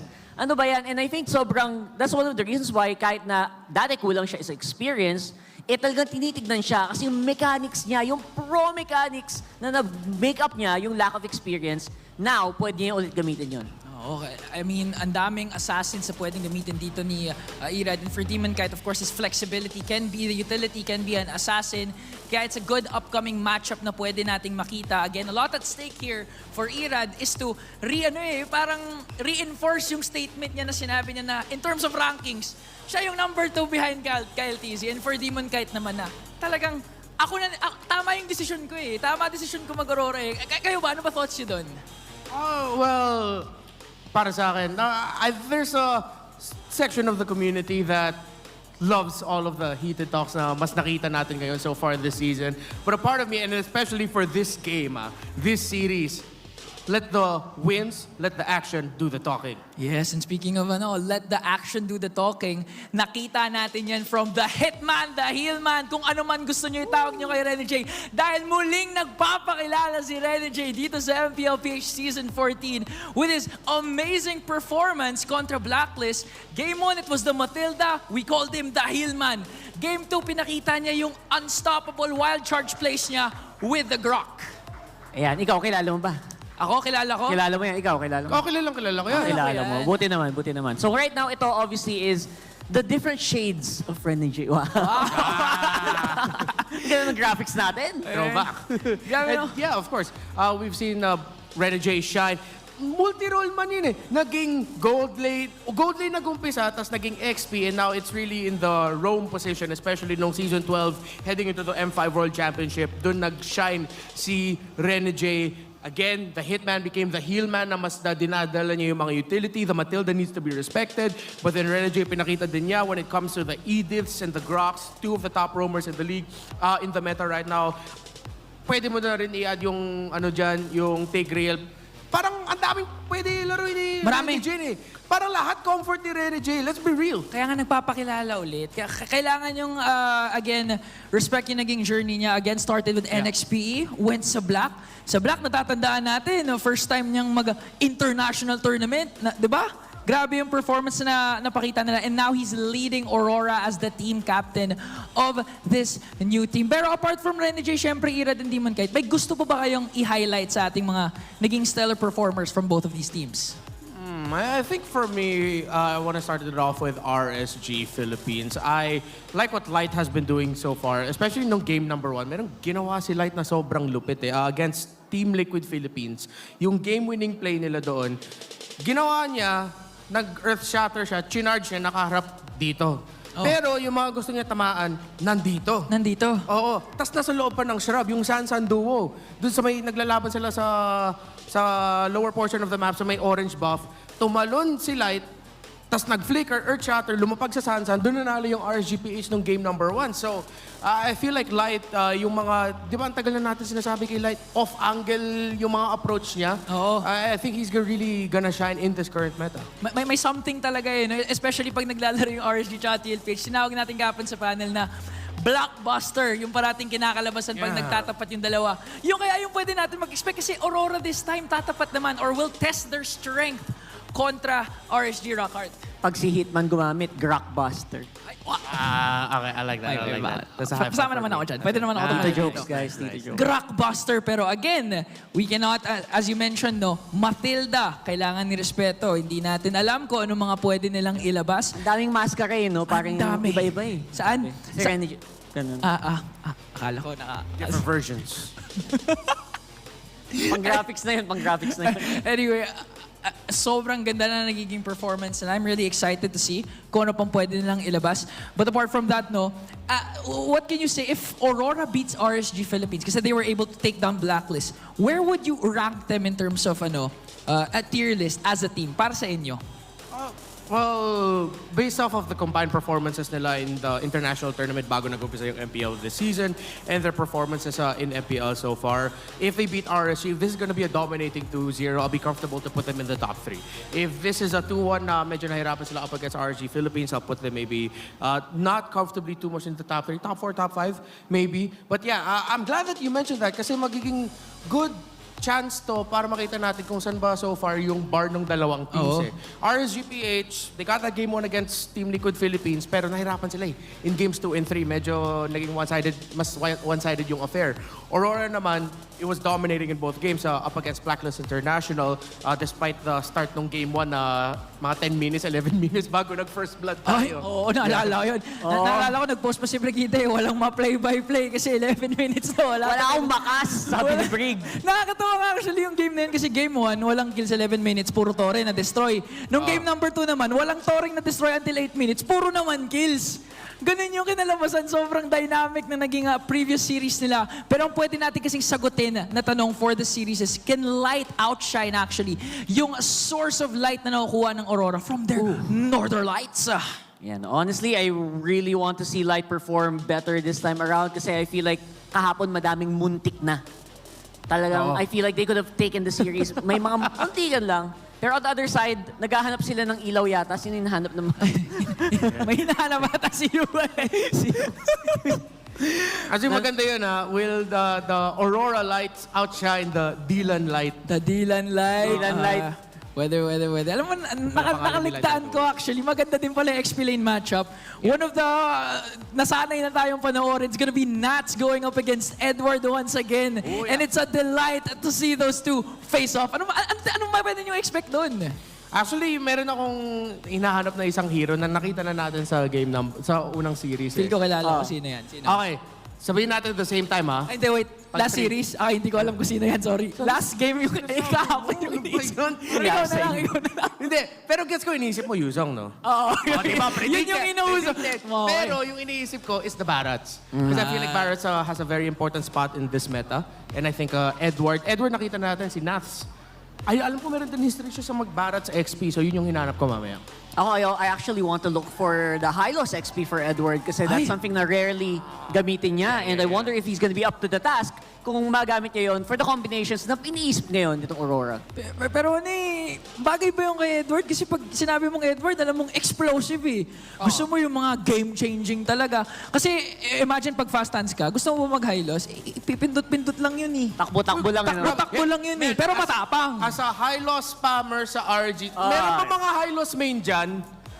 Meron. Saan mo magamit na high-loss dyan? Main! Sigaw kayo dyan, mga high-loss main! O, di ba meron? Hindi lang yan pindot, pre. May finesse yan eh. Pipindutin mo, tas dapat pindutin mo ulit pag masyado na mababa yung health mo. Ay! So, tapos dapat timingan mo yung rampa mo kasi pag masyado kang maaga rumampa, baka mahulog ka sa stage. Ay, baka... Wag naman ganun. Huwag naman ganun. Again, a lot is in store for this matchup. It's gonna be Aurora versus Blacklist versus RSG Philippines. Titignan natin kung sino nga ba ang mananalo. Kaya naman, kilalanin natin ang ating magiging koponan for today's matchup. MPL Arena, please give a warm welcome for the fine gentlemen that ensure the integrity and fairness of our league. JJ, Ems, Pat, and Wilburn, it's our marshals!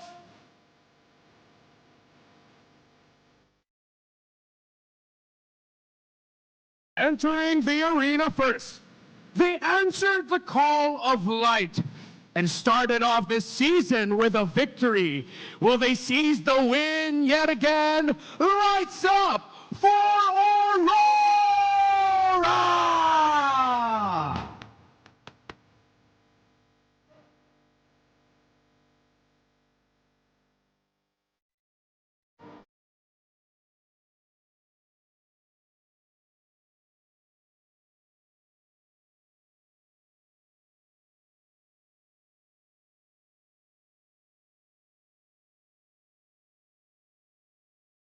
The tides of battle has changed in the seas they once ruled. Filled with familiar faces, it's the same organization. Can they yet again rise to the top? Raiders, rise, slay! It's RSG Philippines!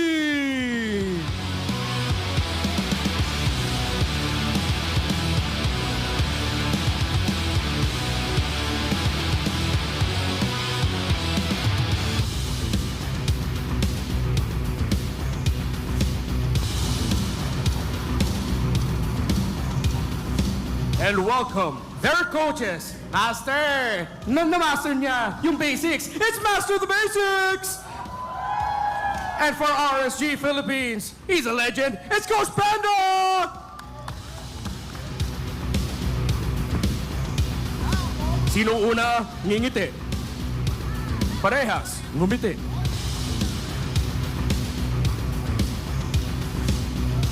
And now, it's time for the face-off. Demon Kite, Irad, step forward. Once compared, now they will face each other off. Step a little bit closer. Irad, ano ang palag mo kay Demon Kite? Di ko alam siya muna. Demon Kite, ano ang palag mo kay Irad? Siguro nababalik ko na yung talent ko sa paggamit ng assassin. Nakabalik na si Demon Kite. Ikaw naman, Irad.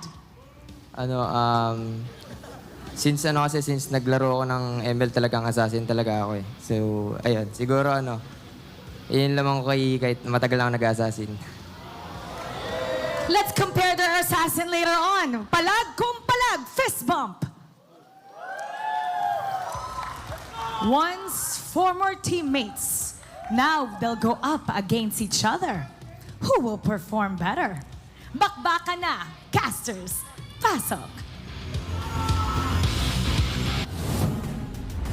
Now this right here is a battle of two prodigal sons that have found their respective home for the second match of the final day of week number 1. My name is Hans Galeria, and together with me is Midnight, bringing you the action between Aurora Gaming and also RSG Philippines. We've seen Demon Kite, we've seen Irad, who's quite a little shy, not gonna lie, but in addition, these are two players that have both went from RSG, made their way out. Irad coming back, and Demon Kite has found a new home. You know, the battle of old family and old blood never dies in MPL Philippines, as we now see Aurora Before they faced Blacklist International, now DK has to face his old teammates alongside Edward, Renegade, Domeng, and Yue. Of course, we've seen the success in their previous match. They were dominant in that game, and DK really is finding his strive in the Assassin junglers. Yeah, I mean, you'd love to see Demon Kite showing out. This is the first time that we've seen him not donning the RSG jersey, and he's going to be going up against them. For the first time in the longest time, he's going up against familiar teammates in Nats, Light, Aqua, and Kusei, with Irad joining them after being gone for one season. You know what's funny? Like, we keep describing them as like old teammates. Yeah. What funny thing is, Demon Kite and Irad were never in the same lineup. I know. They were just both RSG junglers. Because Irad was in the lineup when H2 was still playing for RSG. Yeah. And then H2 left. Irad became the mainstay. And then Demon Kite went to Malaysia. Yeah, and then all of a sudden, he comes back. Irad goes to Indonesia, and then Demon Kite's playing. Now they're both here, but there's only one jungler left, and that is Irad for RSG Philippines, who is also looking to bounce back from the recent defeat against Team Liquid Philippines. And I have to say that that was a blockbuster series. It's always been like that when you're going up against TLPH, or when you're watching TLPH versus RSG, but we're about to find out as well on whether that is the same thing when they go up against Aurora. I mean, it's always going to be fun watching RSG play the games, but also, that is true with Aurora, not just because of the fans, but because of the heel man or the hitman. The Renegade, both on the same player. I love it that you've mentioned that, because that's what Renegade has to do. They have to bring out the best in the heel man or the hitman to unleash Demon Kite. And this time for RSG, you have to prepare the stage for Nats to entertain as per usual. And for both of the teams, you have to adapt and pick your sides wisely. I'd like to build a little bit more on Nats here. What has been the key factor for Nats that has meant, or that he was meant for entertainment in specific? I know that's a little general, but when we go to the nitty-gritty of things. Thing is, Nats always finds these, you know, very complex plays in the game, especially with like tanks on the XP lane, like the Esmeralda before, the Terizla, and it then suddenly became an Arlet last season, although it wasn't really a tank, you know, tank Arlet, but you know, Arlet soaks up a lot of damage, but doesn't have the capability to set a play for RSG. So I think Teams has figured out that the sole playmaker, especially in the first few objective fights in RSG, is Nuts. So now they have to make sure that RSG has a very good setup or a you know, good momentum build up towards the mid game. But that means like you have to support Nats for him to be able to pull these plays out of his own pocket. So you're saying that Nats is the source of entertainment, and that is why he thus is called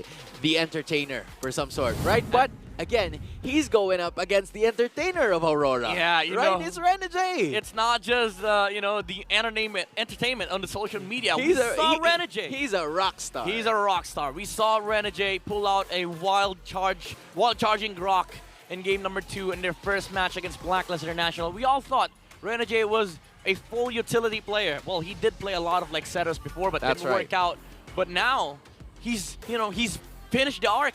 He's not just the heel man anymore. He's now finally the fully fledged hitman. Yeah, this is him reintroducing himself into the lineup. Renegade Barcarce. Yep, this is Renegade Barcarce, and I have been through the gold lane. I came the from XP Georgia. lane, right? I came from Georgia. If you know, you know. But at the same time, he's here playing the roam position. He was once more of like the utility jungler. He was trying to, you know, reciprocate or try to familiarize himself with a meta that was familiar to Oh My Venus in a sense, right? But now I feel like he's found his own thing. He's found his own groove, and I know it's a little sample population. It's a little sample of the games that they have played. We're about to see if he has continued to develop his own game. Yeah, we'll see. The thing is, Aurora, the story is they are now finding the identity. They're finding the strives, especially with these individual players.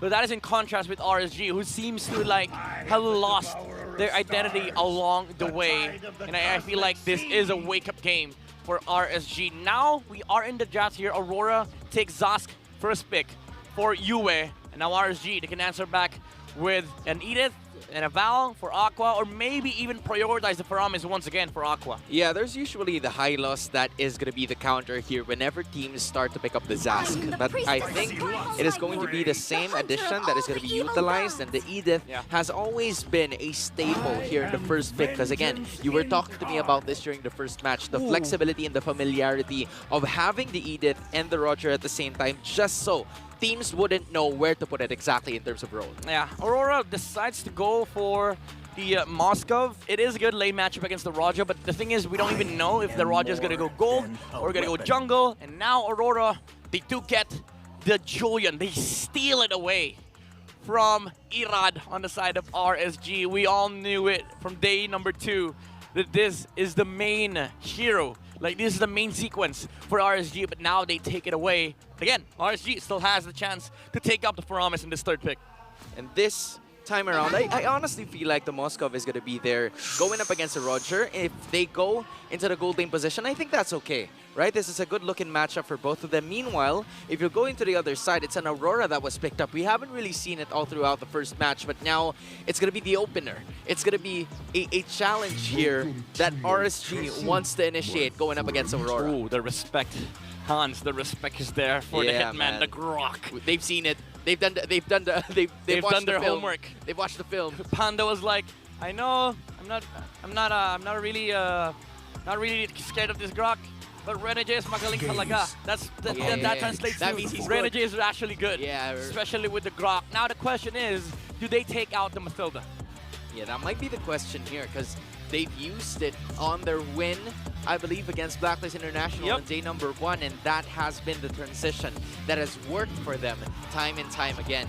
I'm honestly thinking on whether or not Renegade is going to be, going for those utility roamers, or he's going to try to do a setup roamer that we've seen him from before. Not much, but again, this is something that he's trying to develop now as early as the season is, because there's still, 7 weeks to go in the regular season. There's definitely a lot, like the Cho. Oh, by the way, that's Odin. Is that, yeah, that's Odin, right? Yeah, that's Odin. That's Odin. All right, major love to Odin. We see you around, and I hope you're I think you've watched him. Yeah, he's here. He's here. Yeah, she's here. Hello. Hello, Odin. And hello to the other people who are there. I hope you're having a good time. But as we go back into this game, we see the matchup, and I know you're happy about this. Yes. I know you're happy about this. I'm so happy about this, Hans. All right. And also, I understand the fact that, Coach Panda and the entirety of RSG hates this horse. Yeah, man. All right. So for everyone who's there, like, if you don't use the high loss, you can press 1. And if you use the high loss, Midnight hates you. Not really, but yeah. Stay away from my rank games. Yeah, he does. Stay away from my rank games. All right, now going back to the draft before I implicate myself here. RSG again, jungle could be the jungle, could be the Roger, but also they have to reveal a role here, either the XP Edith or the role Edith. Now they do reveal the Rizla. Can never go wrong with the Rizla. It's the second phase. It will be fine. But now Aurora, tank and XP is gonna be a commodity here for their side. I would love a Yuzong from Edward. Either that or he pulls out a Cho XP. Oh, never mind. Take the Arlet away from RSG. Not that RSG could have picked it anyway, because they already have XP. But now you have Edward on his Arlet that could set a place for this Julian, and maybe a Cho for Renegade, maybe a Mathilda. Again, that's flexible, right? Because you have the Arlot, maybe a Cho. It could go interchange in terms of roles, and we're about to figure that out right now. And it is going to be a Jawhead. So I feel like it is now cleared up, right? The Jawhead surely will go into the roaming position, and we're still waiting for an Irad hero or a Kosei hero. Because I'm thinking of the Roger here. They banned out 3 heroes. Aurora has banned the Fanny, the Hayabusa, and the Nolan to just choke up the remaining choices for him. And now that is going to be the case here as Khalid. I knew it! Is the choice. I knew it! This was a bound! This was bound to happen. I knew it. Somebody would pick Khalid. Is that really Khalid, though? Yeah, it is. It is. It has to be. I have to make sure. It has to be. You better check out the. You better check the phone. You better check the phone. Because the thing is, we've seen a lot of Khalids pop out in the draft, and then it changes in game.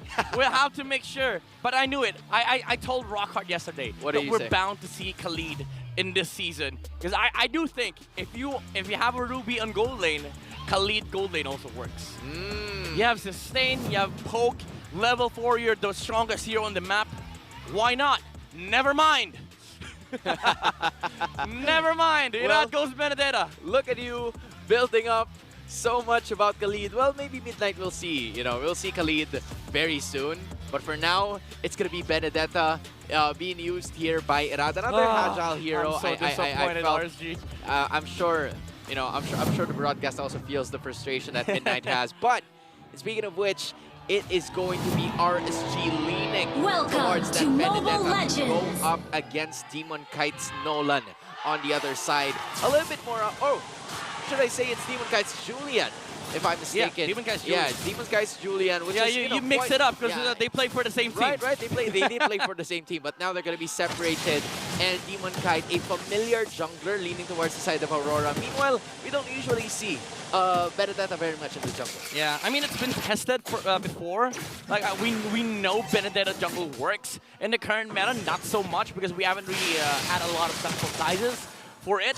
But now, at least RSG is willing to test it out against Aurora. And one thing is for certain, RSG is playing on comfort right now. Nuts is on a Turizda, and they got the best hero for Light. This is one of the winningest heroes on RSG. It's the Edith. Yeah, I mean, it's always been so aggressive whenever Light tends to use that Edith, especially knowing the timing on whether or not to get out of that Phylax, to get out of that armor, is something that, you know, hasn't really been given a lot of thought here by the other teams. But it is also going to be important for them to continue to initiate because they have two means for that. It's Nuts with the use of the penalty zone and also Light with the onward and the Earth Shatter combo. That is going to be the essence that RSG can use to go up against Aurora, who, as far as I can remember, would also have Edward's Final Slash and then Renegade with the extra knockoff. Oh, Aurora though. Gonna happen here. Ooh, the gold lane camp already 1 minute 40 seconds in. Renegade with the flicker. And this is economically damaging RSG. Kusei forced to use the flicker out. And he has to surrender this lane to Doming. Midnight, they're not wasting any sort of time here. They're just making sure that they would put pressure on the gold lane, and not only that, that is energy shields, just like what you mentioned. Demon Kite, they're going to have to bounce back with this turtle. Yeah, Demon Kite is in the area here. Spear of Destruction, the Moscow wants to join, and Light gets jumped on, but Irad gets the retribution with the mechanics in, but Aurora is going for the kills. Irad on the backside, getting eaten by the worm. Ow. That has to hurt if you're Irad. That hurts even more if you're Light, because that is going to be the first blood going on to the side of Aurora, getting at least 1,000 in terms of gold lead. Kusei is going to be staying here, but Renegade, the speed of that Jawhead is something that they're going to have to take note of, because again, RSG, they will try to force their team fights, but not if Aurora goes first with theirs. Yeah. The thing is, RSG, they committed for the turtle fight, but Aurora committed for the engages right there. Fortunately for RSG, they only lost Light, even though still it is damaging. As long as they have the XP advantage, they're going to be fine with that. But Aurora, they have the gold lead. It is not that much, however, but remember, this is a Moscow composition. They're set up to fight with the 4 heroes on their side. The Zas, the Julian, the Arlott, and the Jawhead. Dominic can just split push for Dacier versus RSG. Yeah, just look at that, right? First 3 minutes, not even more, a little more than 3 minutes, Doming has already secured the corrosion site. That is a major item to have. 600 gold behind is Kusei from the side of RSG, and that is the benefit of having those energy shields consumed entirely full in just the first 3 minutes of gameplay, giving Doming the confidence, giving Aurora the absolute swag of getting the first turn. The confidence. Kusei jumps in, he didn't even dash out. Doming really just wanted to take out the tower here for Aurora. But then again, RSG. We've seen RSG in the same situation time and time again. 9k gold behind, 10k gold behind, even at some point 14k gold behind. But they manage, they always manage to find a way to come back. And that is a challenge for Aurora. Now that you have a lead, make sure that you don't lose it against RSG. But sometimes you also want to start strong, right? It's better at some point to just try and figure something out in the early portions of the game just for you to get a breather. But if that is their style, then they're going to rock with it. They're going to do it right now. Oh, the slash from Edward! Is it the final slash? No, Renegade falls down first. Light goes down second. But a Spear of Destruction will miss. But Edward is already on the fray. Irad has been shut down by the Ardent, and Edward goes for more nuts. has to get out. It's an Arlet show. It's an Edward show. And Aurora will take the second turtle. Yo, Edward slashing his way to get that turtle for the side of Aurora, which is a really good-looking sign, establishing an addition of that 1.3k gold lead. Make that 2.4 now for the Auroras, if I should say, because now it is RSG kind of like putting themselves in the corner here. And they're not done yet. Aurora, they want to punish for, they want to go for more. They have the objectives, they have to take it from Renegade. What? And the dash with Demon Kite. What? Taking down Kusei. This Roger has nowhere to go, Hans. Yo, adding insult to injury there was the side of Aurora, because not only did they take kills from Kusei specifically, but they also managed to get a major objective, which is one of those turrets. They have burned down to the ground. 2 turrets, 1 from each side, and that is going to be starting a problem for RSG. And I like the fact that Doming didn't really try and join that team fight. They were like, hey, you got this. I go tower. I'll do my thing. We objectives, we win. That's the way you don't lose your lead against RSG. But man, Edward has been really phenomenal on these final slashes. You call Aurora, you take the hashtag lights up. But against RSG, it's hashtag lights out. They're currently, you know, lights out, because light is out twice in this matchup. He's already suffered 2 deaths, and he has gotten a kill. But as of this moment, it's Irad and Demon Kite just fighting.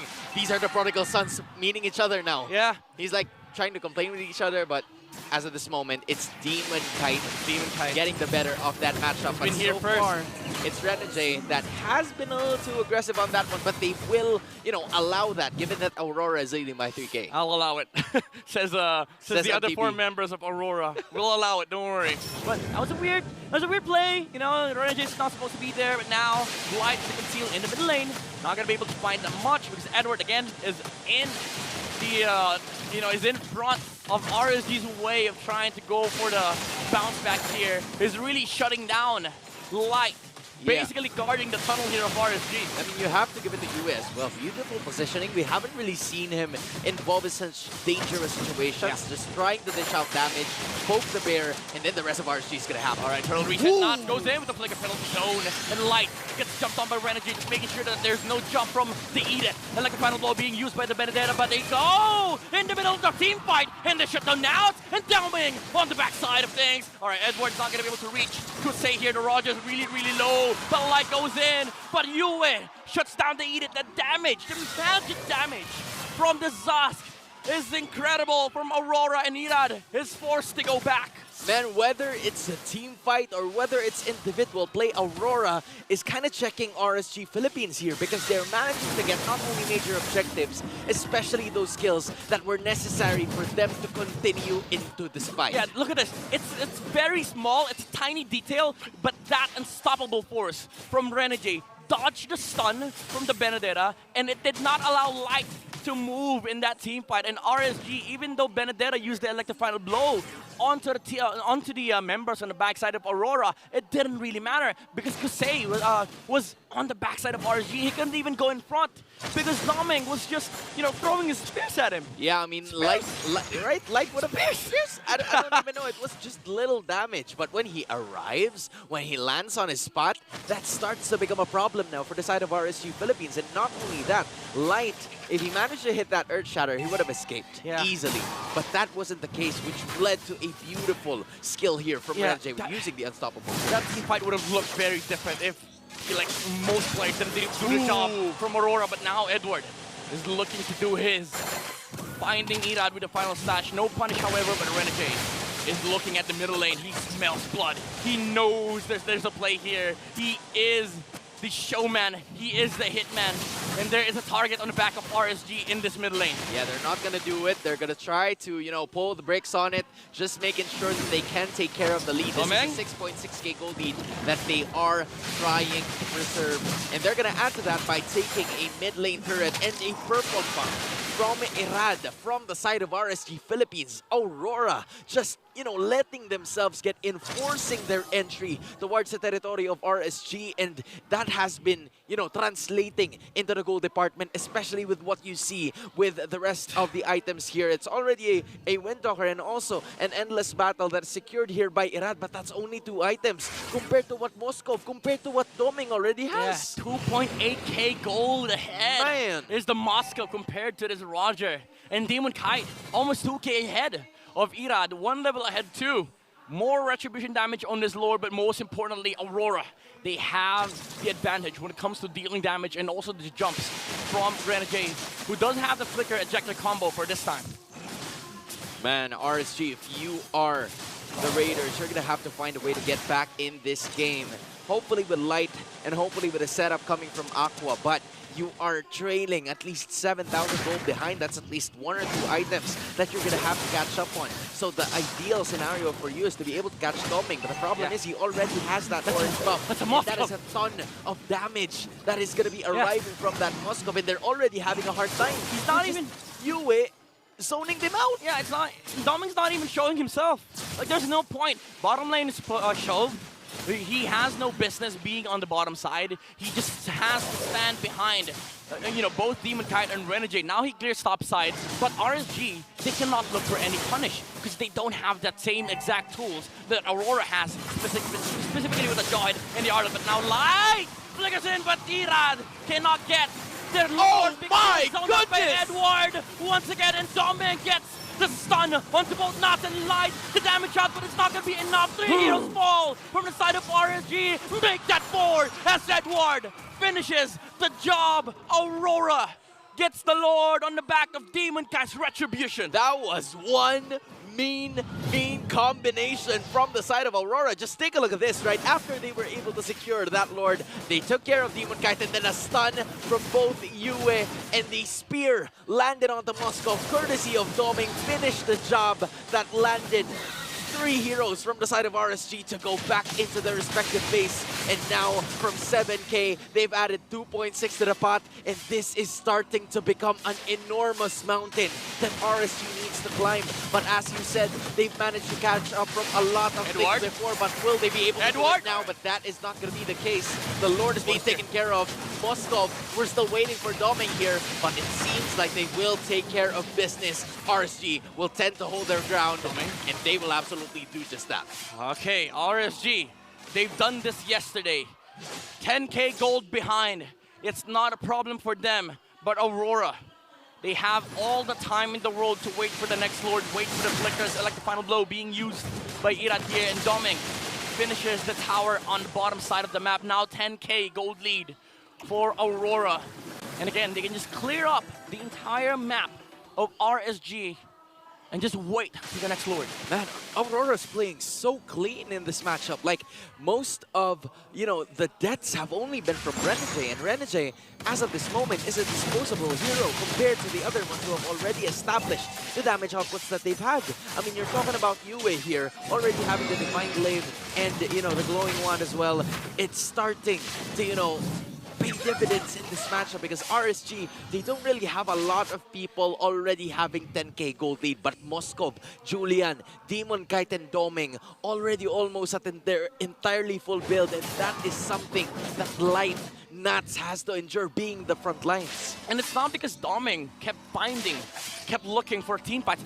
For goodness sake, he has 10 assists. He has 10 assists, no kills to his name. He's not even playing bad. It's not playing bad because he's playing the objectives for Aurora here. This is the reason why resources is everything. If you are able to take the lead in the early game and not, release or hold on to it, you're gonna be able to find more resources on the other side while also taking farm away from RSG's heroes. That's why they're so, they're so far ahead in this game. Now the Malefic Roar comes up for Doming, more damage output for this Moscow. Yeah, now assuming that it's going to be Aurora taking this Lord, unless RSG does something, to it, courtesy of Irad. They're gonna have to find a way courtesy of Aqua because that ultimate will really be essential for them to find and get to it. But that was very good positioning coming in from Renegade, just knowing where Irad is. And they checked him immediately, him unable to find his soft spot, his comfortable spot in this Lord fight.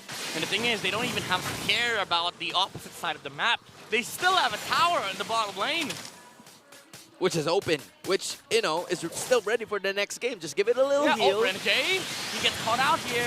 He does have the immortality, but a winner crown from the Dahi does go down, however, but it does put RSG in a very weird spot. Aqua falls down, and Aurora, they want to go for the chase. Moskov is in the middle lane. He looks for the objectives. He looks for the Roger, but RSG, again, with the discipline. Yeah, they're going to stop. Yeah, they're going to stop right there. They're going to back off just like what you said, but they're not going to be able to do this and get this in. Rushing the Lord, he gets it. Irad was not able to steal it, but Edward! And Edward once again starts the job here for Aurora, and Domin gets the free hits on Nuts. They have the Lord here. 2 members are going to be up for, 3 RSG members are going to be up for the Lord defense. Yeah, it's going to be Nats, Kusei, and Aqua. A lot of wave clear potential here coming from the Aurora to hopefully get them back in this game. But this is 11k gold lead that they have to chase. The Lord obviously marching onto the bottom side, knowing that the inhibitor is already down for the side of the Raiders. There's just minimal damage that is needed to bring that middle turret down. That's exactly what they're going to do. Next up is the top lane. How can RSG maintain this? Will they be able to? Not a lot, or no one has reached 10k gold. Meanwhile, Rora is incredibly rich right now. Edward is looking for a final slash angle here. Doesn't get anybody. And Nuts with the flicker. Penalty zone. Winner crowns go inside of Rora and RSG. But Renegade goes down as well. And Edward has been taken out by the Edith. Nuts has done it for RSG, but Doming is doing it for Aurora. They are able to clear out some of the minions here, but the Lord is alive. And so are the chances of Aurora to take the sweep here as they win game number 1. Just when you thought that RSG was already having a glimmer of hope, a silver lining that could potentially get them back into this game, Aurora started to stomp on them and get game number 1. At ng future ng team na ito, kaya naman para sa mga fans ng Aurora, make some noise! Muli ako singan kasama si Renmar and Rockhart. Nandito tayo ngayon sa Infinix Game Tambayan. Rock, ikaw na to! I feel like na-unleash yung karamihan ng members dito ng Aurora, and I think yung lineup na to literally made to unleash Edward, and nabigyan din ng pagkakataon si Doming na magwala sa Moskov na to. Everyone else worked really well. Whoa, and the game MVP, none other than Edward! Super active on the map. Kada team fight, walang sagot yung RSG Philippines. No answer for this Edward, for this Arlot. 5-0 and 7 with a KDA. And from the beginning, of course, rushing that Thunder's Belt for that Arlot. It's an item that really empowers his backline diving and allows him to be aggressive with even more damage. Habang tumataas yung stacks ng Thunderbelt na yan, of course, he'll also be getting more defense, so he's more sustainable. And that is the key figure of the lineup of Aurora. This Arlot was picked up because it allows the Arlot to make plays on his own and force back members of RSG Philippines on his own. Kumpara mo yan sa Terizla na kalaban niya in the lane. The Terizla can set, sure, Nats, nakita natin, would get really good penalty zones from time to time, but will you have the follow-up? While for Edward, it can literally just be Edward, hanapin mo yung kailangan mo hanapin, habulin mo yung kailangan mo habulin. And that was one of the key examples, especially with this. Earlier nakita natin, Edward was able to get a double kill and he was able to chase down Nats under the tower, which allowed more openings for Aurora to continue pushing. If you look at the mid and the jungle of Aurora, kita natin dyan, dalawang source ng magic damage, 2 magic damage dealers. You have the Zaz and you have the Julian. They both have very strong level 4s. Hindi ko naman sinasabi na parang late game damage na yung early game nila, pero masakit yan. That's the strength of magic damage dealers sa MLBB. you'll just need 1 item and your damage is respectable. 2 items, doon na kailangan mag-ingat yung kalaban mo. Now, for Aurora, they made the most out of that. Pag meron kang lineup that has 2 magic damage dealers sa tinatawag nating core, sa gitnang rotation mo, yung mid at jungle mo, tapos magdagdag ka pa ng isang EXP laner na pwede lang manggulo sa backline, RSG Philippines, nahirapan sila mag-teamfight kasi mas madali mag-teamfight sa lineup ng Aurora na mas madali ang buhay dito ni Domeng. Tingnan mo, for Domeng's stats, there was around 14-15 kills in that game. He ended the game with around just less than 3 kills, 2, 0, and 13. Because a lot of the aggressive movements, yung damage, manggagaling sa Arlot, sa Zask, and the Julian. But Domeng, of course, in the end of the game, nakita natin nagawa niya yung trabaho niya. So if you look at the lineup of RSG Philippines, you have an Aurora. Kumpara natin yan sa dalawang status ng mid laner. So, for the Aurora, you have someone that needs a little bit more protection. Kahit na may passive yan, gusto mo alagaan yung Aurora. Of course, with the Aurora being able to freely hit in the backlines and land those combos is good. While you have the Zask na sa sobrang lakas ng ultimate niya, and we know the scaling of the Zask, wala siyang pake. Gagamitin niya lang yung ultimate niya sa harap ng mga 3-4 membro ng RSG. Tapos magtataka yung RSG, but biglang nasisira kagad yung formasyon natin kasi papasok na si Edward, papasok na si Renegade. So this lineup of Aurora is meant to break formations against a lineup that has one hero that is meant to be protected. Kailangan mo protektahan yung Aurora na yan. And that's why nahirapan yung RSG kada team fight. Again, Aurora, mas magaling sila mag-team fight sa game na yon kasi mas madali mag-team fight with their lineup. While RSG Philippines, parang ang dami pang steps para paganahin. And this is the thing about RSG Philippines na na-realize ko with this current metagame. Yes, in the tournament, bago nag-umpisa yung MPL Philippines, nakita naman natin na competitive sila. But this is the metagame kung saan encourage ka na manggulo, na magulo yung laro mo in a way na sobra na medyo scattered, meron kang isa o dalawang player or hero na gumagawa ng sarili nila habang other 3 members are together while they're making their own play. This meta goes against the ideas of the fundamentals. If you continue to force a very, how do I say this? A lineup, a strategy na kailangan talaga na super synchronized, everyone's all good on the side of RSG Philippines. Even though sobrang magsha-shine sila sa ganun na playstyle, sa ganun na meta, baka mahirapan sila. Because Aurora, you have heroes and you have a lineup that can make their own play, they don't need help. Nahirapan nga ako dito para sa Benedetta ni Irad in the jungle eh. Kasi nakikita natin, yes, it's easy to access the backline. Easy for him to go in with the Electo final blow, pasok, deal the damage, be able to disrupt the backline, but then he needs the follow-up.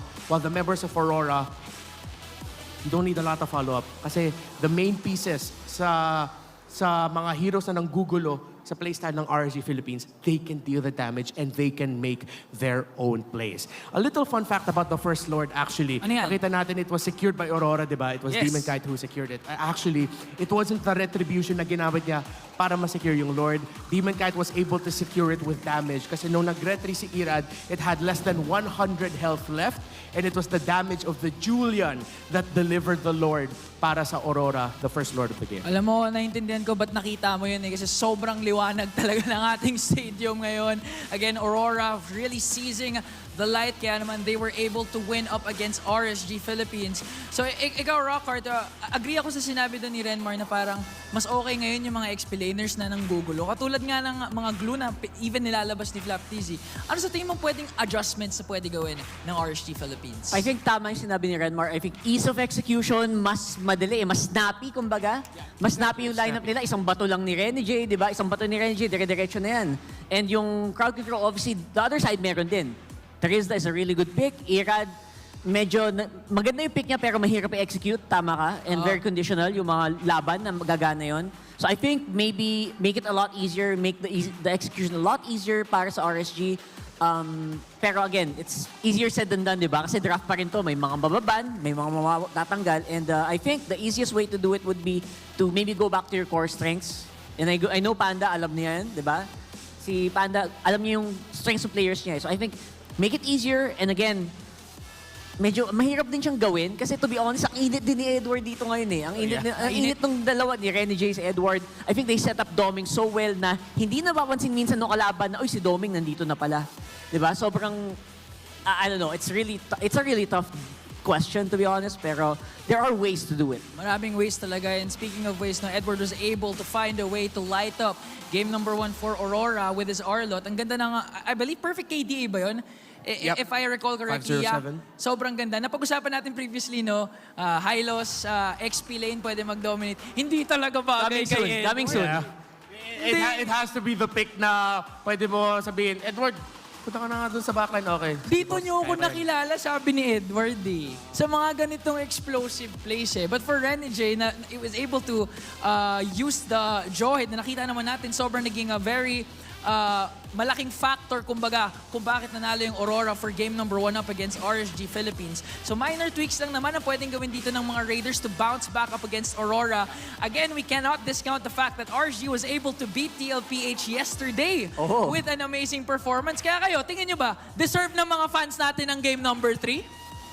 I mean, we always deserve a game number 3. And makita natin dito sa game number 2 naman, it's actually gonna be RSG picking the blue side.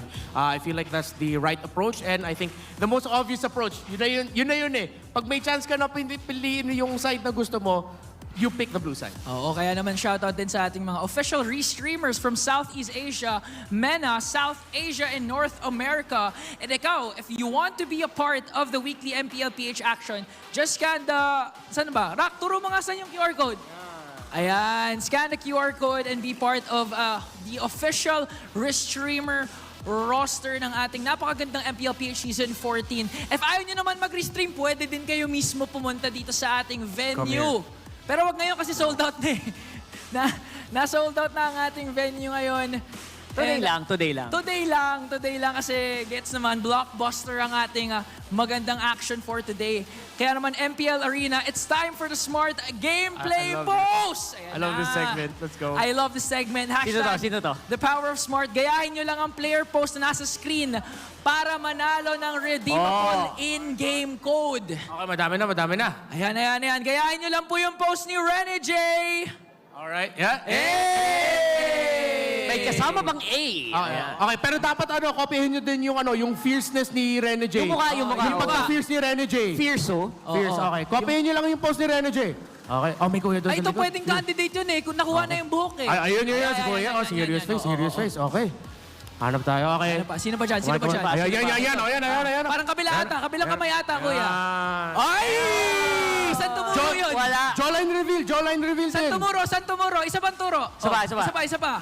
Ay! It's Jower! Throwback. Di ba sinabi natin kanina yung many faces of Renny J? Pero sabi niya, hold up. Hold up. Hinold up din niya. days pa eh. Lahat ng faces ni Renny J, dinaanan niya sa isang gameplay post lang. Kaya congratulations, you're able to win a redeemable in-game code. And look at that, no, nakita mo sa arena, ang daming nanonood. It's time. Game 3 ba? Yun ang tanong eh, actually. Pero you know what?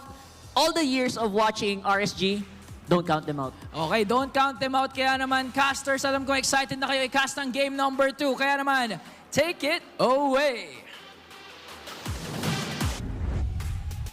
Yo, just because Renny J did an amazing job, we're doing this. And the panel told us to try and unleash the swag within us, but we just look like fools, man. I'm proud of my boy. Compared to Renny J. Oh yeah, he looks 10 times a lot better than me. Yeah, I mean, especially not you, but because the thing is, you look good. Nah, bro. He looks good. No one says that. He looks good. You look good too.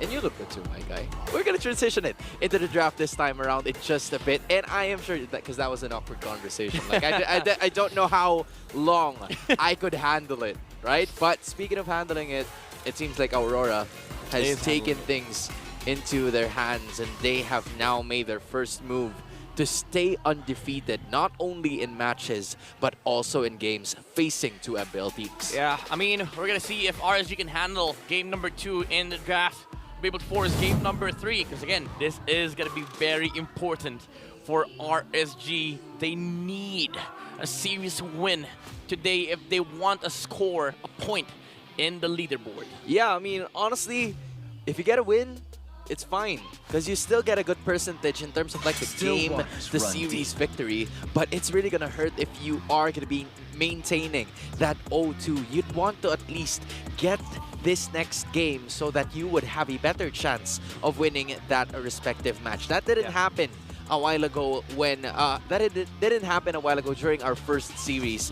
But in this scenario, Coach Panda, RSG has chosen the blue side. And I think there's been, you know, a lot of wins happening in this specific side. Oh yeah, I mean, it does show into effect when you're drafting for first pick. Like you have a lot of contenders in the first pick phase, like the Roger, the Zas, the Juicin. But now RSG opts to ban out these comfort heroes, and surprisingly, they remove one of their own, which is the Edith. Usually it's light on that hero, but now they take it away from Aurora because they realize that they can just go for a Valentina or a Zosk with Edith on the first two if they don't take Zosk themselves. But even if they do, Aurora will get Edith Roger probably. Yeah, I'm wondering on how Coach Panda is going to be utilizing Light here. Because we've seen Light use the Kufra, use the Cho in the same way. But there's still a lot of open heroes here in terms of like the roaming position that aren't Edith and Ruby at the same time. Maybe not even Chip 2. So this is starting to be a little bit more of a flexible option, especially for Coach Panda, because he still have, I believe, what do you even have at this point? I mean, they have Roger, they have Zosk, they have Juicin. By the way, both mages are up. So I think you take the Roger for RSG so you don't get out-traded. Because the thing is, Aurora can take both. So you take the Roger, so you're one up, and then Aurora just takes one, and then you get the other one. Yeah. At least you find something, right? At least you take one hero that is going to be very good for you. It's either the Roger or the Zushin that we're expecting here, but that is a Hayabusa first pick for Coach Panda's side in RSG. You were thinking and you were saying about the Roger and the Zushin being, or Juicin being, you know, included together in one lineup, and MTB might just have the opportunity to do just that. Honestly, it's a Juicin Roger, you know, trade for Aurora. That's nasty. Even if they don't want to Juicin, they can just go Zosk. But the danger is you're giving Juicin to RSG. At least with the Juicin, you can control the worms. You know, with your own mid laner, you don't have to worry about the team fights at all. But they go for the Arlet for Edward. They steal it away from Nuts. That's actually a more, you know, more graceful way of going about it. Because if you take the Roger, they might take the Arlet on the side of RSG. So now you steal it. If they go for the Roger here, Aurora still has the highest. I think they would want to go for a better XP matchup rather than a better mid lane matchup. Because either way, if you pick the Juice in here, it's still okay, right? For the side of RSG Philippines. But at the same time, you're going to have to worry about the Arlot. You're going to have to worry about the engage that will arrive from Edward. That's why it makes sense for Aurora to do this. Like, you have a good answer versus the Juicin. So now, RSG responds correctly. They take the Harith because they know they're going to lose the Roger Harith trade. You take the Harith, you take the Jawhead. But at the same time, if they don't take Roger here, I think it's Hylos time for Renajay.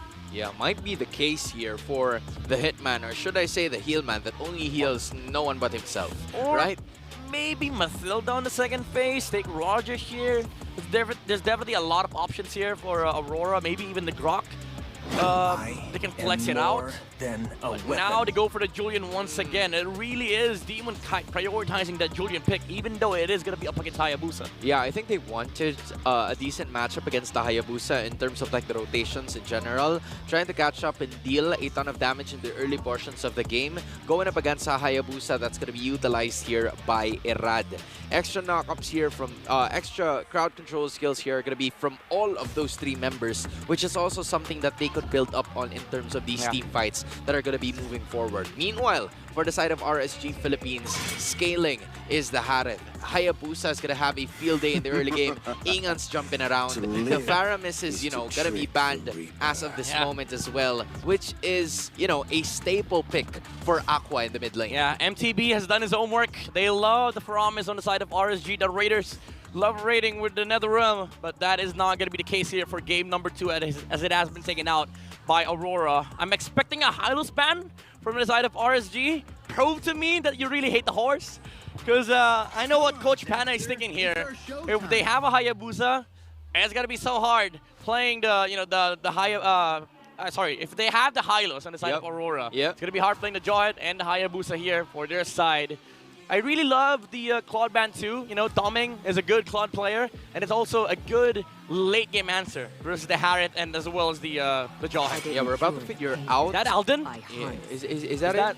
No, Nah. just looks like it. Yeah, and we didn't have enough time to see because I was actually paying attention to what was written on the phone. But as I was saying that, it sounded like another ban here, which is the Grok, so this leaves the Hylos open. Okay. This is an opportunity for both of the teams to actually take it, because it can work for either way. I think you go, again, either the Hylos or the Mathilda for NJ. Reserve Doming's last, Doming's hero last, because there's definitely a lot of options here. If they go for the set, maybe set up for a Melissa or a Beatrix on Doming.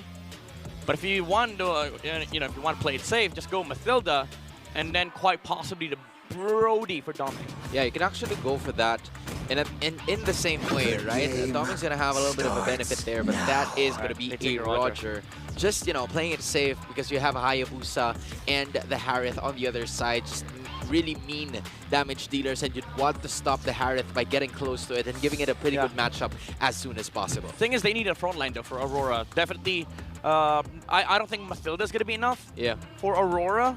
Arlot's not going to fit the bill. Arlot's not going to fit the bill because he has to initiate for their side. Maybe again Hylos is up for the taking here, or the Cho. But RSG, they go for the can never go wrong strat here. The Terizla alongside the Jusin. It wasn't banned out in the second phase, so it got it has gotten through. But now with the Jusin pick, the problem is that for Aurora, if you want to take up a tanky frontliner, you're going to be up against a Jusin. So that's not going to be a good time for Renegade. So might as well go for Cho. Go back to your... Oh! Tick! All right.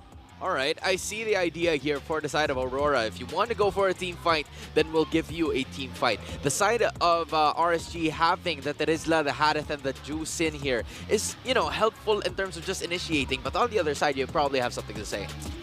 I'm really keen on how Aurora wants to use this Tigreal. Because the only target that he has here is the Jawhead and the Terizla. Of course, the Harith and the Jusin will have Purify. At some point, you'll be able to, burn them up. Yep. If you're the Tig, you just flicker Implosion Force the Purify. But at the same time, maybe the idea here is that Aurora just needs a surefire crowd control. Let the Julian and the Roger take over the game. Do not care about the backside cores on the side of RSG, because at the end of the day, if you're able to snowball like game number 1, they're not going to matter at all. And that is where the entry of both Edward and Yue will come forth. They have to exhaust those Purifies for Renegade to be able to use that Implosion and get them a perfect setup to land the game and to hopefully get the scaling for both Doming and Demon Kite. Meanwhile, for RSG, if they want to get back in this game, they have a very well-rounded composition that could fight from early to mid-game. They just need to find a better room for Irad. And I think Hayabusa is a better hero than Benedetta in terms of that specific game number 1. Because it's so easy for him to go and move around the map, but for them to, just pick him now is really a good sign, given that Irad's playstyle is like that, trying to split push all the time. The thing is, the Hayabusa is definitely more useful with rotations, but the downside of the Hayabusa versus the Benedetta pick that they got from game number 1 is that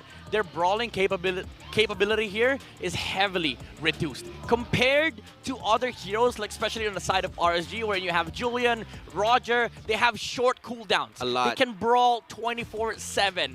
RSG cannot. They have to wait out their spells. They have to wait for the cooldowns. So that means there's a huge downtime in their lineup.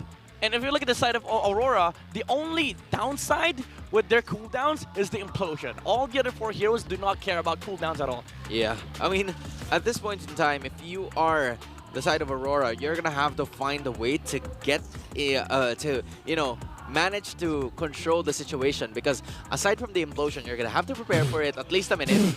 But come on, Mr. man. Michael Koskan. Come on, man. And the English broadcast. That's this guy's player right here. We don't talk about that here. All right, fine. we're gonna figure that out in just a bit. But as we were saying a while ago, this is Aurora that is having the Tigreal, and in addition, you were mentioning more about Renegade and how he's gonna use it in this game. But I feel like I am more leaning towards how Edward is gonna perform yet again. This is his second time to use this Arlott. He's been the MVP of game number 1. Quite few modifications here on the lineup of RSG, but we're about to find out if he's also gonna replicate the same thing he did in the first game. Yep, angles are gonna be the angles are gonna be the story here for Edward. If he can look for ways to engage against RSG, especially with these set of heroes that are very position dependent, I would say.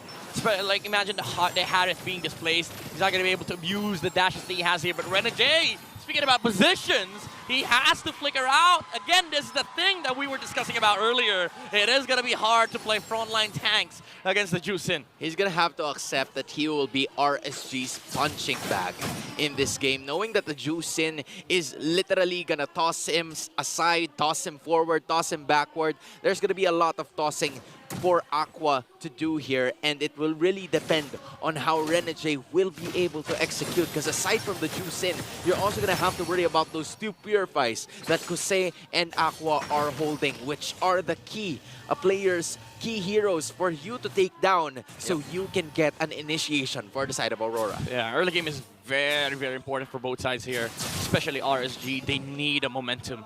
They need to be able to take a swing against Aurora's window with the Harith that they have. Because the thing is, again, Aurora, they have a lot of skirmishing power on their lineup, but you know, the cooldowns, the team fight spells on the RSG is just better. Because Renegade, even though he has the implosion, he's countered by Purify, but now Renegade without a flicker gets jumped on by Light, and he's able to find a kill on the Aurora's roamer. That is what I would call rebound by Bosch, back out to Allen, because that was a double pass. Yep. That was a double Aqua Light combination that led to a kill for Irad, which is a best case scenario there for the side of RSG as they are now moving into the turtle. Yeah, this is the momentum that we were talking about earlier. Not to the penalty zone, not the Demon Kite. Edward found Slash, but the Julian is already out, lacking damages Aurora, but Edward is fighting. Still fighting for Aurora here. He's able to find a second. Actually, it was Yue that took the last hit, but Aurora manages to equalize the trade.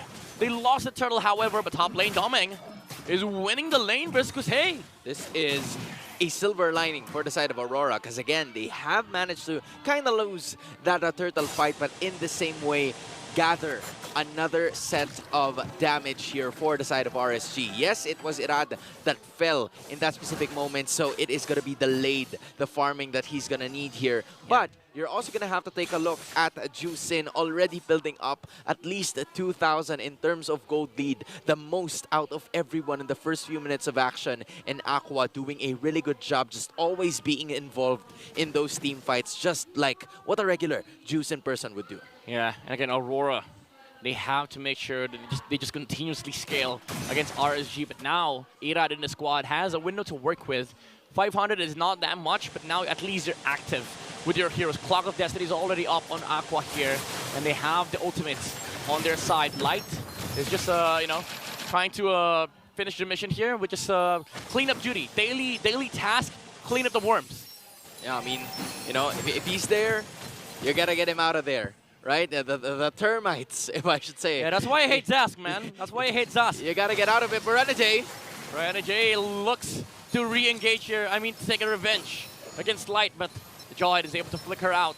And Aurora, at least that's a burn on the Jawhead. Even though Renegade used his own flicker, the aggression is minimized on the side of RSG. No flicker play for the next 2 minutes. Yeah, I think for Renegade, that's something that he could build on in this matchup. You can't catch Kuse, you can't catch Aqua. Maybe go ahead for Light, or maybe go for Nats in this specific scenario, which is a good sign given that they're not really heroes again. With a final slash, but the unstoppable force was there into the penalty zone, but he's still alive. The Arlott is going to be able to flicker out, but not for long. Skypiercer is here for Irad, but it was actually not with the passive that finishes the job here against the Arlott, and RSG wins on the turtle trade. I think it's so difficult for Aurora to find themselves in this matchup, specifically because of Light. We've seen him try to put Aurora in difficult positions just by existing, just by being there, using that toss up, using the unstoppable force whenever necessary for him to stop an engagement, an initiation from the side of Aurora. And this is starting to become RSG getting their momentum, thriving in at least a 1.5k gold lead. I know that's not much in 5 minutes of action, but when you think about it, this is something that really is going to help Irad, and especially Kosei, because he hasn't even touched, you know, a team fight yet, but he is somewhat getting those objectives. Yeah, I mean, Aurora is keeping the lid here of RSG, but from the Raiders' perspective, this is an opportunity, a big window that they can work with, especially with Harith and the Hayabusa coming into action here, compared to Roger and a Julian who's just constantly farming. And again, as you've mentioned, like the Tigreal usage should be changed, I would say. Like they should need to focus their attention towards this Jawhead because light is a big problem at the moment. Like the best. Sure, Aqua is annoying with a juice in, but if they take the Jawhead away, there's no stopping them from just steamrolling over RSG. Yeah, because who's next to do the front line? Nuts? Right? That's going to be the idea here for Aurora. But Light is playing it really smart, just trying to, you know, put the vision and not really engaging fully unless there are like 4 members compared to 2, unless it's a sure team fight that they could win. Just giving out the vision, just dishing out the information that would be critical for them to get objectives around the map. Even though there hasn't really been a lot of objectives that fell down in 6 minutes of gameplay, that has been their recipe for success that got them those 2 turtles, and maybe this 3rd if they do it well. Yeah, it's just that Aurora has been keen on doing the pendulum swing as well. Edward using the final slash there does not get any in Aqua, knowing that there's no engage whatsoever anymore from the side of Aurora. Goes in the front line, and Demon Kite cannot find the angle here as Irad secures the turtle here for RSG. 2.7k gold lead, much so in XP.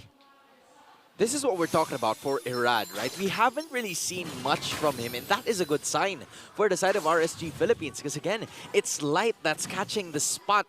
Light, I mean, I didn't even, you know, catch that, but it's Light being caught. Good pun. Yeah, it wasn't intended, but okay. Yeah. But oh, Renegade again. With the implosion, finally targeting the Giant. Actually, oh, that was Aqua that repositioned the Tig near Light, and that is gonna cost the Giant's life. Edward finds himself in front of the Juicin, but Aurora, they wanna go and engage. They see Aqua, but the movement speed is there from the Purify, and Aqua is able to live to fight for another day, but that was a crucial mistake by Aqua, putting Renegade near the Jawhead with an implosion, and now Edward finds a good final slash onto Kasei. No mana, but not engages. He tries to save his friend, and he is able to do so with a penalty zone. Edward soaks up the shadow kill. It's not going to result into a kill, but Aurora is outmaneuvering RSG. A tower in the bottom lane by Toming. This is what Aurora loves doing, right?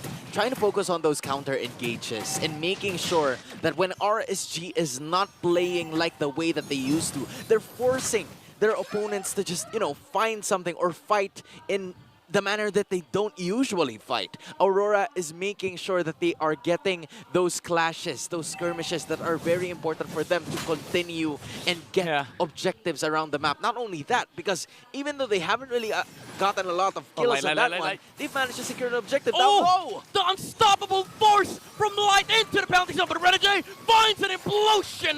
The shadow is there from the Hayabusa. His damage is going to be enough. Aqua uses the ultimate and they take down the Tigreal. Where's the damage from Aurora? They don't have it. Yue has to flicker out, but it's a Zosk without an ascent, without a Dominator, but Demon Kai goes back, and he takes down Kosei alongside the Worm. Irad! Zosk and Irad goes down. The Lycan Pound from Doming shuts down RSG. Oh my goodness, I cannot believe it. Doming coming out of nowhere, just landing on that Lycan Pounce, and it followed that quad shadow that was given by Irad, and as at this moment they don't have any retribution holder, and it's Demon Kite who showed at the perfect time. As we take a look at this, they even got the Lord. Demon Kite was right behind. Juicin, I thought, was about to escape. And then all of a sudden, Yue just, last saving grace. A final stun that led to a Demon Kite actually taking them. And that was the perfect time for Doming to just zigzag his way to a kill for Aurora, who is now holding the lead before 10 minutes of gameplay. That was a trip by Doming, like zigzagging like that with the Lycan Pound, but also Demon Kite. He's tripping. I think he one-shotted a hero on the side of RSG because of the sheer damage output from the Julian. And Aurora now holds the lead, and they have the Lord. 20 seconds, Renegade is going to have a flicker. This is a big problem for RSG. If you're Aurora, you want to delay this push as much as possible. Wait for the flicker tick. It's 7K for the junglers and the gold laners of both respective teams. That's a mid laner going down. 10 seconds. Edward finds a final slap into Kosei! And Yue, with the follow-up, takes down the Harith and RSG. They're in trouble right now. Aurora is at cleanup duty. They're having a hard time just trying to defend, especially with Kosei out of the picture. Not a lot of wave damage or wave clearing here for the side of RSG, so they're gonna have to, sacrifice those holy defenses just to make sure that every single minion is gonna go down. Fortunately for them, they were able to do just that, but the problem is Aurora is now at a comfortable 3.4k gold lead. Not only that, Doming is unscathed, and everybody else is getting in motion. And RSG, as much as they want to raid bases, they're now stuck in their own base. Renegade with the conceal. Can he flicker on Light not to use the penalty zone to try and stop the Tig from being able to find an opportunity to engage? But that's the ultimate being burned for the trade of the concealed cooldown on the side of Aurora. I mean, we're gonna have to just wait for less than a minute before they would initiate that clash for the side of RSG, because that is a crucial one. It is gonna be enough though, because the Lord will arrive in less than 45 seconds of gameplay, but Aurora is just, checking RSG's number here. Now Light, who used to be a very aggressive, who's just going very strong, very brave, finding wherever Aurora members are. They're having a hard time doing it now. Because truth be told, we were right. Renegade doesn't really want to find kills on the backline. Doesn't really want to find sets onto Kusei Nirad. He sets on whoever is in front. Yeah. And that is Light. That's why RSG, now it feels awkward to go in front. Even if you're a jawhead, you have to use the unstoppable force, which he did earlier. It was a good play from Light. He used it against the Aurith. He stopped Reed from being final slashed. But unfortunately, because of that, if you use the unstoppable force on the front line, Renegade will always be able to find a counter-engage on the backside. Yeah, and if it's just Jawhead and Tiger going up against each other, that's fine for Aurora. Because if it's a 4v4 matchup going up against the rest of the members that are not roamers, it's Aurora with a 4.2k gold lead. And that is a good sign for them now, which RSG needs to find a way to just take control once again. 10 players here in the Lord. Whoever gets this can turn the tables around. Definitely Aurora is looking to secure this Lord, to secure their game victory against RSG. But of course, the Raiders are not done defending their chance to go for the third game of this series. But they all have flickers, they all have their spells. The Purifiers are also up. But Kusei, he has to defend top lane. Yeah, this might be Aurora's chance. To use the conceal, they see Knots! And they engage on the Terizlag, and whoever is in front, Light with the conceal. He does not get anybody! Demon Kite was able to dash out! And Jawhead is gonna go down. Immortality pop, but it's not gonna matter. Aurora has already won this team fight. Irad will do his best to try and look for a position here to steal the Lord. But they find him. They find the shadow, the looming shadow of the Hayabusa. And there's no way out for RSG as Irad goes down. As soon as Kusei was seen in the battlefield, there is no way Aurora was gonna let that go. Beautiful call from Renegade to just use that conceal and initiate in terms of the team fight and find them again. It's the checklist too. Like they see the Harith on top, they engage on whoever is in front, And after that, even if they take 2 heroes, they're not done. They look for the jungler. It's the objectives. It's the macro of Aurora. This is the beauty of this playstyle. This looks like Blacklist Lord Dance 101. I mean, if you take a look at it, right? It's Light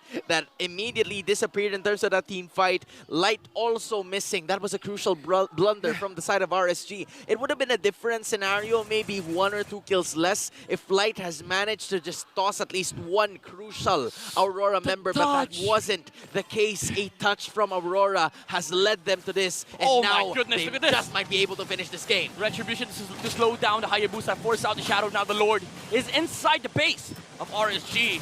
Can the Raiders hold? Aurora is smelling it. They can taste the victory here against RSG. Final slash by Edward. Penalty zone by Nuts is a big one. But it's not going to be enough. The damage is not there. Doming with the jump. Look at the damage output of the Zaz onto the Terizla. It's annoying, and it is going to kill the Terizla. The body of it cannot take it, and Aurora says lights out for RSG. And Aurora will have their lights up as they take the 2-0 sweep versus RSG Philippines.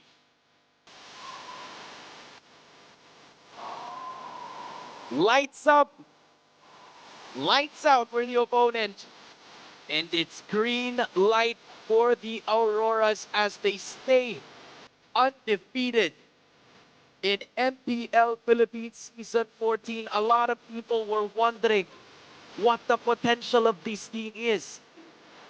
How far can they go? How strong are they actually heading forward into the season?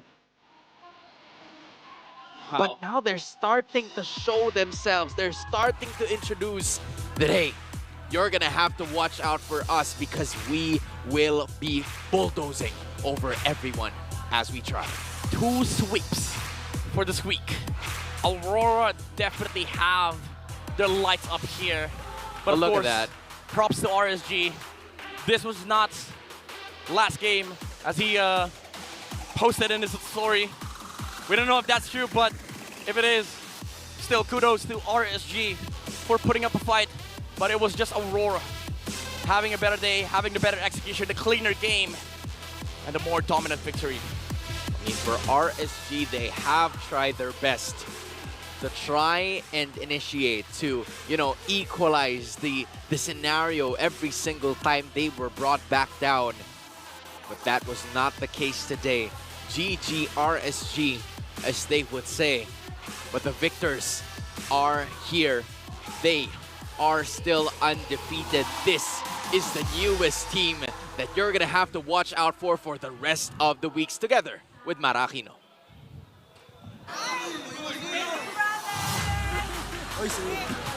Congratulations to Aurora MLBB! Edward, 5 minutes pa lang kumakat ka na sa Tori Sabi nila, nung nakita nila yung line-up ng Aurora MLBB before the season started, na kayo nga daw yung super team. Masasabi mo ba talaga, seeing how your team has been performing this weekend, na kayo ang bagong super team? Para sa akin po, hindi kami super team kasi kumbaga nung pumasok kami sa Aurora, kumbaga parang mga bagong player lang kami ganun. Walang achievement, yun yung mindset namin walang achievement, walang kahit ano. So para sa amin, mga rookie lang kaming 5. But individually, combined together, you guys have a lot of achievements. Ito naman kay Domeng. Domeng! Wow! Grabe, ang dami mong fans! Domeng, yung Lycan pounds mo, naging Lycan to the moon ang likot mo. Talagang you were so hard to catch, especially because it's so effective with the way Renajay, with the way the rest of the team was performing. Now, ang dami mong heroes na pinakita ngayong season. Nandoon yung Bruno, Claude, Moskov, Roger. Maliban sa versatility, ano yung masasabi mo na lamang mo sa mga gold laners so far? Sa tingin ko lang po parang nakapag-isip ako na maayos dahil sa kampi ko. Kasi parang binuboost nila yung moral ko na kaya ko makipagsabayan sa gold lane. Ganun. Domeng, you were so good. Si Renajay naman, alam mo Renajay, pag nasa iyo yung mic talagang Yung mga tao talagang natutuwa eh. Okay, Rene J. Hitman or Heelman? Ano ba ang Rene J na ipapakilala mo ngayong Season 14? Tawag dito. Hindi ko maisip eh. Pero siguro yung Rene J ngayon, more on focus talaga kami sa goal namin. Which is yung manalo tsaka yung M6. Di namin iniisip kung sino yung mga kalaban namin. Kumbaga, kahit sino kalaban namin, kung ano yung preparation na pinapakita namin sa lahat ng teams, yun lang yung gagawin namin. So, yan, focus siguro kami. Focus! Focus lang at ating MVP of the game. Let's take a look at the screen. MVP is... Sigaw na!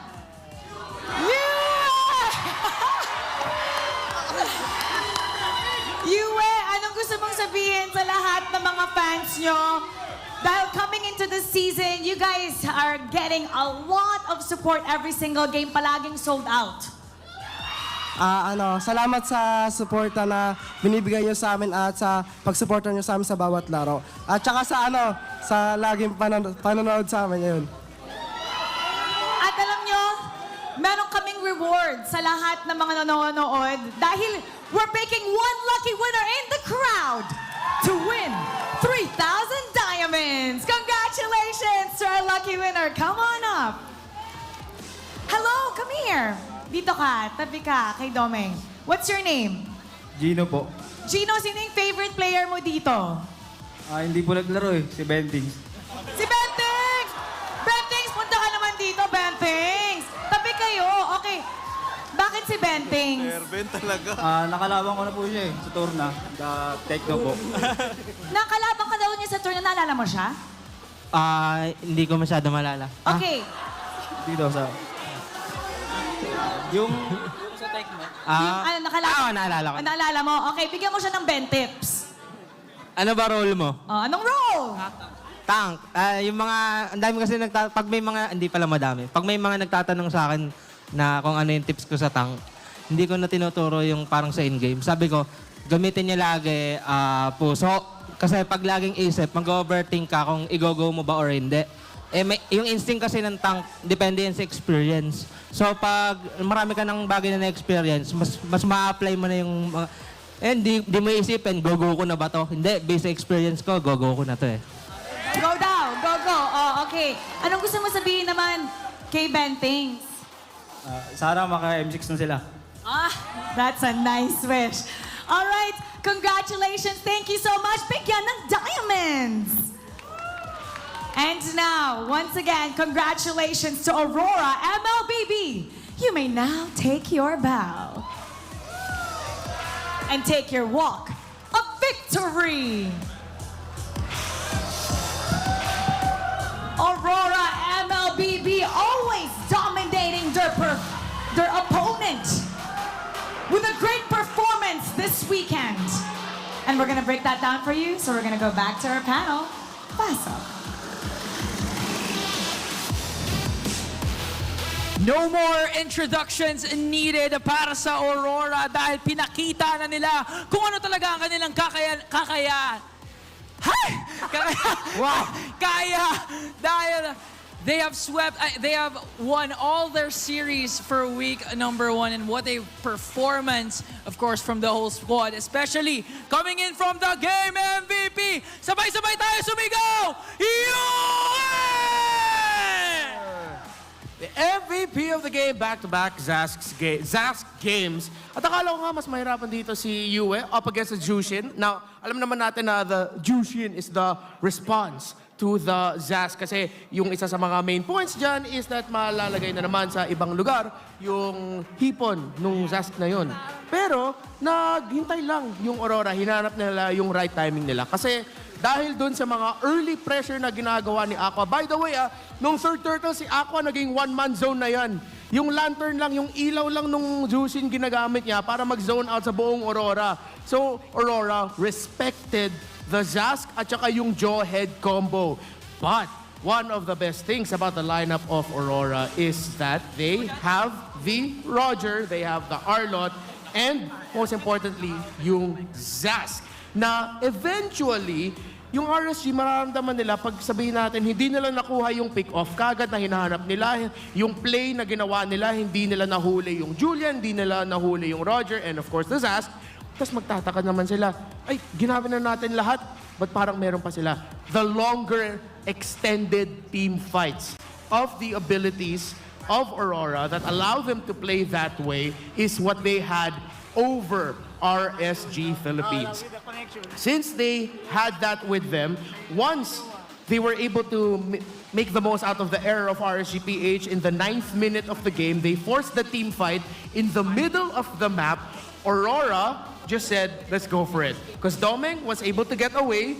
Great itemization, by the way, picking up the Winter Crown there in the end. And yes, Roger Main, sa mga Roger Main dyan, nakita ko, ang dami pa nagkokoroso. Sahit kanyan, that is the way to go. Get the Wind Talker, get the Endless Battle, build that Sea Halberd. Not first item, but eventually in the latter portions of your build, great itemization and gameplay by Domeng, who showed us that bilang Roger, pwede ka na din maging Roger Airlines pag natimingan mo na maayos yung Lycan Pounds dun sa shadow out ng Hayabusa.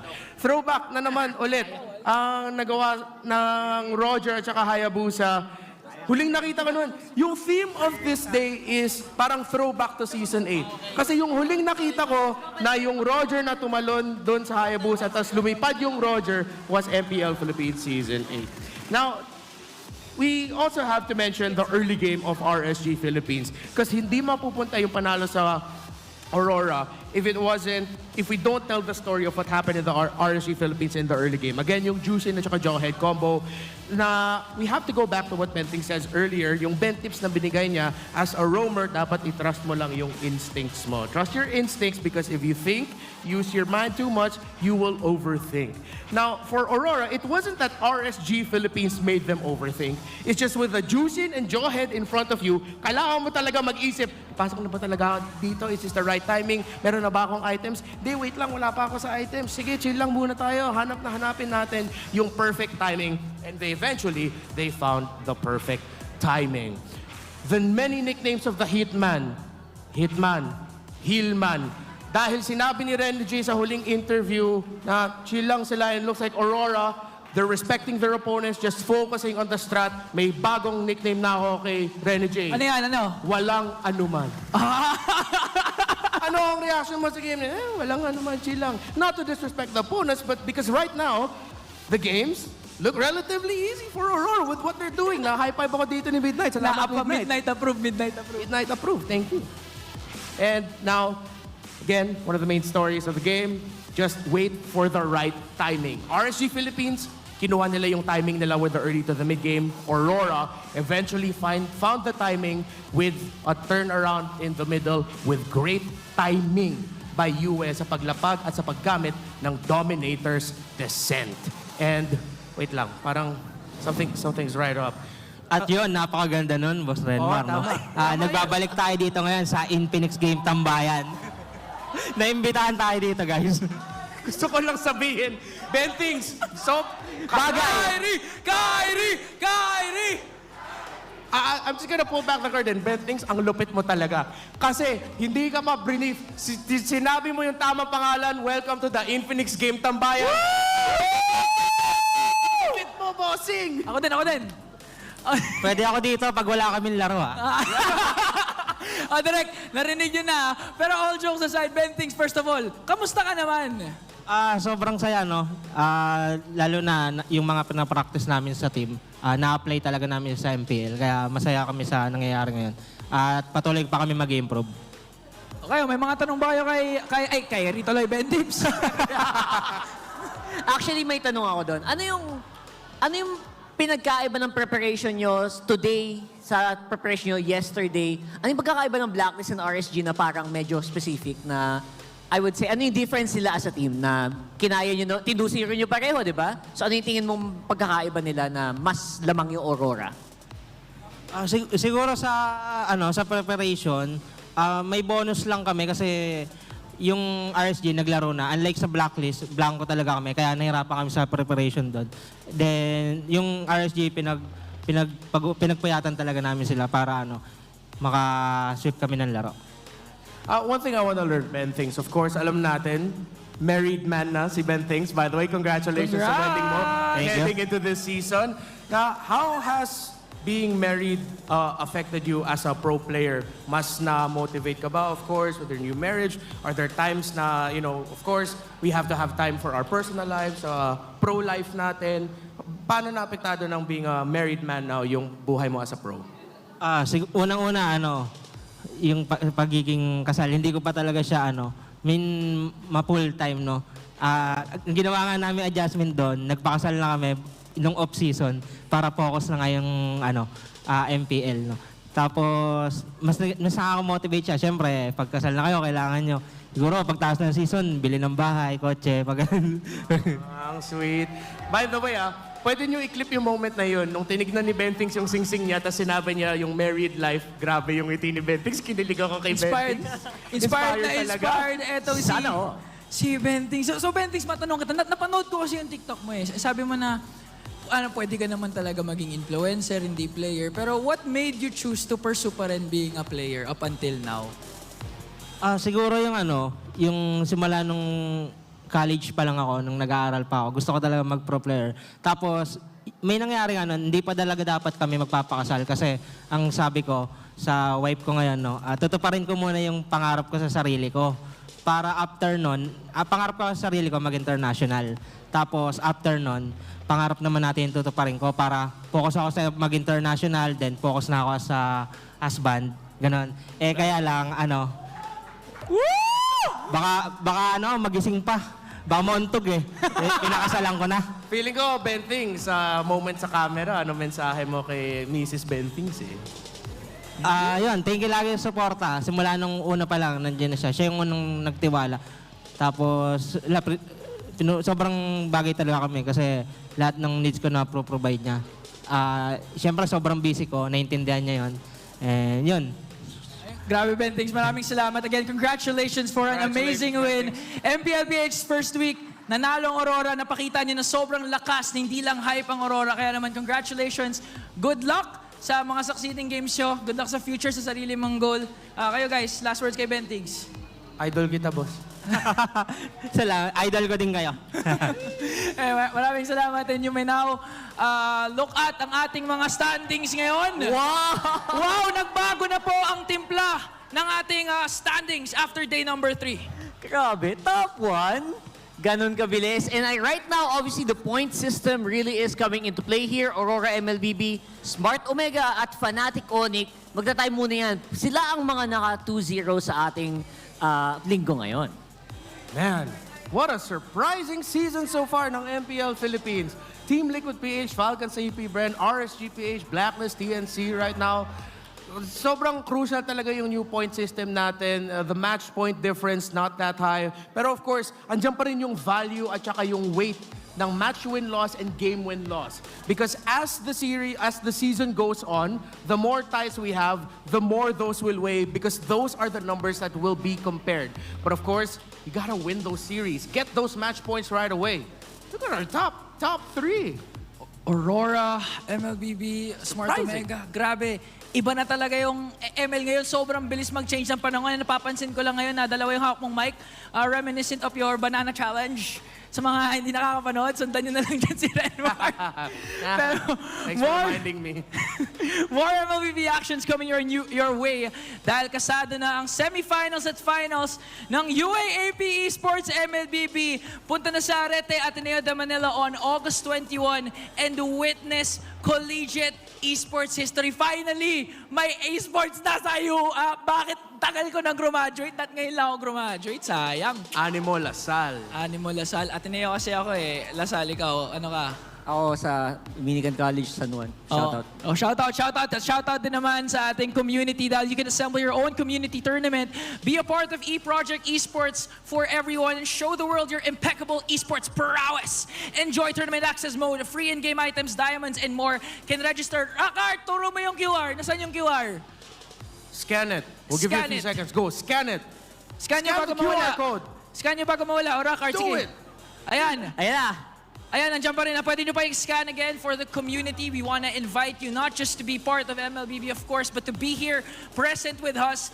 Mobile Legends is also nominated at the Esports Awards. Head on to esportsawards.com and vote for Mobile Legends as the best esports game of the year and the best mobile esports game of the year. Kayo ba guys, bumoto na ba kayo? Hindi pa, pero boboto na ako.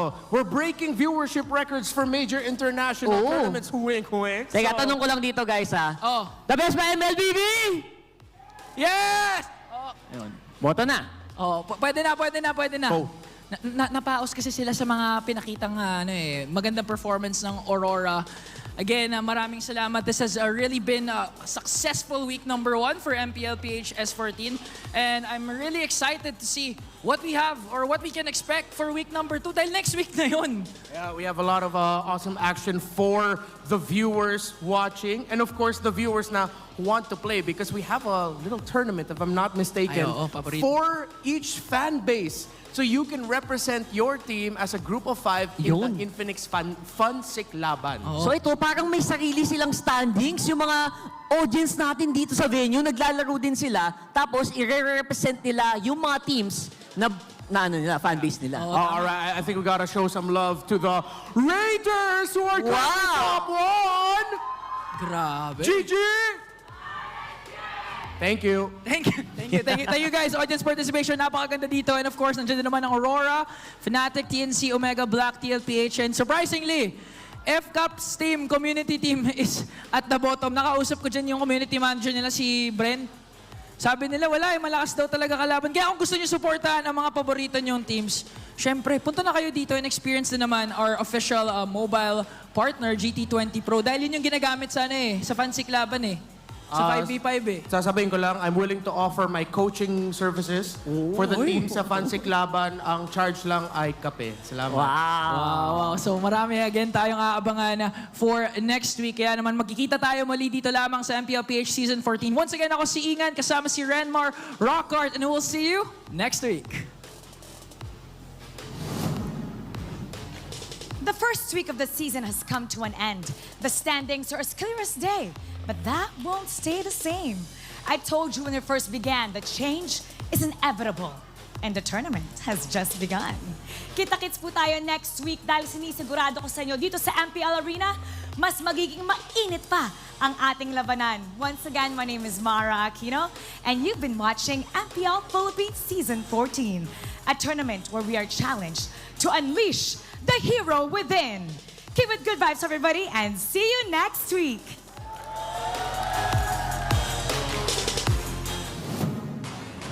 The 14th season of MPL Philippines is brought to you by the following sponsors. Smart, the official telco partner of MPL Philippines Season 14. The official tournament phone of MPL Philippines, Infinix GT20 Pro. Official suppliers, EMC Asia and Index Salon. Experience the MPL PH Season 14 action live at Green Sun, Makati City. Grab your tickets now via official MPL PH website. Don't miss any MPL action by following our official Facebook and subscribing to our YouTube channel. Follow MPL PH on TikTok for more content. And to ensure the equality and fairness of our games, MPL Philippines is also monitored and supervised by the Games and Amusements Board.